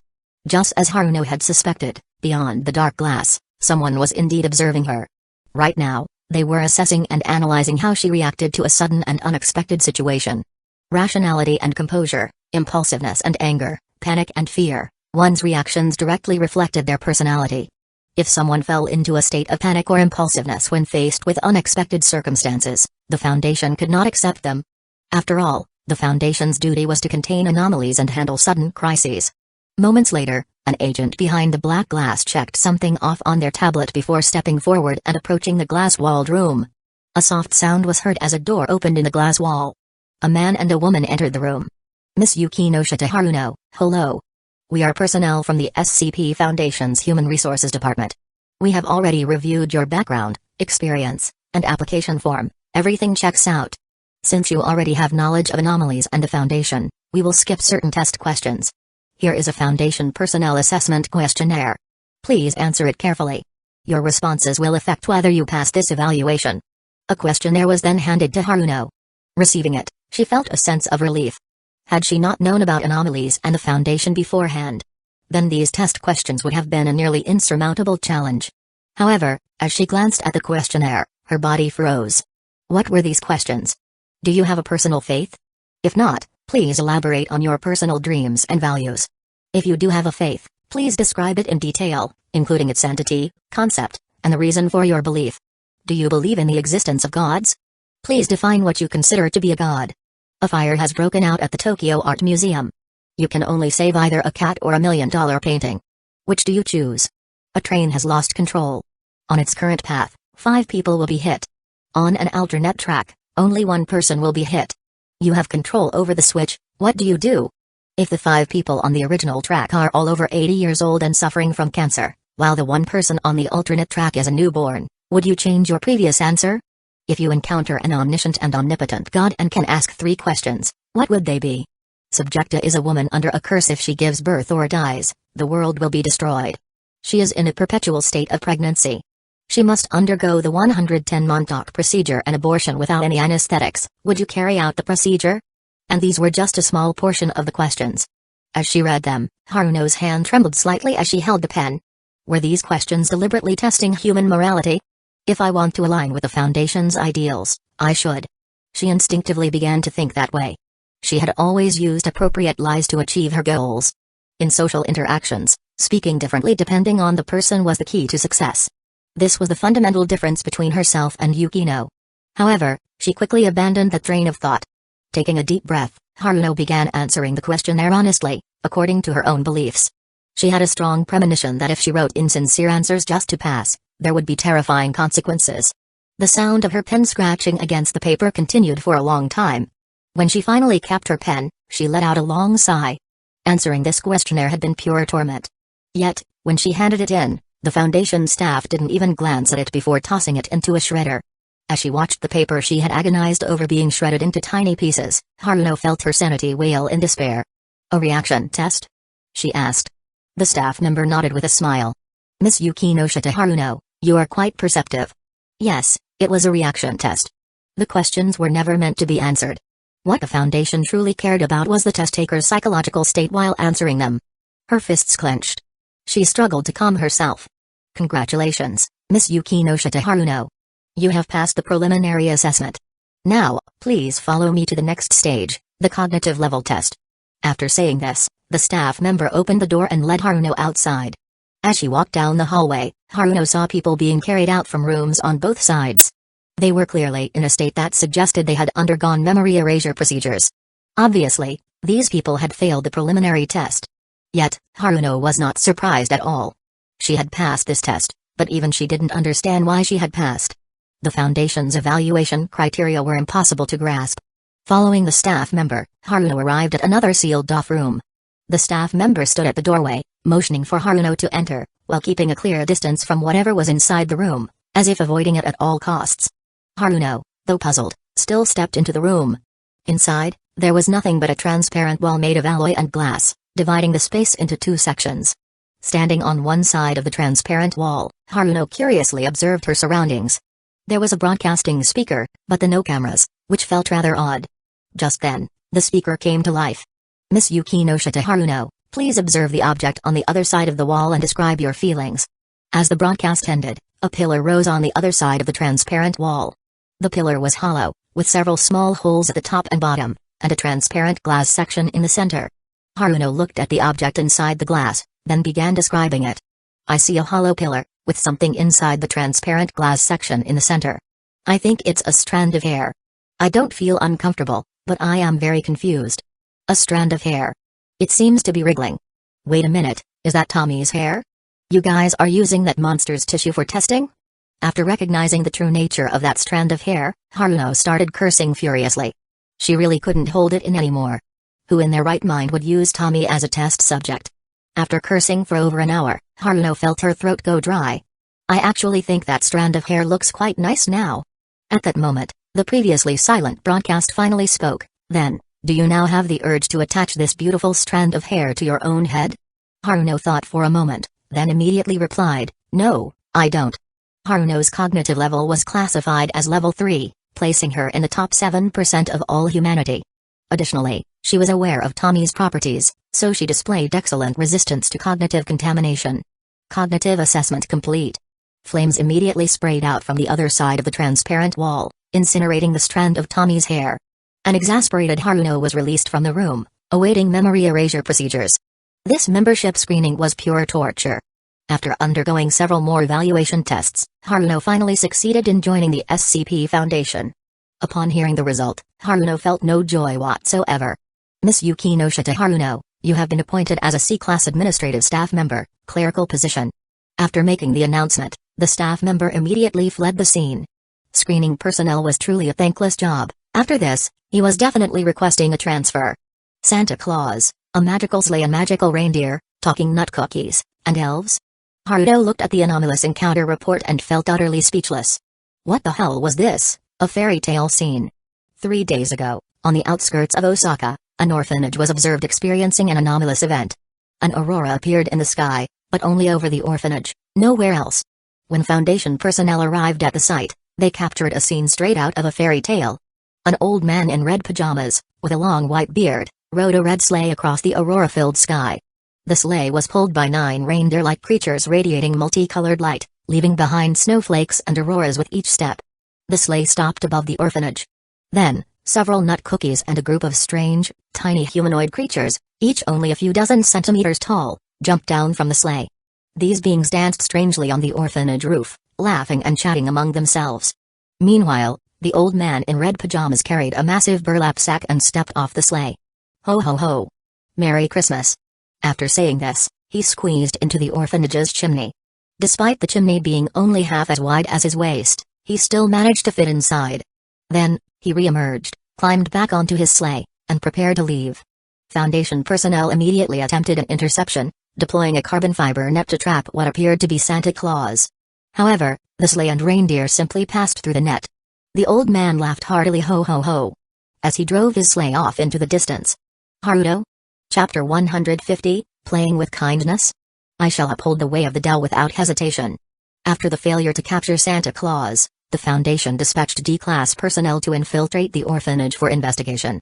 The following morning, when the orphanage doors opened, the D-class personnel mingled among the staff and children. Through subtle questioning, the D-class personnel learned that all the children had received Christmas presents the previous night. That is, the toys, food, and other items the children had wished for had appeared in their Christmas stockings by their beds. When asked, the orphanage staff claimed they had no idea where the Christmas presents had come from. They assumed it was the gift of a kind-hearted benefactor. However, a little girl at the orphanage interjected, confidently stating that they were Santa Claus's gifts. Following Foundation directives, the D-class personnel inquired further about Santa Claus. According to the little girl, Santa Claus wore a red hat, had a large white beard, dressed in a red winter coat, and wore black boots while carrying a huge sack of presents. He had magical reindeer, magical elves, and magical cookies. When asked if it was possible to capture Santa Claus, the little girl shook her head and said no, because Santa Claus had magic. Following this, the Foundation took over the orphanage. Upon investigation, the Foundation uncovered the truth behind this anomalous event. First, every person in the orphanage, including the 30 staff members and children, was extraordinarily kind. The staff members worked without concern for wages, spent all their time playing with the children, and viewed this as their life's purpose. If only one person in 10,000 displayed such extreme kindness, it would be unremarkable. But for every single person in the orphanage to be this way was undeniably an anomaly. Further investigation of the D-class personnel who had participated in the operation revealed that they, too, had become kind. One of them had been a deranged serial killer, responsible for 7 gruesome murder cases, including dismemberment and corpse mutilation. Yet, after this mission, he became genuinely compassionate, loved animals, protected children, helped elderly women cross the street, and was full of love for the world. Initial conclusions suggested that an anomalous force in the orphanage was altering the minds of those nearby, making them kind. However, further investigation revealed that, on the night of Santa Claus's appearance, the orphanage had played a Christmas cartoon. After watching the cartoon, the little girl had become completely convinced of Santa Claus's existence. And that night, Santa Claus had appeared and climbed down the chimney. Tracing back further, the orphanage had instilled certain values in the little girl: humans are kind. Everyone helps one another. People should be united, respect the elderly, love children, and care for animals. The teachers, staff, loved the orphanage's children unconditionally, but the children had to be obedient. The little girl also had a picture book about a wise, talking cat. And indeed, there was a black cat in the orphanage identical to the one in the book, except this one could actually talk. And even solve advanced mathematics. Based on encounter records, the Foundation concluded that the little girl herself was the anomaly. Her anomalous ability, reality manipulation through belief. Whenever she firmly believed something to be true, reality would warp to make it so, no matter how absurd it seemed. Including the existence of Santa Claus. The Foundation attempted to contain the little girl. However, every staff member sent to capture her became kind upon approaching her. And because they had become kind, they simply couldn't bring themselves to capture such a sweet little girl. Ultimately, the little girl was designated SCP-239, codenamed the Witch Child. Containment efforts were temporarily put on hold, and the case was escalated to the O5 Council. Reading the report, Naruto clicked his tongue. Reality manipulation. This girl was obviously a high-tier reality bender. Such individuals, designated Type Green, possessed high human index values and could distort reality by sheer will alone. Reality benders were notoriously difficult to handle. Clearly, Naruto needed to personally intervene in SCP-239's containment. Because if she ever witnessed the ugliness of the world, or watched the wrong kind of fiction, she might just destroy reality itself. A chilling thought. Thus, Naruto devised a plan. One that would allow him to properly utilize the little witch's abilities. If she had believed that human nature was ugly, the world would have been doomed to destruction. TSK, the consequences would have been unimaginable. Afterward, Naruto deployed a batch of psychic blocking alloys and a computer plug-in. Upon arriving at the orphanage, Naruto easily met the little witch. She appeared to be an 8-year-old girl, standing 1 meter tall and weighing 20 kilograms. She had shoulder-length blonde hair, and her eyes flickered with a gray-green hue. Those flickering eyes were probably the result of watching some anime. They actually looked pretty nice. After a brief conversation, Haruto realized that the little witch was a kind and innocent individual. When someone has a naturally kind heart, they are bound to attract others in. As he dropped the computer plug-in into the little witch's cup, Haruto was also devising a plan to test her nature. The little witch possessed an extremely powerful reality warping ability. If left unchecked, she might one day be exposed to something ugly or watch some fantasy work and end up destroying the world. The safest method, naturally, was for Haruto to execute the little witch. Powerful reality warpers had no human rights in the Foundation because the Foundation was responsible for all of humanity. However, on one hand, looking at those flickering, adorable eyes, Haruto found himself hesitant. On the other hand, simply executing the little witch felt like a waste of valuable resources. After the little witch drank the computer plug-in and fell into a deep sleep, Haruto came up with a plan. He had to put the little witch's abilities to good use. After equipping her with psychic blocking alloys, Haruto took her back to the Foundation's containment site. The little witch was temporarily placed in a nutrient pod within the high-security containment layer, with her containment room constructed entirely from psychic blocking alloys. Experiments showed that psychic blocking alloys could mitigate her reality warping abilities to a certain extent. Meanwhile, the nutrient pod had to regularly supply the little shrine maiden with nutrients and special anesthetics. Until the Foundation had fully prepared, the little shrine maiden had to remain in a state of slumber. Afterward, Haruto approached Nao to take charge of this project. Looking at the young girl inside the containment pod, Nao was somewhat surprised. This is the little witch, SCP-239? A reality bender capable of destroying the world at any moment? Judging from her appearance, she didn't look like someone who could annihilate the world at will. Haruto nodded. As long as this child believes something, it will become reality in this world. Destroying the world is a trivial matter for her. Hearing this, Nao couldn't help but click her tongue. So, the mission this time is to utilize the little witch's abilities, but how exactly do we proceed? Nao asked about the plan. Haruto snapped his fingers. It's simple. We trick her. I call this plan the God's Eye Project. Haruto roughly explained the plan to Nao. After listening, Nao Tamari was stunned. This. Are you sure this won't backfire? She asked worriedly. Haruto waved his hand dismissively. Absolutely not. When we execute the plan, I'll conduct an A-rank memory modification on all personnel involved. At that point, even the operatives will believe what they're saying is the truth, so when they deceive the little witch, there's no way it will fail. After all, it's all about tricking others and oneself alike. Seeing Haruto's confident attitude, Nao could only nod and begin preparations. The experiment site for this plan was set up on an island off the coast of Japan. It was adjacent to the island where the Starsea Academy was located but maintained some distance. The Foundation urgently carried out large-scale modifications on the island. Chapter 151, The God's Eye Project, End Goal. You're awake, traveler. At the sound of the call, the little witch opened her eyes. A strange environment unfolded before her, making her feel a bit lost. What she saw was a golden beach, with waves rolling onto the shore in rhythmic tides. In the distance, the sea and sky met in a seamless blue, dotted with a few white clouds. The little witch widened her eyes, taking in the sight of the waves, the beach, and the occasional seagull flying by. Having lived in an orphanage all her life, this scene was unfamiliar and fascinating to her, beautiful and vast. Is this the ocean? I've read about it in books. She spoke excitedly, wanting to share her joy with someone. But when she turned around, she found an adorable floating creature before her. A small, white-haired girl with short legs, wearing a golden crown on her head and a deep blue cape on her back, a miniature version of a girl. White hair, a diaper, remember my name Paimon. Seeing the floating creature surrounded by tiny, star-like diamond-shaped lights, the little witch was shocked. It seemed like this was the one who had called out to her. Are you a fairy? The little witch asked curiously. I'm Paimon. As for fairies, Paimon doesn't know about that. Paimon replied. The little witch became even more curious and confused. Then. Paimon, where is this place? Why am I here? Hearing this, Paimon proudly patted her chest. Paimon fished you out of the water. This is the continent of that. As for how you got here and why you were in the water, Paimon doesn't know. Hearing that, the little witch immediately hugged Paimon. Thank you, Paimon. In her understanding, everyone was kind and honest, so she had no reason to doubt Paimon's words. Since Paimon said she saved her, then she must have saved her. And the only way the little witch knew to express gratitude was through hugs and words of thanks. Being hugged tightly, Paimon scratched her head in embarrassment. Paimon, you called me traveler at first. What does that mean? After letting go, the little witch continued asking curiously. Paimon floated and wagged her finger. In that, Many beings cross the barriers between worlds. They come in different shapes and wear strange clothes, making them look different from the people of Tvet. But someone like you, cute and able to communicate, is called a traveler. It means a wanderer from another world. Hearing that, the little witch's mouth fell open in shock. Did she actually cross worlds? What is a world? And what does crossing it mean?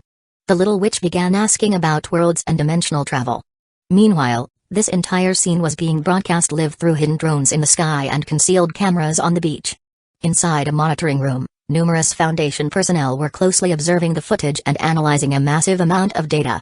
Haruto and Naao sat side by side in the back. Are you sure about this script? What if she actually breaks the world barrier? Naao asked with concern. Haruto shook his head. There's nothing to worry about. Naao was stunned. You mean the little witch, SCP-239, isn't powerful enough to affect the world barrier? From what she knew, the little witch was an extremely strong reality bender. But exactly how strong, she lacked the data to say. To her surprise, Haruto had a completely indifferent attitude. No, the little witch's reality warping abilities are incredibly powerful, with no known upper limit in this world. She can definitely affect the world barrier. The reason I said not to worry is because this world's barrier has already been shattered into pieces, it's beyond repair. Nao's mouth twitched. But thinking about it, she had to agree. Every now and then, an anomaly from another world popped up in this world. There were even two people who possessed coordinate power. With all that happening, it would be strange if the world barrier was still intact. Then, something occurred to her. She turned to Haruto, asking in surprise, so, the true purpose of the God's Eye project is actually about the world barrier? The Foundation wants to use the little witch's, SCP-239, power to try and repair it. Haruto raised an eyebrow in mild surprise before reaching out to ruffle her white hair approvingly. Yes. That is the ultimate goal of the God's Eye project. Within the Foundation, information about the project was only accessible to personnel with level 3 security clearance or higher. On the surface, the project aimed to use the little witch's, SCP-239, abilities to create special magical organs called God's Eyes. These organs would enhance the Foundation's supernatural capabilities and help form a new kind of mobile task force. However, there was another version of the project, known only to the O5 Council and a select few with level 4 clearance. This version revealed the Foundation's real objective. They planned to educate the little witch, SCP-239, about the world barrier's damage and gradually guide her on a journey. At the journey's end, the final goal was to repair the world barrier and save the world. They intended to use the little witch's, SCP-239, reality-bending powers to truly fix the world barrier. The God's Eyes were merely a byproduct. Director. The internal data of the entity Paimon has changed. A staff member reported at that moment. Haruto stood up and walked over to the data monitoring screen. Of course, the Paimon here wasn't the real Paimon. Where would Haruto even find a supposed heavenly principles time demon god? The Paimon the little witch encountered was actually a semi-mechanical biological entity developed by the Foundation. Its intelligence came from the Foundation's latest eye, with several personnel monitoring it in real time and manually correcting any abnormal behavior. Its ability to fly wasn't magic, it was simply using flight engines. The sparkling dust around it was just aesthetic fuel residue. Paimon was designed to be a cute, kind, and caring intelligent being to guide the little witch on her that journey. At the same time, it served as a monitoring tool to collect data on the little witch's abilities. Inside Paimon, there was a certain amount of psychic-resistant alloy to prevent it from being completely altered by the little witch's powers, ensuring it could complete its mission. Now, Paimon's internal data had changed. Most noticeably, its flight engine. The arc reactor and anti-gravity engines had been massively altered. They had transformed into a mystical-looking organ while still providing energy and flight functions. Additionally, Paimon's eye program was evolving rapidly, developing emotional simulation code and beginning to run it. The Foundation recorded all this data as valuable research material. At the same time, the introductory sequence was nearing its key moment. How are the Mondstadt personnel? Are there any issues? We're about to proceed with the project's next phase. Haruto asked another Foundation staff member. Everything is in place, no issues detected. The agents stationed in Mondstadt have undergone level of memory modifications and now fully believe they are native inhabitants. The staff member replied. Haruto nodded, then turned to Naao Tamori. Naao, get ready for the first act. Naao nodded and left to make preparations. Meanwhile, in the experimental zone Traveler, I don't know how to return you to your world, but there are gods in that. The 7 nations each have their own guardian deity. These gods possess knowledge and power beyond the reach of ordinary people. Perhaps they might know something about your situation. Paimon pointed towards the distant forest beyond the beach. If you go through there, you'll reach the first nation, the land of the wind god, Mondstadt. Upon hearing this, the little witch nodded and followed Paimon towards the small forest.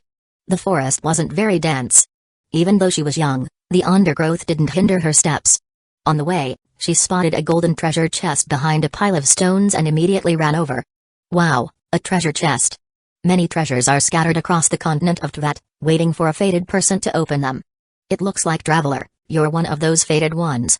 Paimon exclaimed excitedly, stomping her feet in midair. The little witch happily approached and opened the treasure chest. Inside, she found some more coins and a silver white, bladeless sword. She lifted the sword and swung it twice in the air, much like a child excitedly playing with a new toy. As for primogems. What primogems? Holding the bladeless sword, the little witch continued walking forward. Just as she was about to leave the forest, a deep blue, round creature suddenly jumped out from among the trees. The little witch held her bladeless sword and curiously examined the creature before her. Whoa! That's a slime, a strange creature that appeared in Tibet after crossing the world barrier. Sometimes, they charge at people, so be careful, traveler. Upon hearing this, the little witch immediately became cautious and began swinging her bladeless sword wildly. Seeing this scene, the Foundation members watching the screen all breathed a sigh of relief. As expected, the guidance was effective. If they hadn't given her a bladeless sword and she had no means of fighting the slime, she might have instinctively sought to protect herself, which could trigger her abilities. Now, as long as the bladeless sword lasted, she would most likely refrain from using her powers. This was the result of guiding her habitual thinking. Under the Foundation's careful arrangement, this completely harmless slime fell to the little witch's sword, dissolving into a small puddle of gel and fading light. Just as the little witch was feeling a sense of excitement, Paimon suddenly shouted, "Watch out! More slimes are coming." Sure enough, a large number of slimes appeared ahead. The little witch immediately panicked. But at that moment, a fiery rain of arrows, wrapped in flames, rained down upon the slimes. As the arrows struck, the slimes dissolved into fading light. A girl dressed in a cute red outfit, with a red bunny ear ribbon on her head, goggles around her neck, and long red and white boots, made her grand entrance. In her hands, she held a bow, but notably, there was no quiver on her back. Most eye-catching of all was the diamond-shaped ornament on her waist, glowing with a fiery red light, as if a flame were burning within it. A vision. Chapter 152, Vision, Wind Glider, and the Art of Self-Deception. Everything is provided. A rain of flaming arrows descended from the sky, annihilating the group of slimes that had surrounded them. Nao, dressed in a red Western-style ranger outfit, made her entrance. As soon as the girl landed, the flaming arrows vanished without a trace. In reality, neither the slimes nor the fiery rain of arrows were real. They were all holographic projections. The slimes that the little witch had fought were merely projections attached to easily decomposable biological frameworks. Yet at this moment, everyone present believed that those slimes were real monsters, and that the fiery rain of arrows was an incredible display of magic. Even Nao herself. The highest form of self-deception was one where even the deceiver believed their own lies, fully immersing themselves in the illusion. If I believe what I say is the truth, how could I fail to deceive you? May the wind god bless you, stranger. I am Tamari Nao, a reconnaissance knight of the Knights of Favonius. Nao straightened up and performed a peculiar gesture of salute toward the two of them. If deception was to be played, it had to be done flawlessly, without a single flaw. The Foundation had compiled an entire history, culture, etiquette, and set of traditions for Mondstadt. If there was any flaw, it would be that the name itself wasn't particularly Western in style. However, since the little witch had grown up in an orphanage with limited exposure to knowledge, she was unlikely to recognize such a minor inconsistency. Moreover, when interacting with the little witch, it was best to use real names, even in deception, to avoid being affected by her powers and having one's identity distorted into someone else. Although all Foundation personnel wore psychic blocking alloy accessories, it was better to be cautious. After all, they were dealing with a reality warper. The little witch wasn't startled by Nao's sudden appearance.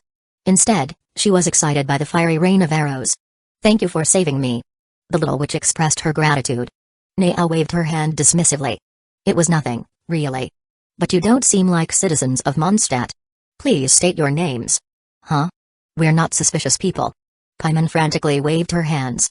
The little witch mimicked Nao's previous gesture and saluted. "Everyone calls me the little witch." "What a strange title," Nao mused thoughtfully. "And besides, suspicious people always say they're not suspicious."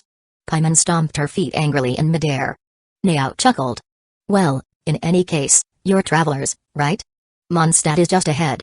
As a reconnaissance knight, I'll escort you there." With that, the three of them began walking toward Mondstadt. On the way, the little witch couldn't contain her curiosity and asked Nao, Reconnaissance Knight Big Sister, was that fiery rain earlier magic? Nao shook her head. That was elemental power. At that moment, Paimon raised her hand. I know. It's the magnificent power derived from manipulating the 7 elements. People can harness the power of elements through the medium of a vision. Hearing this, the little witch pointed to the red, diamond-shaped accessory on Nao's waist. Is it this? Nao nodded. Yes, this is my vision. Its element is fire, which is why I could unleash that fiery rain of arrows earlier. The little witch became visibly excited. Children were always fascinated by mysterious powers. Then, can I get a vision? The little witch asked eagerly. Nao hesitated for a moment before explaining. When faced with uncontrollable circumstances, people often lament their own powerlessness. But at the steepest crossroads of life, if a mortal's desire reaches its peak, the gaze of the gods will descend. This is a vision, an external magical organ granted to those recognized by the gods, allowing them to harness elemental power. If you have a strong enough desire, perhaps you'll attract the attention of the gods and receive a vision. The little witch frowned in thought. What was her desire? Meanwhile, Paimon playfully interrupted, desires aren't something you can figure out instantly. There's a statue of the wind god just outside Mondstadt, why don't we go take a look? As the three chatted, none of them noticed that the red vision on Nao's waist seemed to be igniting with real flames. Originally, it had merely been a plastic model with an LED light as a decoration. Standing before the surveillance monitors, Haruto turned to the Foundation staff. How is it? Have the parameters of the vision changed? The staff, overwhelmed by the flood of rapidly shifting data, worked tirelessly. After a while, they confirmed, President, the vision has successfully undergone distortion. The one worn by Director Nao has undergone a fundamental material transformation. It is now composed of a new, unknown material that the Foundation has never encountered. Some kind of active particles seem to be present, and it has completely bonded with Director Nao, making it available for immediate use. Haruto nodded. Okay, the concept of the vision has been successfully implanted. Assign personnel within Mondstadt to wear visions as well. Make sure they wear them in visible locations. Once the subject enters the city, let her see them then. We'll attempt mass production of visions. Meanwhile, at the test site, the three had arrived at the statue of the wind god. It was an ancient and distinctive stone statue, surrounded by a gentle, comforting breeze. At its base floated a golden ring, seemingly symbolizing the power of the wind god. The statue itself depicted a figure in ancient clothing, cradling a tangible wind orb in their hands. Was it Shiro? However, the facial features were obscured, making it impossible for an ordinary person to recognize. Looking up at the wind god's statue, the little witch gasped in awe. This is the wind god, the deity who blesses Mondstadt and its people. Nao, too, gazed up at the statue, speaking reverently. At that moment, a green light emanated from the statue, wrapped in the wind, and flew toward the little witch. She stood frozen in surprise, unsure of what was happening. Meanwhile, both Paimon and Nao were completely shocked. Little witch, you've received the wind god's blessing. My goodness, this is the first time I've ever seen the wind god statue grant a blessing. Nao marveled. Paimon, equally excited, exclaimed, Traveler, it looks like the wind god sees you as special. Maybe it's because you're a traveler from another world. Quick, try it. Maybe you can use wind elemental power even without a vision. Encouraged by Paimon and Nao, the little witch hesitantly extended her hand forward. The next moment, a powerful gust of wind erupted in the direction of her palm, making the surrounding trees rustle wildly. I can really control elemental power. The little witch cheered. In reality, it was just a wind device installed underground by the Foundation. But since she believed it, the Foundation no longer needed to cover up this lie. That was the beauty of the path of forgetting. When she believed something to be true, it became real without the need for further deception. Paimon clapped happily. It seems like the gods have chosen you. You must be a special existence with a grand mission. It sounded just like, you pulled the village's legendary sword, so you must be the hero destined to defeat the Demon King. But the little witch nodded seriously. She was a kind child who wanted to help others. And now, with elemental power pushing her forward, she was even easier to convince. Though you've gained elemental power, you mustn't use it recklessly on ordinary people. Nao added a restriction. Just in case. After that, the three of them followed the path leading from the statue of the wind god to Mondstadt. A city overflowing with Western-style fantasy. Seeing such grand architecture for the first time, the little witch's mouth dropped open in awe. Alright, the escort mission is complete. I'm heading back to report to the Knights of Favonius. Little witch, Paimon, goodbye. Everyone in Mondstadt is friendly, so don't worry. Oh, and if you want to learn how to use wind gliders, come find me to take the wind glider license exam. With that, Nao dashed off and disappeared in an instant. Paimon watched her leave and sighed, what a strange person. The little witch, however, asked curiously, what is a wind glider? Paimon shook her head. Paimon doesn't know either. Oh. Grrr at that moment, both the little witches and Paimon's stomachs rumbled at the same time. Paimon scratched her head in embarrassment. Anyway, let's get something to eat first. Traveler, you found some mora in the treasure chest, right? I heard Mondstadt has a delicious dish called sweet madam. I've wanted to try it for a long time. The little witch nodded and walked into Mondstadt with Paimon. Madam, we'd like 2. No, 3 servings of sweet madam. Paimon ordered enthusiastically at the Good Hunter restaurant. Alright, that'll be 3 mora. The owner greeted them with a warm smile. Since the little witch doesn't have an inventory function, prices have been adjusted accordingly because mora is difficult to carry. The little witch reached into her pocket and pulled out the mora she had found in the treasure chest. She had a total of 10. After handing over 3, the owner brought out 3 steaming hot, fragrant servings of sweet madam. Wow, I won't hold back. Paimon dived into the food immediately. But the little witch looked worried. We only have 10 mora. At this rate, we won't be able to afford food soon.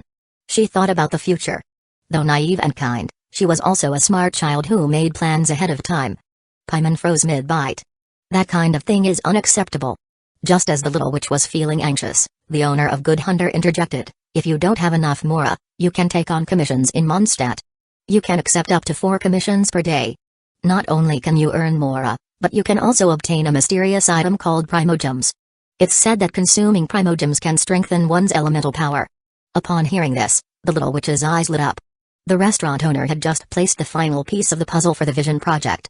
And so, the classic adventure template was completed, taking on commissions to level up, traveling across 7 nations to grow stronger, and ultimately saving the world. Chapter 153, A Private Date with Nao. Nao was taken back to the containment site and regained her original memories. For now, the guidance arc of the reconnaissance night had come to an end. Soon, the Stormthrower incident would take place in Mondstadt, leading to the emergence of the God of Wind in an attempt to shape a deity. However, the danger level of the Stormthrower incident was far beyond that of the Slime incident. The Foundation needed to make more preparations to deal with potential threats. As for the little witch, she would temporarily be accompanied by Paimon to run commissions in Mondstadt. After all, what kind of traveler doesn't do daily commissions? The primogems prepared for the little witch were small, lightweight, shiny, 4-sided candies. Once she ate them, an experience bar would be projected onto her retina. Just like with elemental power, as long as the little witch accepted the concept of the experience bar, there would be no need to project it every time to maintain the illusion. After regaining her memories, Nao toyed with the vision hanging at her waist. At this moment, the vision was burning with tangible flames, with a special fire symbol faintly appearing. Holding it in her hand, Nao felt a peculiar sensation. This vision seemed like an extension of herself, like her limbs, an actual part of her body. And with just a thought, she could draw upon the fire element within. With a snap of her fingers, a pure flame appeared in Nao's hand. The fire flickered in her palm, radiating heat, yet it did not harm her in the slightest. Fascinated, Nao played with the flames for a while before finally dispersing them. When she looked up, she found Haruto watching her with a grin. Nao stuck out her tongue. What is it, big brother? You're staring at me like that, do I have something on my face? Haruto shook his head. I just think Nao looks really beautiful. It was the truth. Dressed in an amber cosplay outfit, illuminated by the firelight, Nao had a unique kind of beauty. Haruto suddenly understood how Rentaro must have felt. Ahem. Hearing his words, Nao pouted playfully. Eh? Really? Big brother, you're always lying, now you don't even blink when you do it. Haruto clicked his tongue in response. Come to think of it, he had noticed before Nao didn't seem to have a clear perception of her own appearance. She was clearly a beautiful girl, yet she seemed completely unaware of it. So, Haruto decided to test the waters. Could it be that you don't know you're a beautiful girl? The kind that would be super popular at school? As expected, Nao froze upon hearing this. But moments later, she suddenly beamed with excitement. Really? That's great. I'm actually a beautiful girl. Haruto sighed and face-palmed. Reaching out, he ruffled Nao's white hair, then turned to leave. However, she immediately grabbed the corner of his shirt. Haruto turned back, puzzled, only to see that the once cheerful Nao now looked pitifully upset. Big brother hasn't been home for a long time. Is it because Aine is too old and no longer attractive? Nao spoke with a heartbroken expression. Haruto? What kind of nonsense was that? Haruto immediately panicked. Watching his reaction, Naao suddenly burst into laughter. Hoshino, I said that if I said that, Big Brother would definitely panic. Haruto. He couldn't deny it, he really had panicked. Not because of the teasing words themselves, but because they came from Naao. Naao had always been his innocent little confidant, straightforward to the point of being oblivious. It was hard to imagine her saying something so weird. And yet, his fists clenched. Haruto could already picture Hoshino I with her cunning smirk while coaching Naao. Had he been too lenient with that idol girl? By the way, how did you even end up hanging out with Hoshino I? Haruto asked suspiciously. At his question, Naao averted her gaze. Just some work-related matters. Haruto narrowed his eyes. Naao, the station director of the Chiba City site, was handling work handover with Hoshino I, who was responsible for external information dissemination. And besides, Nao's guilty look, wasn't that just an obvious lie? Just as Haruto was feeling puzzled, Nao suddenly puffed up her cheeks, looking adorably upset. But, Big Brother really hasn't been home for a long time. Hearing this, Haruto paused to think. Previously, he had been advancing matters in the Demon Slayer world, then dealing with the Undying Lizard and Tommy. After that, he had been working on the Shinomiya financial group situation and planning the God's Eye project for the Little Witch. It seemed he really hadn't been back to the apartment for quite a while. So. Then I'll go home today, Haruto said. However, Nao quickly shook her head. Haruto, oh Dato? Today's Big Brother is someone I worked hard to get, so I'm going to monopolize you. Let's go on a date. Nao declared this boldly. Haruto raised an eyebrow. Did Hoshino I teach you this too? Nao averted her gaze again. Haruto couldn't help but facepalm. Hoshino I was still a young girl with no actual romantic experience, but how did the things she taught manage to hit the mark so precisely? Was this even reasonable? Fine, Haruto finally gave in. In response, Nao immediately turned and dashed toward her office. When she returned, she was holding 2 tickets in her hands. Haruto sighed. So this was premeditated, huh? Tamari Nao handed one of the tickets to Haruto. Taking a look, he realized it was for a band performance. A Zen theater concert. Haruto was familiar with this band since Tamari Nao had been a fan for a long time. The MP3 player he had gifted her before was mainly used to listen to Zen's music. Haruto had heard some of their songs, they were a rock band whose music conveyed a sense of freedom. Ren would probably love this band. Ahem. Since Nao liked them, Haruto naturally had a favorable impression of the band as well. Watching a live performance as part of their date didn't seem like a bad idea. However, Haruto reached out and flicked Nao's forehead. Nao, did you check the showtime on the ticket? Do you know what time it is now? Nao, rubbing her forehead, instinctively looked down at the ticket. And then she realized the concert was today, and the show was starting. In 5 minutes. At a venue in Shimokitazawa. Meanwhile, where were Haruto and Nao? In an offshore underground facility outside of Japan, a site specifically designated for high-risk anomalous experiments. Between here and Shimokitazawa, there was an entire ocean. Big Brother must have a way to get us there, right? Nao clumsily attempted to act cute. This was another lesson from Hoshino I, whenever there was trouble, just use cuteness to get through it. Seeing her awkward attempt, Haruto helplessly shook his head. What could he do? She was his precious girl, he could only spoil her. Wrapping an arm around Nao's waist, Haruto lifted her in a princess carry.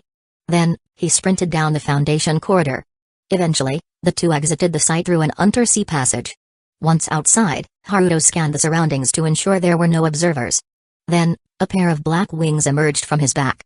Holding Nao, he flapped his wings once. With a sharp sonic boom, they sliced through the air, speeding across the ocean toward Japan. Nao watched as the scenery rushed past, the wind visibly distorting around them like a tangible force. She was amazed.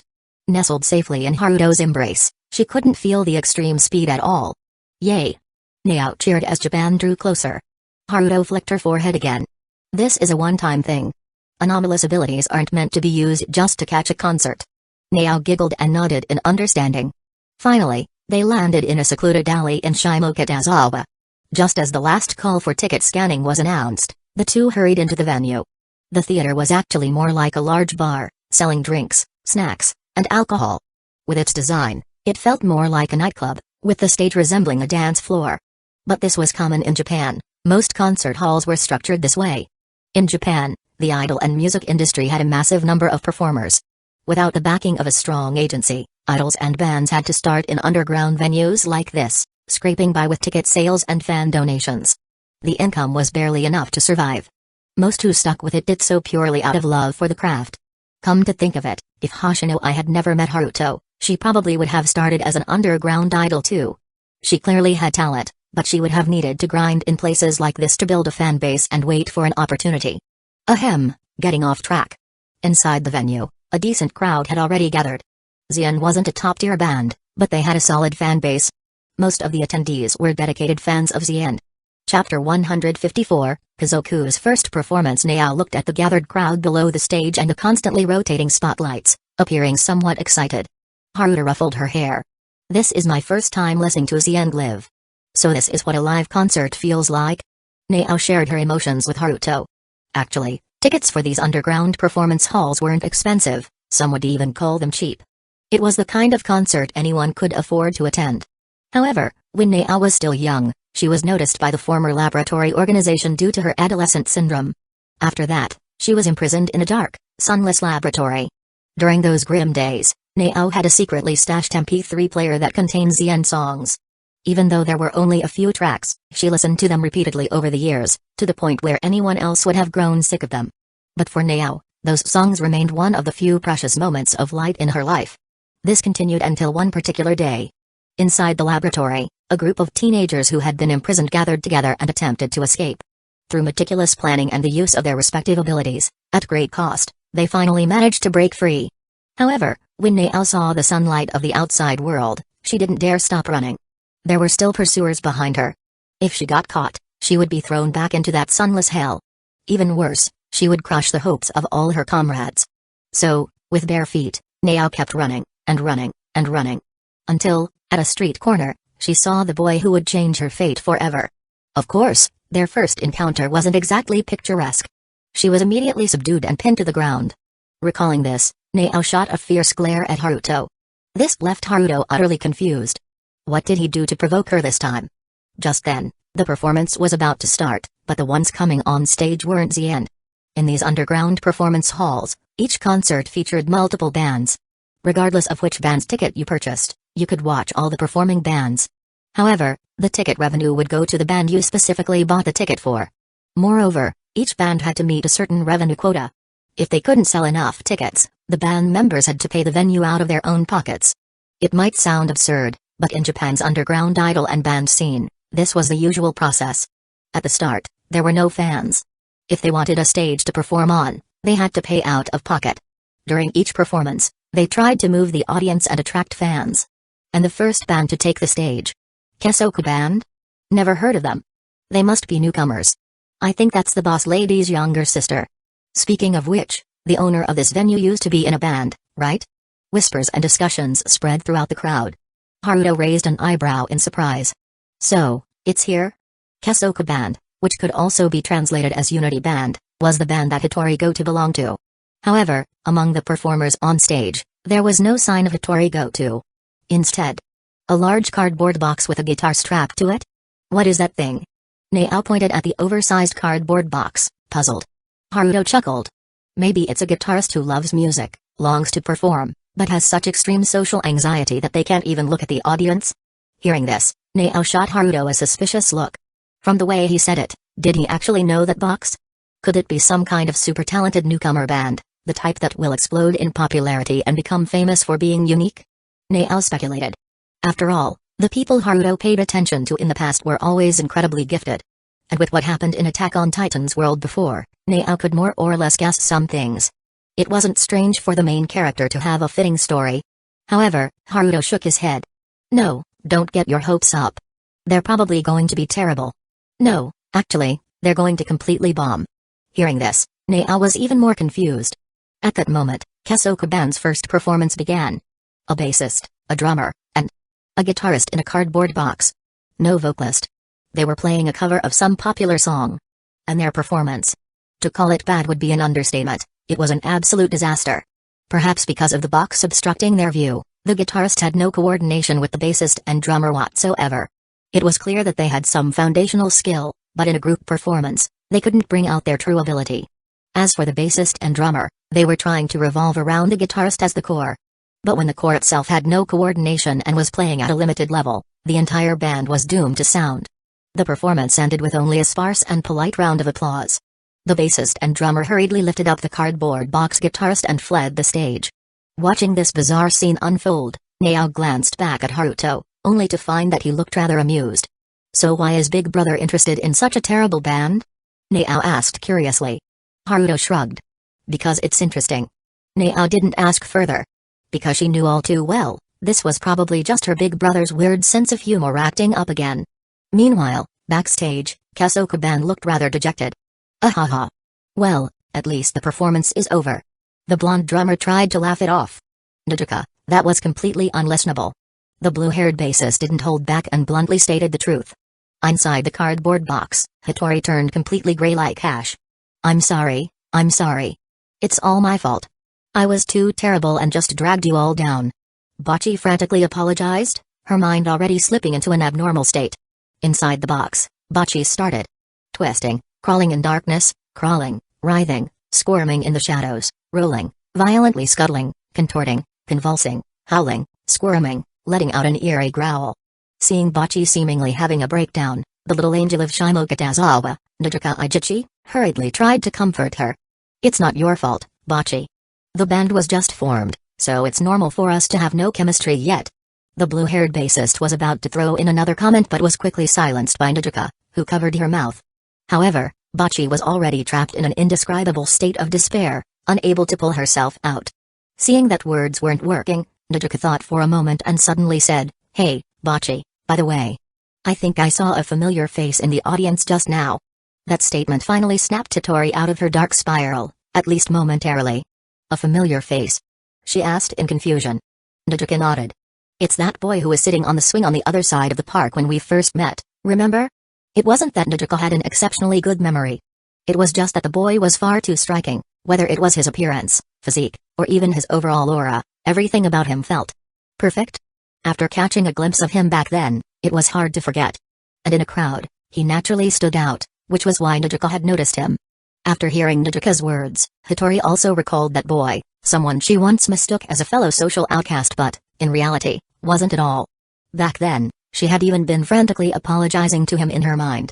Suddenly remembering that embarrassing moment, Bocce's inner despair reached new heights, and she began twisting and writhing even more violently in her dark spiral. "You really hit a sore spot," the blue-haired bassist commented mercilessly. Naruto was stunned, not knowing what to do. Meanwhile, back on stage. After Kusagakure left, the audience didn't react too strongly. Audiences in Japan were used to these kinds of performances. A few girls with a love for music and big dreams forming a band, paying out of their own pockets just to perform, this was a common sight. Unless they were exceptionally talented, most bands ended up at the same level as Kusagakure. But the audience was tolerant, they wouldn't go out of their way to mock them. After all, they hadn't paid for their tickets. The next few bands that performed had some level of popularity and played decently. Then, when it was finally time for the headlining act, Aizen took the stage. A wave of cheers erupted from the crowd. After all, most of the audience had come specifically for Aizen. Haruto also listened to their performance seriously. How should he put it? It was pretty good. As for what Nao had said about their music carrying a sense of freedom, Haruto didn't hear it at all. Maybe it wasn't that the singer was free, but rather, the girl listening to the song was longing for freedom. Aizen played 5 consecutive songs as the final act. When the performance ended and the stage lights dimmed, many audience members stepped forward with bouquets. These bouquets were sold by the venue for 1,000 yen per set, meant as support items. Later, the venue would collect them back, and the bands that received flowers would get a share of the venue's earnings. During the flower-giving process, many people also took photos and asked for autographs. Haruto looked to his side in confusion. Nao showed no intention of stepping forward. "Aren't you going to ask for a signature or a photo?" Haruto asked. Honestly, if she really liked them, signing Aizen under his name wasn't impossible. But Nao shook her head. "I just like their songs, not the people. What would I take a photo for?" Haruto chuckled. That was a good habit to have. It was best to separate the creator from the creation. "Let's go, big brother. Time for the next stop." Nao tugged on Haruto's arm, pulling him along. Haruto, however, was confused. Next stop? At that moment, Nao pulled something out of her pocket. "Haruto?" He recognized the card. It was the room key to Chiba's most luxurious hotel. He had been there a few times before, so of course, he recognized it. "But did I Hoshino teach you this too?" Haruto asked, exasperated. Nao averted her gaze. Case closed. What? Explain in detail? If this thought crossed your mind, ask yourself, can the details even be aired? Chapter 155, Explain in detail? Then let's explain in detail. Explain in detail? Then let's explain in detail. As the saying goes, when both the man and woman are willing, things naturally fall into place. The usually straightforward Nao seemed a bit absent-minded after opening the door to the room. Her gaze kept wandering, and even her breathing gradually deepened. As she fell onto the soft bed, Nao finally realized that she might have been too naive. Flirting and the actual thing were two completely different matters. Moreover, when she felt her big brother's Pablo, its size was vastly different from what the archives had documented. I'll go take a bath first and change clothes. Nao attempted to escape at the last moment. At the very least, she needed some time to mentally prepare herself. However, Haruto pulled her back with a firm grip. This is fine as it is. Let's just go with the flow. But there was a hidden double meaning in those words. Escape? Not a chance. Nao, seeing Haruto ready to plow all the way, couldn't help but squirm. As Nao struggled to break free from Haruto's grasp, her mind raced with thoughts of unholy positions and the beating her little sister's gonna have. The room seemed to spin around her, the dim lighting and the soft music of the hotel room fading into the background as she felt her heart pounding in her chest. Haruto, sensing her unease, chuckled softly and leaned in to whisper in her ear, "Don't worry, Nao. I'll make it enjoyable." His breath was hot against her skin, sending shivers down her spine as he began to unbutton her dress, his fingers deftly exposing her breasts. While her breast is not on the larger side as she has a petite physique, it did not diminish the allure she excluded. It gives her more youthful energy that only fresh high school students emits. Nao felt a flutter in her chest as he took one of her nipples in his mouth, his tongue teasing and sucking it with a skill that left her gasping for air. As Haruto continued to explore her body, Nao found herself becoming more and more aroused.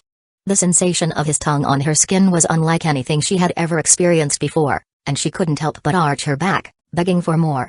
Seeing her distracted, Haruto slowly inserted his Pablo inside her, momentarily bringing her back to earth. Haruto stopped, then he looked her in the eyes as if asking for permission.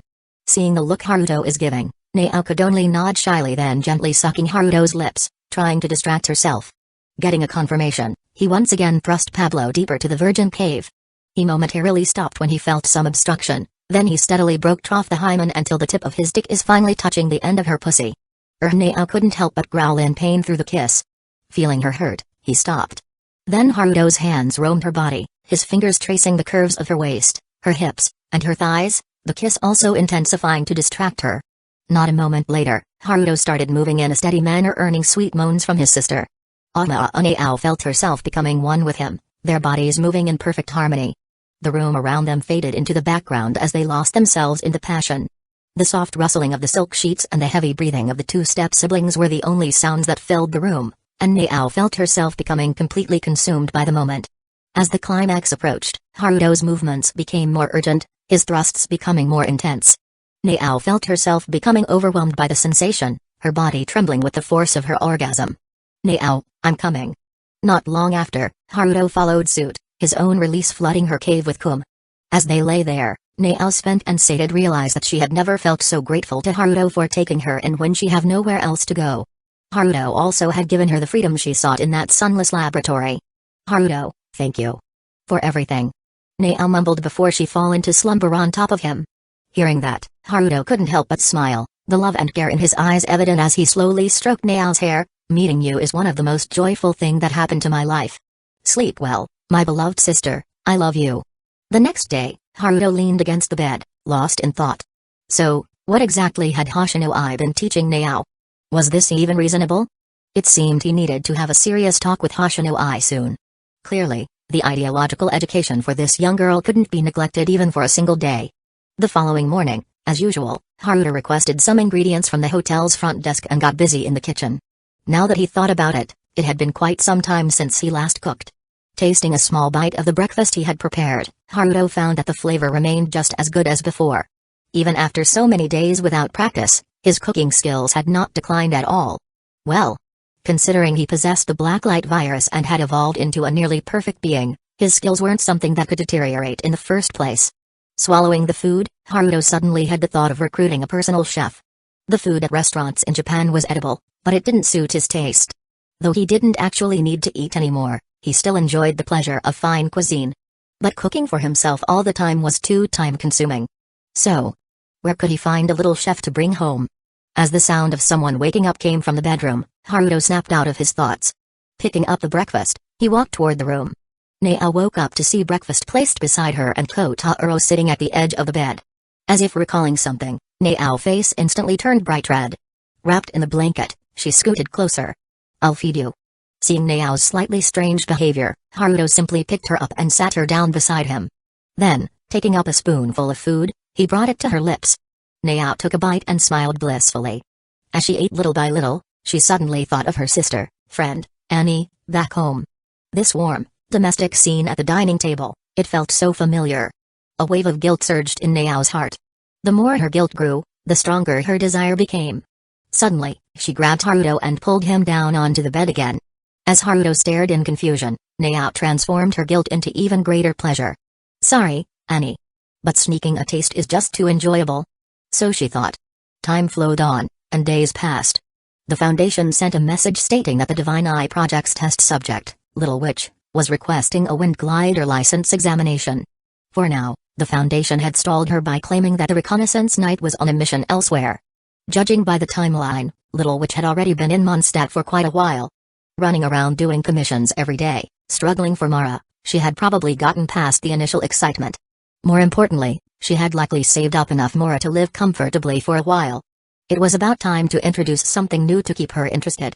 And so, Haruto and Nao returned to the isolated island facility. Not long after, dressed in a brand new reconnaissance knight uniform, Nao entered the test field. "Traveler, look! The reconnaissance knight is back!" Paimon pointed at the approaching Nao excitedly. Little Witch turned her head and saw Nao, immediately running up to her. "Nao, you're back from your mission. I want to take the wind glider license test." "But wait, why do you seem more mature all of a sudden?" Halfway through speaking, Little Witch's focus suddenly shifted. In the monitoring room, Haruto, who had been sipping tea, nearly spit it out. "Have Paimon steer the tropic away from this. Get Little Witch focused back on the wind glider." Haruto coughed while instructing the staff beside him. The staff was slightly puzzled but still followed the order. "Huh?" Paimon didn't notice anything. "Traveler, you sure pick up on weird things." Paimon doesn't get it. "By the way, we heard the wind glider lets you fly freely in the sky, right? That sounds amazing." Paimon gestured with her hands to mimic wings, flying around excitedly. Nao chuckled. "But Paimon, don't you already know how to fly? Why are you so interested in the wind glider?" Paimon scratched her head. "Now that you mention it. That's true." Little Witch was amused by the conversation and successfully had her attention diverted. Soon, the three arrived at a small hill outside Mondstadt. Nao, like a magician, pulled out 2 sets of small, deep blue wings. The wings were only palm-sized, paper-thin like stickers, yet exquisitely detailed. Even the feather patterns were vividly crafted. "This is the wind glider, a blessing from Lord Barbados that allows people to ride the wind and soar through the sky," Nao explained. Seeing the tiny wind gliders, Little Witch and Paimon were both shocked. "This tiny thing can make you fly?" Little Witch asked curiously. Nao merely smiled and tossed one onto her back. A streak of light flashed, and the tiny wind glider expanded into massive wings. Then, without hesitation, Nao leaped off the hill. Little Witch and Paimon hurried to the edge, looking down. They saw Nao soaring through the sky, maneuvering with ease. As she flapped the wings, updrafts and speed-boosting wind currents formed around her. After making a graceful lap around the sky, she landed back on the hill. Little Witch's eyes widened in awe. Back at the facility, Haruto analyzed the test data. As expected, the fake wind glider's internal parameters had changed drastically. It had transformed from a mere mechanical imitation into a device harnessing special energy. Unlike the original, this new version provided greater aerial flexibility and could create wind currents mid-flight. Meanwhile, in the training area, Nao handed Little Witch a wind glider user's manual. Little Witch eagerly flipped through the manual. "This is the wind glider user manual, along with your wind glider. This area is the designated practice zone for wind gliders. Read the manual carefully and memorize its contents. Once you've mastered the use of the wind glider, you can come to me for the certification exam. After obtaining your wind glider license, you'll be allowed to use it outside the training grounds. However, you still cannot use it within Mondstadt City." The Little Witch took the wind glider user manual and began reading it. 1. Before flying, please ensure you are in good physical and mental condition. 2. When taking off, make use of wind currents or elevated terrain. 3. When flying with the 710 wind glider, Pay attention to wind force and direction to maintain flight stability. 4. Be mindful of aerial traffic conditions and only use the wind glider on the designated dates listed on your license. 5. When landing, maintain balance and retract the wind glider at a safe altitude. 6. Do not use the wind glider while under the influence of alcohol. 7. Using a wind slime for takeoff is strictly prohibited.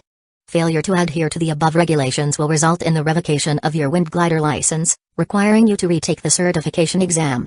Paimon looked at the wind glider user manual and sighed. Wow, these rules are so strict. Naao nodded in agreement. Yeah, I've had my license revoked twice already. Ahem, anyway, please make sure to read and follow the rules carefully. Paimon was shocked. Did Naao just say she's had her license revoked? And not just once, but twice. Is it really okay for Naao to be the one teaching the traveler how to use a wind glider? Naao waved her hand dismissively. Of course, no problem. I've taken the wind glider exam 3 times, so I have plenty of experience. Paimon was dumbfounded. Then, with Naao accompanying her, the little witch began practicing with the wind glider. After half a day of practice, the little witch successfully obtained her wind glider license. Yes, using a wind glider was incredibly simple. So simple that even an 8-year-old girl could easily learn and quickly passed the exam. This was intentionally designed by the Foundation. After all, the simpler and more practical something is, the more useful it becomes, right? Congratulations, little witch, on successfully obtaining your wind glider license. Naao clapped her hands. The little witch also looked very happy. Then, as if casually, Naao said, speaking of which, little witch, you came to Mondstadt to search for Lord Anemo Archon, hoping to seek answers from him, right? Speaking of which, little witch, you came to Mondstadt to find Lord Anemo Archon and seek answers from him, didn't you? Naao asked casually. The little witch nodded. At this moment, Paimon also spoke up. Yeah. The traveler came from beyond this world and wants to ask the 7 Archons how to return to their own world. Naao nodded and then made a thoughtful expression. I don't know much about Lord Anemo Archon, only that he is the god who watches over Mondstadt. He is a gentle yet powerful existence, always using the wind to rescue the people of Mondstadt whenever they are in trouble. But if you want to find Lord Anemo Archon, I do know a place where you can look up information. As she spoke, Naao pointed to a loft-like building in Mondstadt. The little witch and Paimon followed her gaze and saw the mysterious attic. That's the Knights of Favonius Library, where a mysterious and powerful librarian resides. She is knowledgeable and wise. If anyone in Mondstadt is most likely to know about Lord Anemo Archon, it would definitely be that librarian. Upon hearing this, the little witch immediately said, then I'll go meet this mysterious librarian right away. She was about to use the wind glider to fly directly to the library in Mondstadt. But Naao quickly stopped her. Little witch, did you forget? You can't use the wind glider inside Mondstadt. Besides, this librarian is not easy to meet. You have to solve the riddle she set up first. Then, Naao handed a riddle to the little witch. Of course, it wasn't a particularly difficult puzzle. This step was just meant to create some conditions for the librarian to appear. Only when the little witch put in effort to meet the librarian would the words of the librarian feel more credible. After all, when people work hard for something, they are more likely to believe in the results they obtain. After that, Naao left. The little witch, after racking her brain, finally solved the puzzle. Excited, she took the solution and ran towards the Knights of Favonius Library. Upon entering the library, she saw rows upon rows of books. In reality, these books were not just decorations, they were compiled by the Foundation, recording Mondstadt's history and culture. If the little witch suddenly felt curious and wanted to read them, she wouldn't notice anything unusual. Following the guidance, the little witch arrived at the 2nd floor of the library. There, a tightly shut door stood before her. At the entrance was a mysterious-looking device with an opening, seemingly waiting for something to be placed inside. The little witch hesitantly inserted her solved riddle into the slot. After a brief moment of waiting, the door suddenly rumbled open. Oh? Someone actually solved my riddle? Come in, little one, how interesting. A woman's voice, filled with amusement, came from within. The little witch stepped inside. She found herself surrounded by even more bookshelves, some adorned with mysterious symbols, while the floor bore intricate patterns. Feeling a little nervous, the little witch weaved her way through the bookshelves and arrived deeper inside. There, she found a desk. A vase on the desk held a blooming rose. Behind the desk sat a woman with long, flowing black hair, wearing a pointed hat, resembling a shrine maiden. Hello, little one. The woman greeted her with a smile. I'm the little witch. I'm here to ask about Lord Anemo Archon. I wish to meet him and ask a question. I heard from Naao that the librarian here is very knowledgeable, So I came to seek guidance on how to meet Lord Inamo Archon. The little witch spoke, feeling somewhat nervous. Clearly, this mysterious librarian gave her a sense of unfamiliarity. I see. You must be a traveler from another world, aren't you, little one? The woman suddenly stood up, looking at the little witch with a sly smile. The little witch's eyes widened in surprise. How do you know that? The woman walked over and gently led the little witch to sit in the chair opposite the desk. My name is Kusagakure Uchiha. I am Mondstadt's librarian and also a shrine maiden. Uchiha introduced herself with a smile. Her mature and composed demeanor, along with her ability to read people, was a natural talent. The little witch blinked. A shrine maiden? Uchiha nodded. Yes, a shrine maiden who studies astrology. Through the stars, I can gain knowledge. I saw a star representing a traveler from beyond this world, falling into Mondstadt. So, I guessed you would come. I just didn't expect it to be today. Hearing this, the little witch was amazed. Can I learn astrology? She asked curiously. Uchiha nodded and handed her a thick book from the desk. On the cover, a simple word were written, astrology. The little witch opened the book and started reading carefully. But soon, she gave up. This astrology book was far too complex, and for an 8-year-old girl, the wording was too obscure and difficult to understand. Meanwhile, at the Foundation's research facility, staff members were attempting to use astrology based on a replicated astrology book. Soon, one of the researchers started having a nosebleed. However, instead of panicking, he looked excited. Then, he took out a coin and tossed it into the air. As the result was revealed, he reported, President, it worked. The astrology system can function properly, but it seems to consume some kind of energy. Since the researcher had no special power within him, he had unknowingly used his lifespan as a substitute. However, he had only performed a small-scale divination, predicting the outcome of a simple coin toss. So the backlash was minimal. Haruto nodded in satisfaction. With astrology, the Foundation had gained another method of obtaining information. Back in the trial room, the little witch pushed the astrology book back across the table, looking slightly dizzy. Ugh, I can't understand this at all. Traveler, let's just ask about Lord Inamo Archon instead. Paimon, looking equally dizzy, agreed. The little witch nodded and completely gave up on learning astrology. Oh. Big sister, I want to know about Lord Inamo Archon. The little witch had originally intended to call her auntie. But under Uchiha's sharp gaze, she quickly changed it to big sister. Uchiha nodded and then said, I do know some things about Lord Inamo Archon. Perhaps I can help you. Long ago, Lord Inamo Archon was merely a wisp of wind spirit.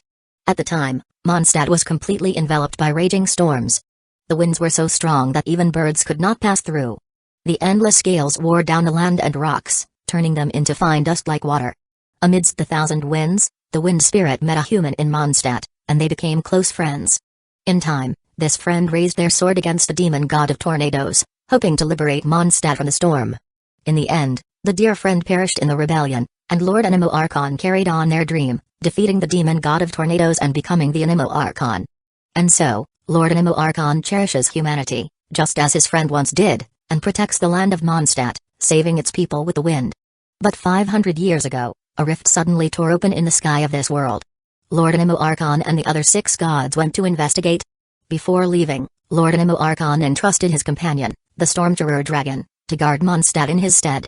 However, while protecting Mondstadt, Storm-Terror Dragon was tainted by corruption from beyond this world. Not only was it wounded, but it also fell into madness.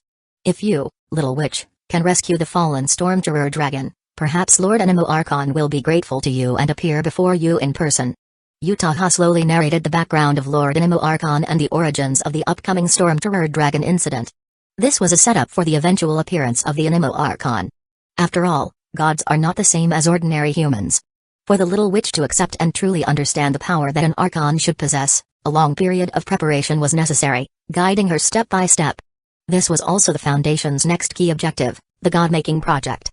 Although in that's worldview, the gods they created wouldn't be as truly divine as actual deities, at very least, they would be formidable combat forces. As for further enhancing the gods' power, leaving aside whether the little witch's abilities could create even stronger gods, even if she could, she must never be allowed to come into contact with uncontrollable concepts. That would be far too dangerous. Chapter 157, Disaster and Defeat. After hearing Uchiha's explanation, the little witch developed a strong admiration for the legendary god of wind. The god of wind who saved Mondstadt must be an incredibly powerful being. The little witch's eyes sparkled as she spoke. Uchiha nodded, casually waving her hand, and a map floated over. Upon unfolding it, it revealed a map of the Mondstadt region. As Kusagakure fingertip lightly tapped the map, purple lightning leaped from her finger, weaving the shape of two massive mountain ranges on the map. These were the mountains that once blocked Mondstadt. The god of wind once corrected Mondstadt's terrain by slicing off the mountain peaks. Then, using the wind, he blew those mountain peaks into the sea, forming many small islands. As Uchiha narrated, the mountains formed by purple lightning moved toward the ocean. In the end, they sank into the water, leaving only their peaks above the surface, resembling scattered islands. Paimon gasped in amazement. Wow, that's incredible. As expected of a god. The little witch also showed a look of astonishment. Though her knowledge was still limited, she couldn't fully grasp how powerful one must be to casually move mountains and reshape the land. But just hearing about it sounded impressive enough. So, how do we find the Stormterror dragon, and how do we save it? The little witch could hardly wait to meet the great god of wind. It wasn't that she was in a rush to find a way home, she was simply drawn to this legendary deity. Uchiha pointed to a corner of the map, where an ancient cluster of buildings lay. This is where the Stormterror dragon once lived. It's now a ruin, but perhaps we can still find some clues there. As for how to save the fallen dragon, the god of wind once bestowed upon Mondstadt a great treasure. That treasure is called the Holy Lyre der Himmel. When its strings are plucked, it plays the wind's song, soothing the hearts of all who hear it. By using the Holy Lyre der Himmel, we should be able to rescue the fallen dragon. After finishing her explanation, Uchiha folded the map and handed it directly to the little witch. As the little witch processed the information, Uchiha stood up and walked to a corner of the room. With a flicker of purple lightning in her hand, something within the library seemed to activate. The ceiling above began to slowly open, revealing the sky above. By now, the sky had already been enveloped in night's embrace, with a bright full moon hanging high and countless stars twinkling. The library's roof seemed to have undergone some special treatment. Even with the ceiling opened, a transparent dome remained, resembling a giant magnifying glass. Under this dome, beams of starlight converged on the table, intertwining beautifully. On the table, the scattered starlight formed a breathtaking image. It was as if the stars themselves had been painted onto a canvas. The little witch was instantly captivated by the celestial map. At that moment, Uchiha spoke softly, "Traveler from beyond this world, you are a special existence. Perhaps Vat has chosen you, or maybe you have chosen Vat. The world has long been plagued by corruption, and only a drastic remedy can cure it. Perhaps you, a being from beyond this world, can grasp the power to save it." Her cryptic words left the little witch puzzled. But when she tried to ask further, Uchiha merely smiled and shook her head, refusing to say more. If Haruto had been present at that moment, he would probably have shouted, "Riddle speakers, get out of Gotham." But this was the kind-hearted little witch. She simply memorized those strange words and temporarily left Mondstadt's library. Next, she needed to search for clues about the Holy Lyre der Himmel and the Stormterror dragon. With her guidance complete, Uchiha's task had been successfully accomplished. Afterward, someone arrived at the testing grounds to escort Uchiha away. Upon returning to the station, her memories were restored. "How do you feel?" Haruto asked with a smile. Uchiha pondered for a moment before replying, "It was a novel experience. Maybe I can use it as material for a novel. Deceiving oneself while deceiving others, it might actually be a refreshing subversion of clichés." Hearing this, Haruto couldn't help but rub his forehead. He felt like his senior was subtly mocking his methods. "But I think I really learned astrology." Uchiha did. Haruto raised an eyebrow. Though he had suspected it, hearing her confirm it was still surprising. The astrology system had been carefully compiled by the Foundation, but none of its creators actually knew how to use astrology. There was a vast difference between textual descriptions and actual practice. But Uchiha was different. Because she had appeared as a mysterious librarian, she naturally came with a high level of astrology proficiency. With the little witch's unique trait, astrology had now become one of Uchiha's inherent skills. If mastered, this mysterious system of abilities, created by the Foundation, could be quite powerful. At that moment, Nao approached. "Astrology, huh? Can I ask Senpai to give me a reading? It sounds like one of those mystical star-based fortune-telling things that people love." Perhaps influenced by Haruto calling her Senpai, Nao followed suit and also addressed her as Senpai. Looking at Nao, Uchiha felt an inexplicable emotion rise within her. It was like a mixture of jealousy and rivalry, something akin to what one might feel upon encountering a romantic rival. Astrologer's intuition? Because of this strange feeling, Uchiha had the urge to retort, "I don't recall ever being your senpai." However, saying that outright would just make her seem petty. In front of Haruto, Uchiha wanted to maintain the image of a mature and composed older sister figure. Besides, Since she had just gained astrology skills, she was eager to test them out. Uchiha flipped her palm, and purple lightning swirled within her hand, gradually forming a smooth, glowing orb. The orb was transparent, with countless bright specks of light shimmering inside, resembling a miniature starry sky. According to astrology's principles, once an astrologer reached a certain level of proficiency, they could use their own power to simulate the movement of the stars. As she observed the celestial display in her palm, Uchiha searched for the star corresponding to Nao. A moment later, her expression turned somewhat peculiar. According to the stars, Nao, you experienced a blood-related disaster a few days ago. Hearing this conclusion, even Uchiha found it odd. She hadn't meant to curse Nao. Nao, on the other hand, looked confused. A blood-related disaster? A few days ago? Had anything like that happened? As she recalled her experiences from the past few days, she didn't remember suffering any injuries. In fact, things had been going quite well. Could it be that this astrology reading was fake? But then, Nao suddenly remembered something. Ah! That counted as a blood-related disaster? Standing nearby, Haruto had a strange expression, barely able to hold back his laughter. This astrology was unexpectedly accurate, just in a very peculiar way. Could it be that my astrology was mistaken? Seeing Nao's odd expression, Uchiha asked in confusion. Nao quickly shook her head and averted her gaze, deflecting, well, there was something like that. But I'd rather know about my future. Uchiha, however, shook her head. Astrology can predict the future, but the insights are often vague and require interpretation. In most cases, only when focusing on a specific event can astrology provide a rough prediction of fortune or misfortune. It's not that the Foundation can arbitrarily impose restrictions on astrology. Rather, based on tests conducted on the Little Witch's abilities, the Foundation has reached certain conclusions. Although the Little Witch's powers can distort reality, they must still adhere to a certain logic and be constructed within a self-consistent system. If something is completely illogical, even if manifested by the Little Witch's abilities, it would be nothing more than an illusion, fleeting and ephemeral. Just like the Santa Claus that once appeared. After that entity left the orphanage, it completely disappeared. Only concepts with a complete and logical system can be permanently preserved when manifested by the Little Witch. For example, the Vision, or the Wind Glider. These are all creations born from well-established settings, with abilities that can be traced back to an original logic. For astrology to remain self-consistent, it must have restrictions. Ironically, these restrictions made Nao breathe a sigh of relief. Forget it, I was just curious for a moment. Nao waved her hand and quickly made her escape. Uchiha watched with a suspicious expression, feeling that something was off. Haruto's mouth twitched as he also prepared to leave. But just as he turned around, Uchiha grabbed him. Kuhai, where are you rushing off to in such a hurry? Uchiha asked with a playful smile. Haruto turned back with an awkward smile. Running away? What are you talking about, senpai? Oh, I see. You really don't get it, do you? Get what? If you want to understand, I have something interesting in my room. Senpai will teach you how to. And then. Senpai, Naulu. Come on, let me see. Later. Haruto sat on the edge of the bed, completely dumbfounded. Why did things suddenly turn around like this? Just as he was questioning reality, a system panel suddenly appeared before him. Haruto instinctively furrowed his brows. A system panel? Another anomalous entity has appeared? However, upon closer inspection, something felt off. This didn't seem to be the panel of the multiverse containment system. Moreover, the fragments of the cognition divinity also had a slight reaction, as if they had encountered a foreign object. While he could use the cognition divinity to immediately discard this strange object, Haruto decided to observe first. Looking at the panel, he saw. Ding. Welcome to the multiversal chat group.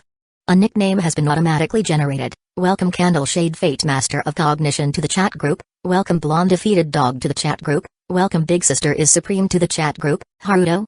Wait. This is a chat group? Haruto was utterly confused, feeling like he had entered the wrong story. Isn't this novel about the Foundation? Chapter 158, Multiversal Chat Group? Spoilers are fun, welcome, newcomers. Post a selfie. Hallmaster of Wangsheng, oh my, welcome, newcomers. Pain Magnet, welcome, newcomers. Group status -1. Portal Daddy, hello newcomers. Blonde Defeated Dog, what is this? Why is there a chat window in front of me? Spoilers are fun, Blonde Defeated Dog, don't panic, newbie. This is a friendly family. Read the group description. Spoilers are fun, and if I'm not mistaken, you must be Ariri, right? Blonde Defeated Dog, how do you know that? Do you know me? Spoilers are fun, aha. I knew it. Alright, it's time for some spoilers again. Member Spoilers Are Fun has uploaded the file, How to Raise a Boring Girlfriend, Hallmaster of Wingshun, SUU is bullying the newbies with spoilers again. Pain Magnet, sometimes I wonder if SUU just has a twisted sense of humor? Spoilers are fun, a twisted sense of humor is the essence of being a transmigrator. Outside the chat window, Haruto suddenly felt offended. Thanks, I feel called out. However, more than feeling offended, Haruto was more interested in the chat group itself. Sure, the space barriers of this world were already full of holes, but a chat group appearing? That's too ridiculous. Pushing the chat group panel aside, Haruto summoned the containment system panel. Anomaly detected, multiversal chat group. Anomaly level, 0 to 5, harmless fragment of supreme divinity. Status, pending containment. As this information popped up on the panel, Haruto quickly grasped the situation. So this chat group was also classified as an anomaly, and it could be contained. And it was labeled harmless. That likely meant it was a fragment of some supreme divinity, which had randomly dispersed its power and created this chat group. As for the people inside the group, Haruto opened the group files and scanned through them. That continent, ReZero, Marvel Universe. More or less matched up. The Hallmaster of Wingshun was likely Hu Tao from that, the woman Haruto had impulsively spent 20 gakapulls on before transmigrating.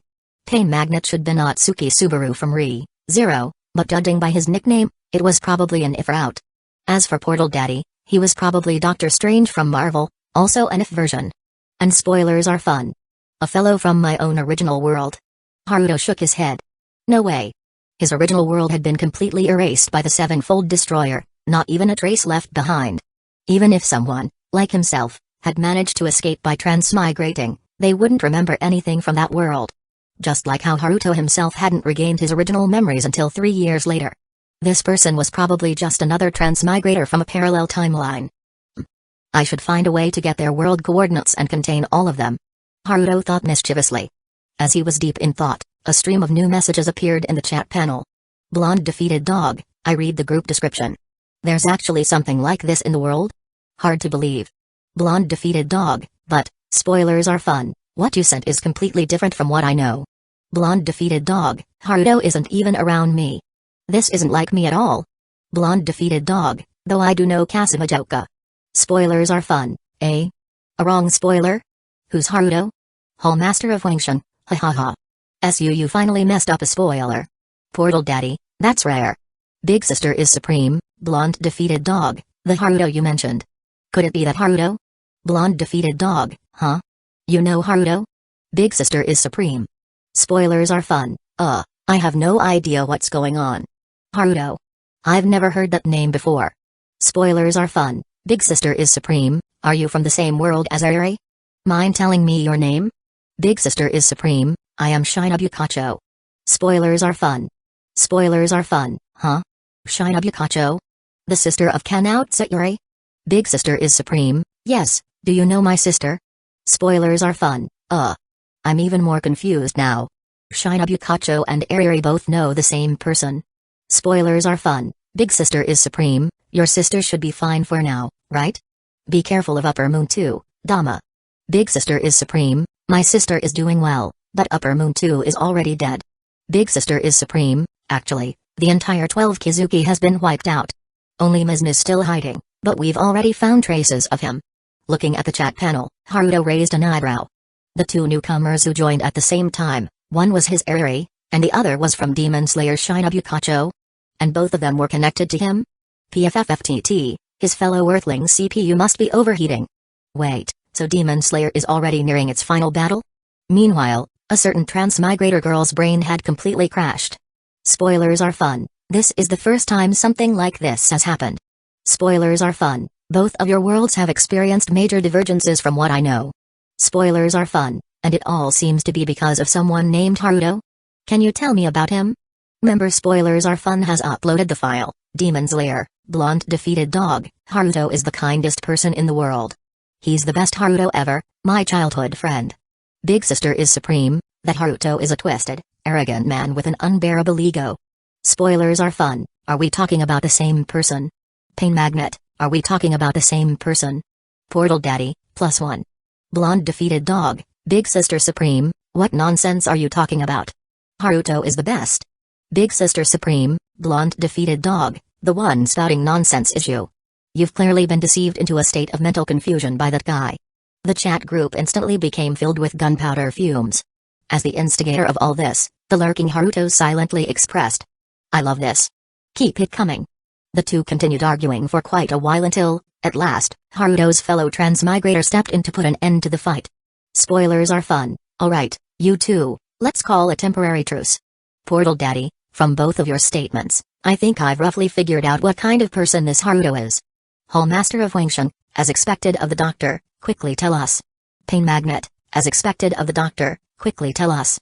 Portal Daddy, that Haruto should be a transmigrator, just like SUU. Portal Daddy, he travels across multiple worlds, resolving problems and maintaining world peace. Portal Daddy, based on my analysis, he should be an extremely powerful being with a heart full of kindness and gentleness. Spoilers are fun. Hall Master of Wingshun. Pain Magnet. Blonde defeated dog, big sister is supreme, did you hear that? Haruto is a kind and gentle person. The best in the world. Portal Daddy, however, since he is a transmigrator, he also has a mischievous side, just like SUU. Big sister is supreme, laughable, I'm absolutely dead from laughter. Blonde defeated dog, are you looking for a fight? If you want to argue, this lady is always ready. Spoilers are fun, you two, please calm down. Spoilers are fun, big sister is supreme, go check the new uploaded files. That Haruto actually changed your sister's original fate of death. Spoilers are fun, even if he's a bit mischievous, he is definitely kind and gentle overall. Big sister is supreme.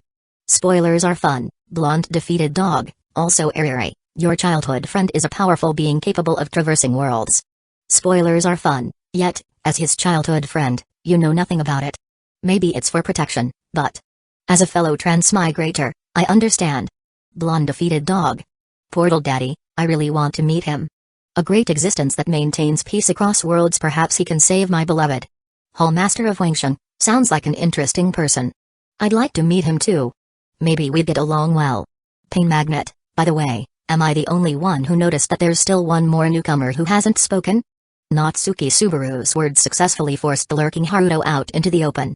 Staring at the chat screen, Haruto was grinning on the outside but cursing on the inside. Natsuki Subaru, huh? Just you wait. Destroying my great stealth mission? Once I find your world's coordinates, the first thing I'll do is force feed you a genderbender potion, along with a dose of APTX 4869. Turning you into a little lily on the spot.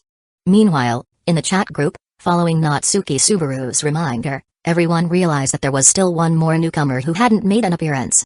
Spoilers are fun, oh yeah, there's another newcomer. Candle Dragon, Fate's Master, Lord of Knowledge, newbie, come out and say hi. Hall Master of Wingshun, that name. Hiss. Spoilers are fun, eh? Does Hu Tao know the newbie? Hall Master of Wingshun, I don't, but the meaning behind that name is truly astonishing. Portal Daddy, indeed. Pain Magnet, am I the only one who doesn't get it? I recognize each word, but when put together, I have no clue what it means. Spoilers are fun, +1. Blonde defeated dog, +1. Big sister is supreme, +1. Hall Master of Wingshun, the term Candle Dragon in ancient legends, is an entity that governs time, a terrifying ruler. Hall Master of Wingshun, the Candle Dragon, when it closes its eyes, brings night, and when it opens them, brings daylight. Hall Master of Wingshun, such a title. Its meaning is. Spoilers are fun, terrifying. Pain Magnet, terrifying. Hall Master of Wingshun, and that's just one part of the name. The rest is no less significant. Chapter 159, A Powerhouse. At this moment, several people looking at the multiversal chat group interface collectively took a deep breath. This guy is terrifying. A powerhouse has entered the group. Portal Daddy, I'll handle the explanation from here. Fate's Master means one who governs fate. Portal Daddy, as for Lord of Knowledge, it refers to wisdom and cognition. While it's not inherently a terrifying title, adding Lord to it changes everything. Portal Daddy, to put it simply, the newcomer's name translates to Portal Daddy, a god who governs time, can alter fate at will, and possesses knowledge and wisdom beyond all things. Hall Master of Wingshun, that's the most accurate interpretation based on the name. Spoilers are fun, respect. Pain Magnet, respect. Blonde defeated dog, respect. Big sister is supreme, +1 blonde defeated dog, big sister is supreme, you're not sincere at all. He will smite you for your blasphemy. Big sister is supreme, #%. Watching the messages in the chat, Haruto sighed. He had only wanted to lurk peacefully. How did he get exposed like this? And honestly, the name the chat group assigned him was strangely accurate. It completely revealed his primary abilities. After all, Haruto truly did hold dominion over time and wisdom. Even if his supreme divinity was only a fragment, his existence far surpassed some deities. If he went a step further, he would be at the level of metaphysical concept clusters beyond the multiverse, like the Sevenfold Destroyer. After thinking it over, Haruto decided to reveal himself. Candle Dragon, Fate's Master, Lord of Knowledge. Spoilers are fun, he has appeared.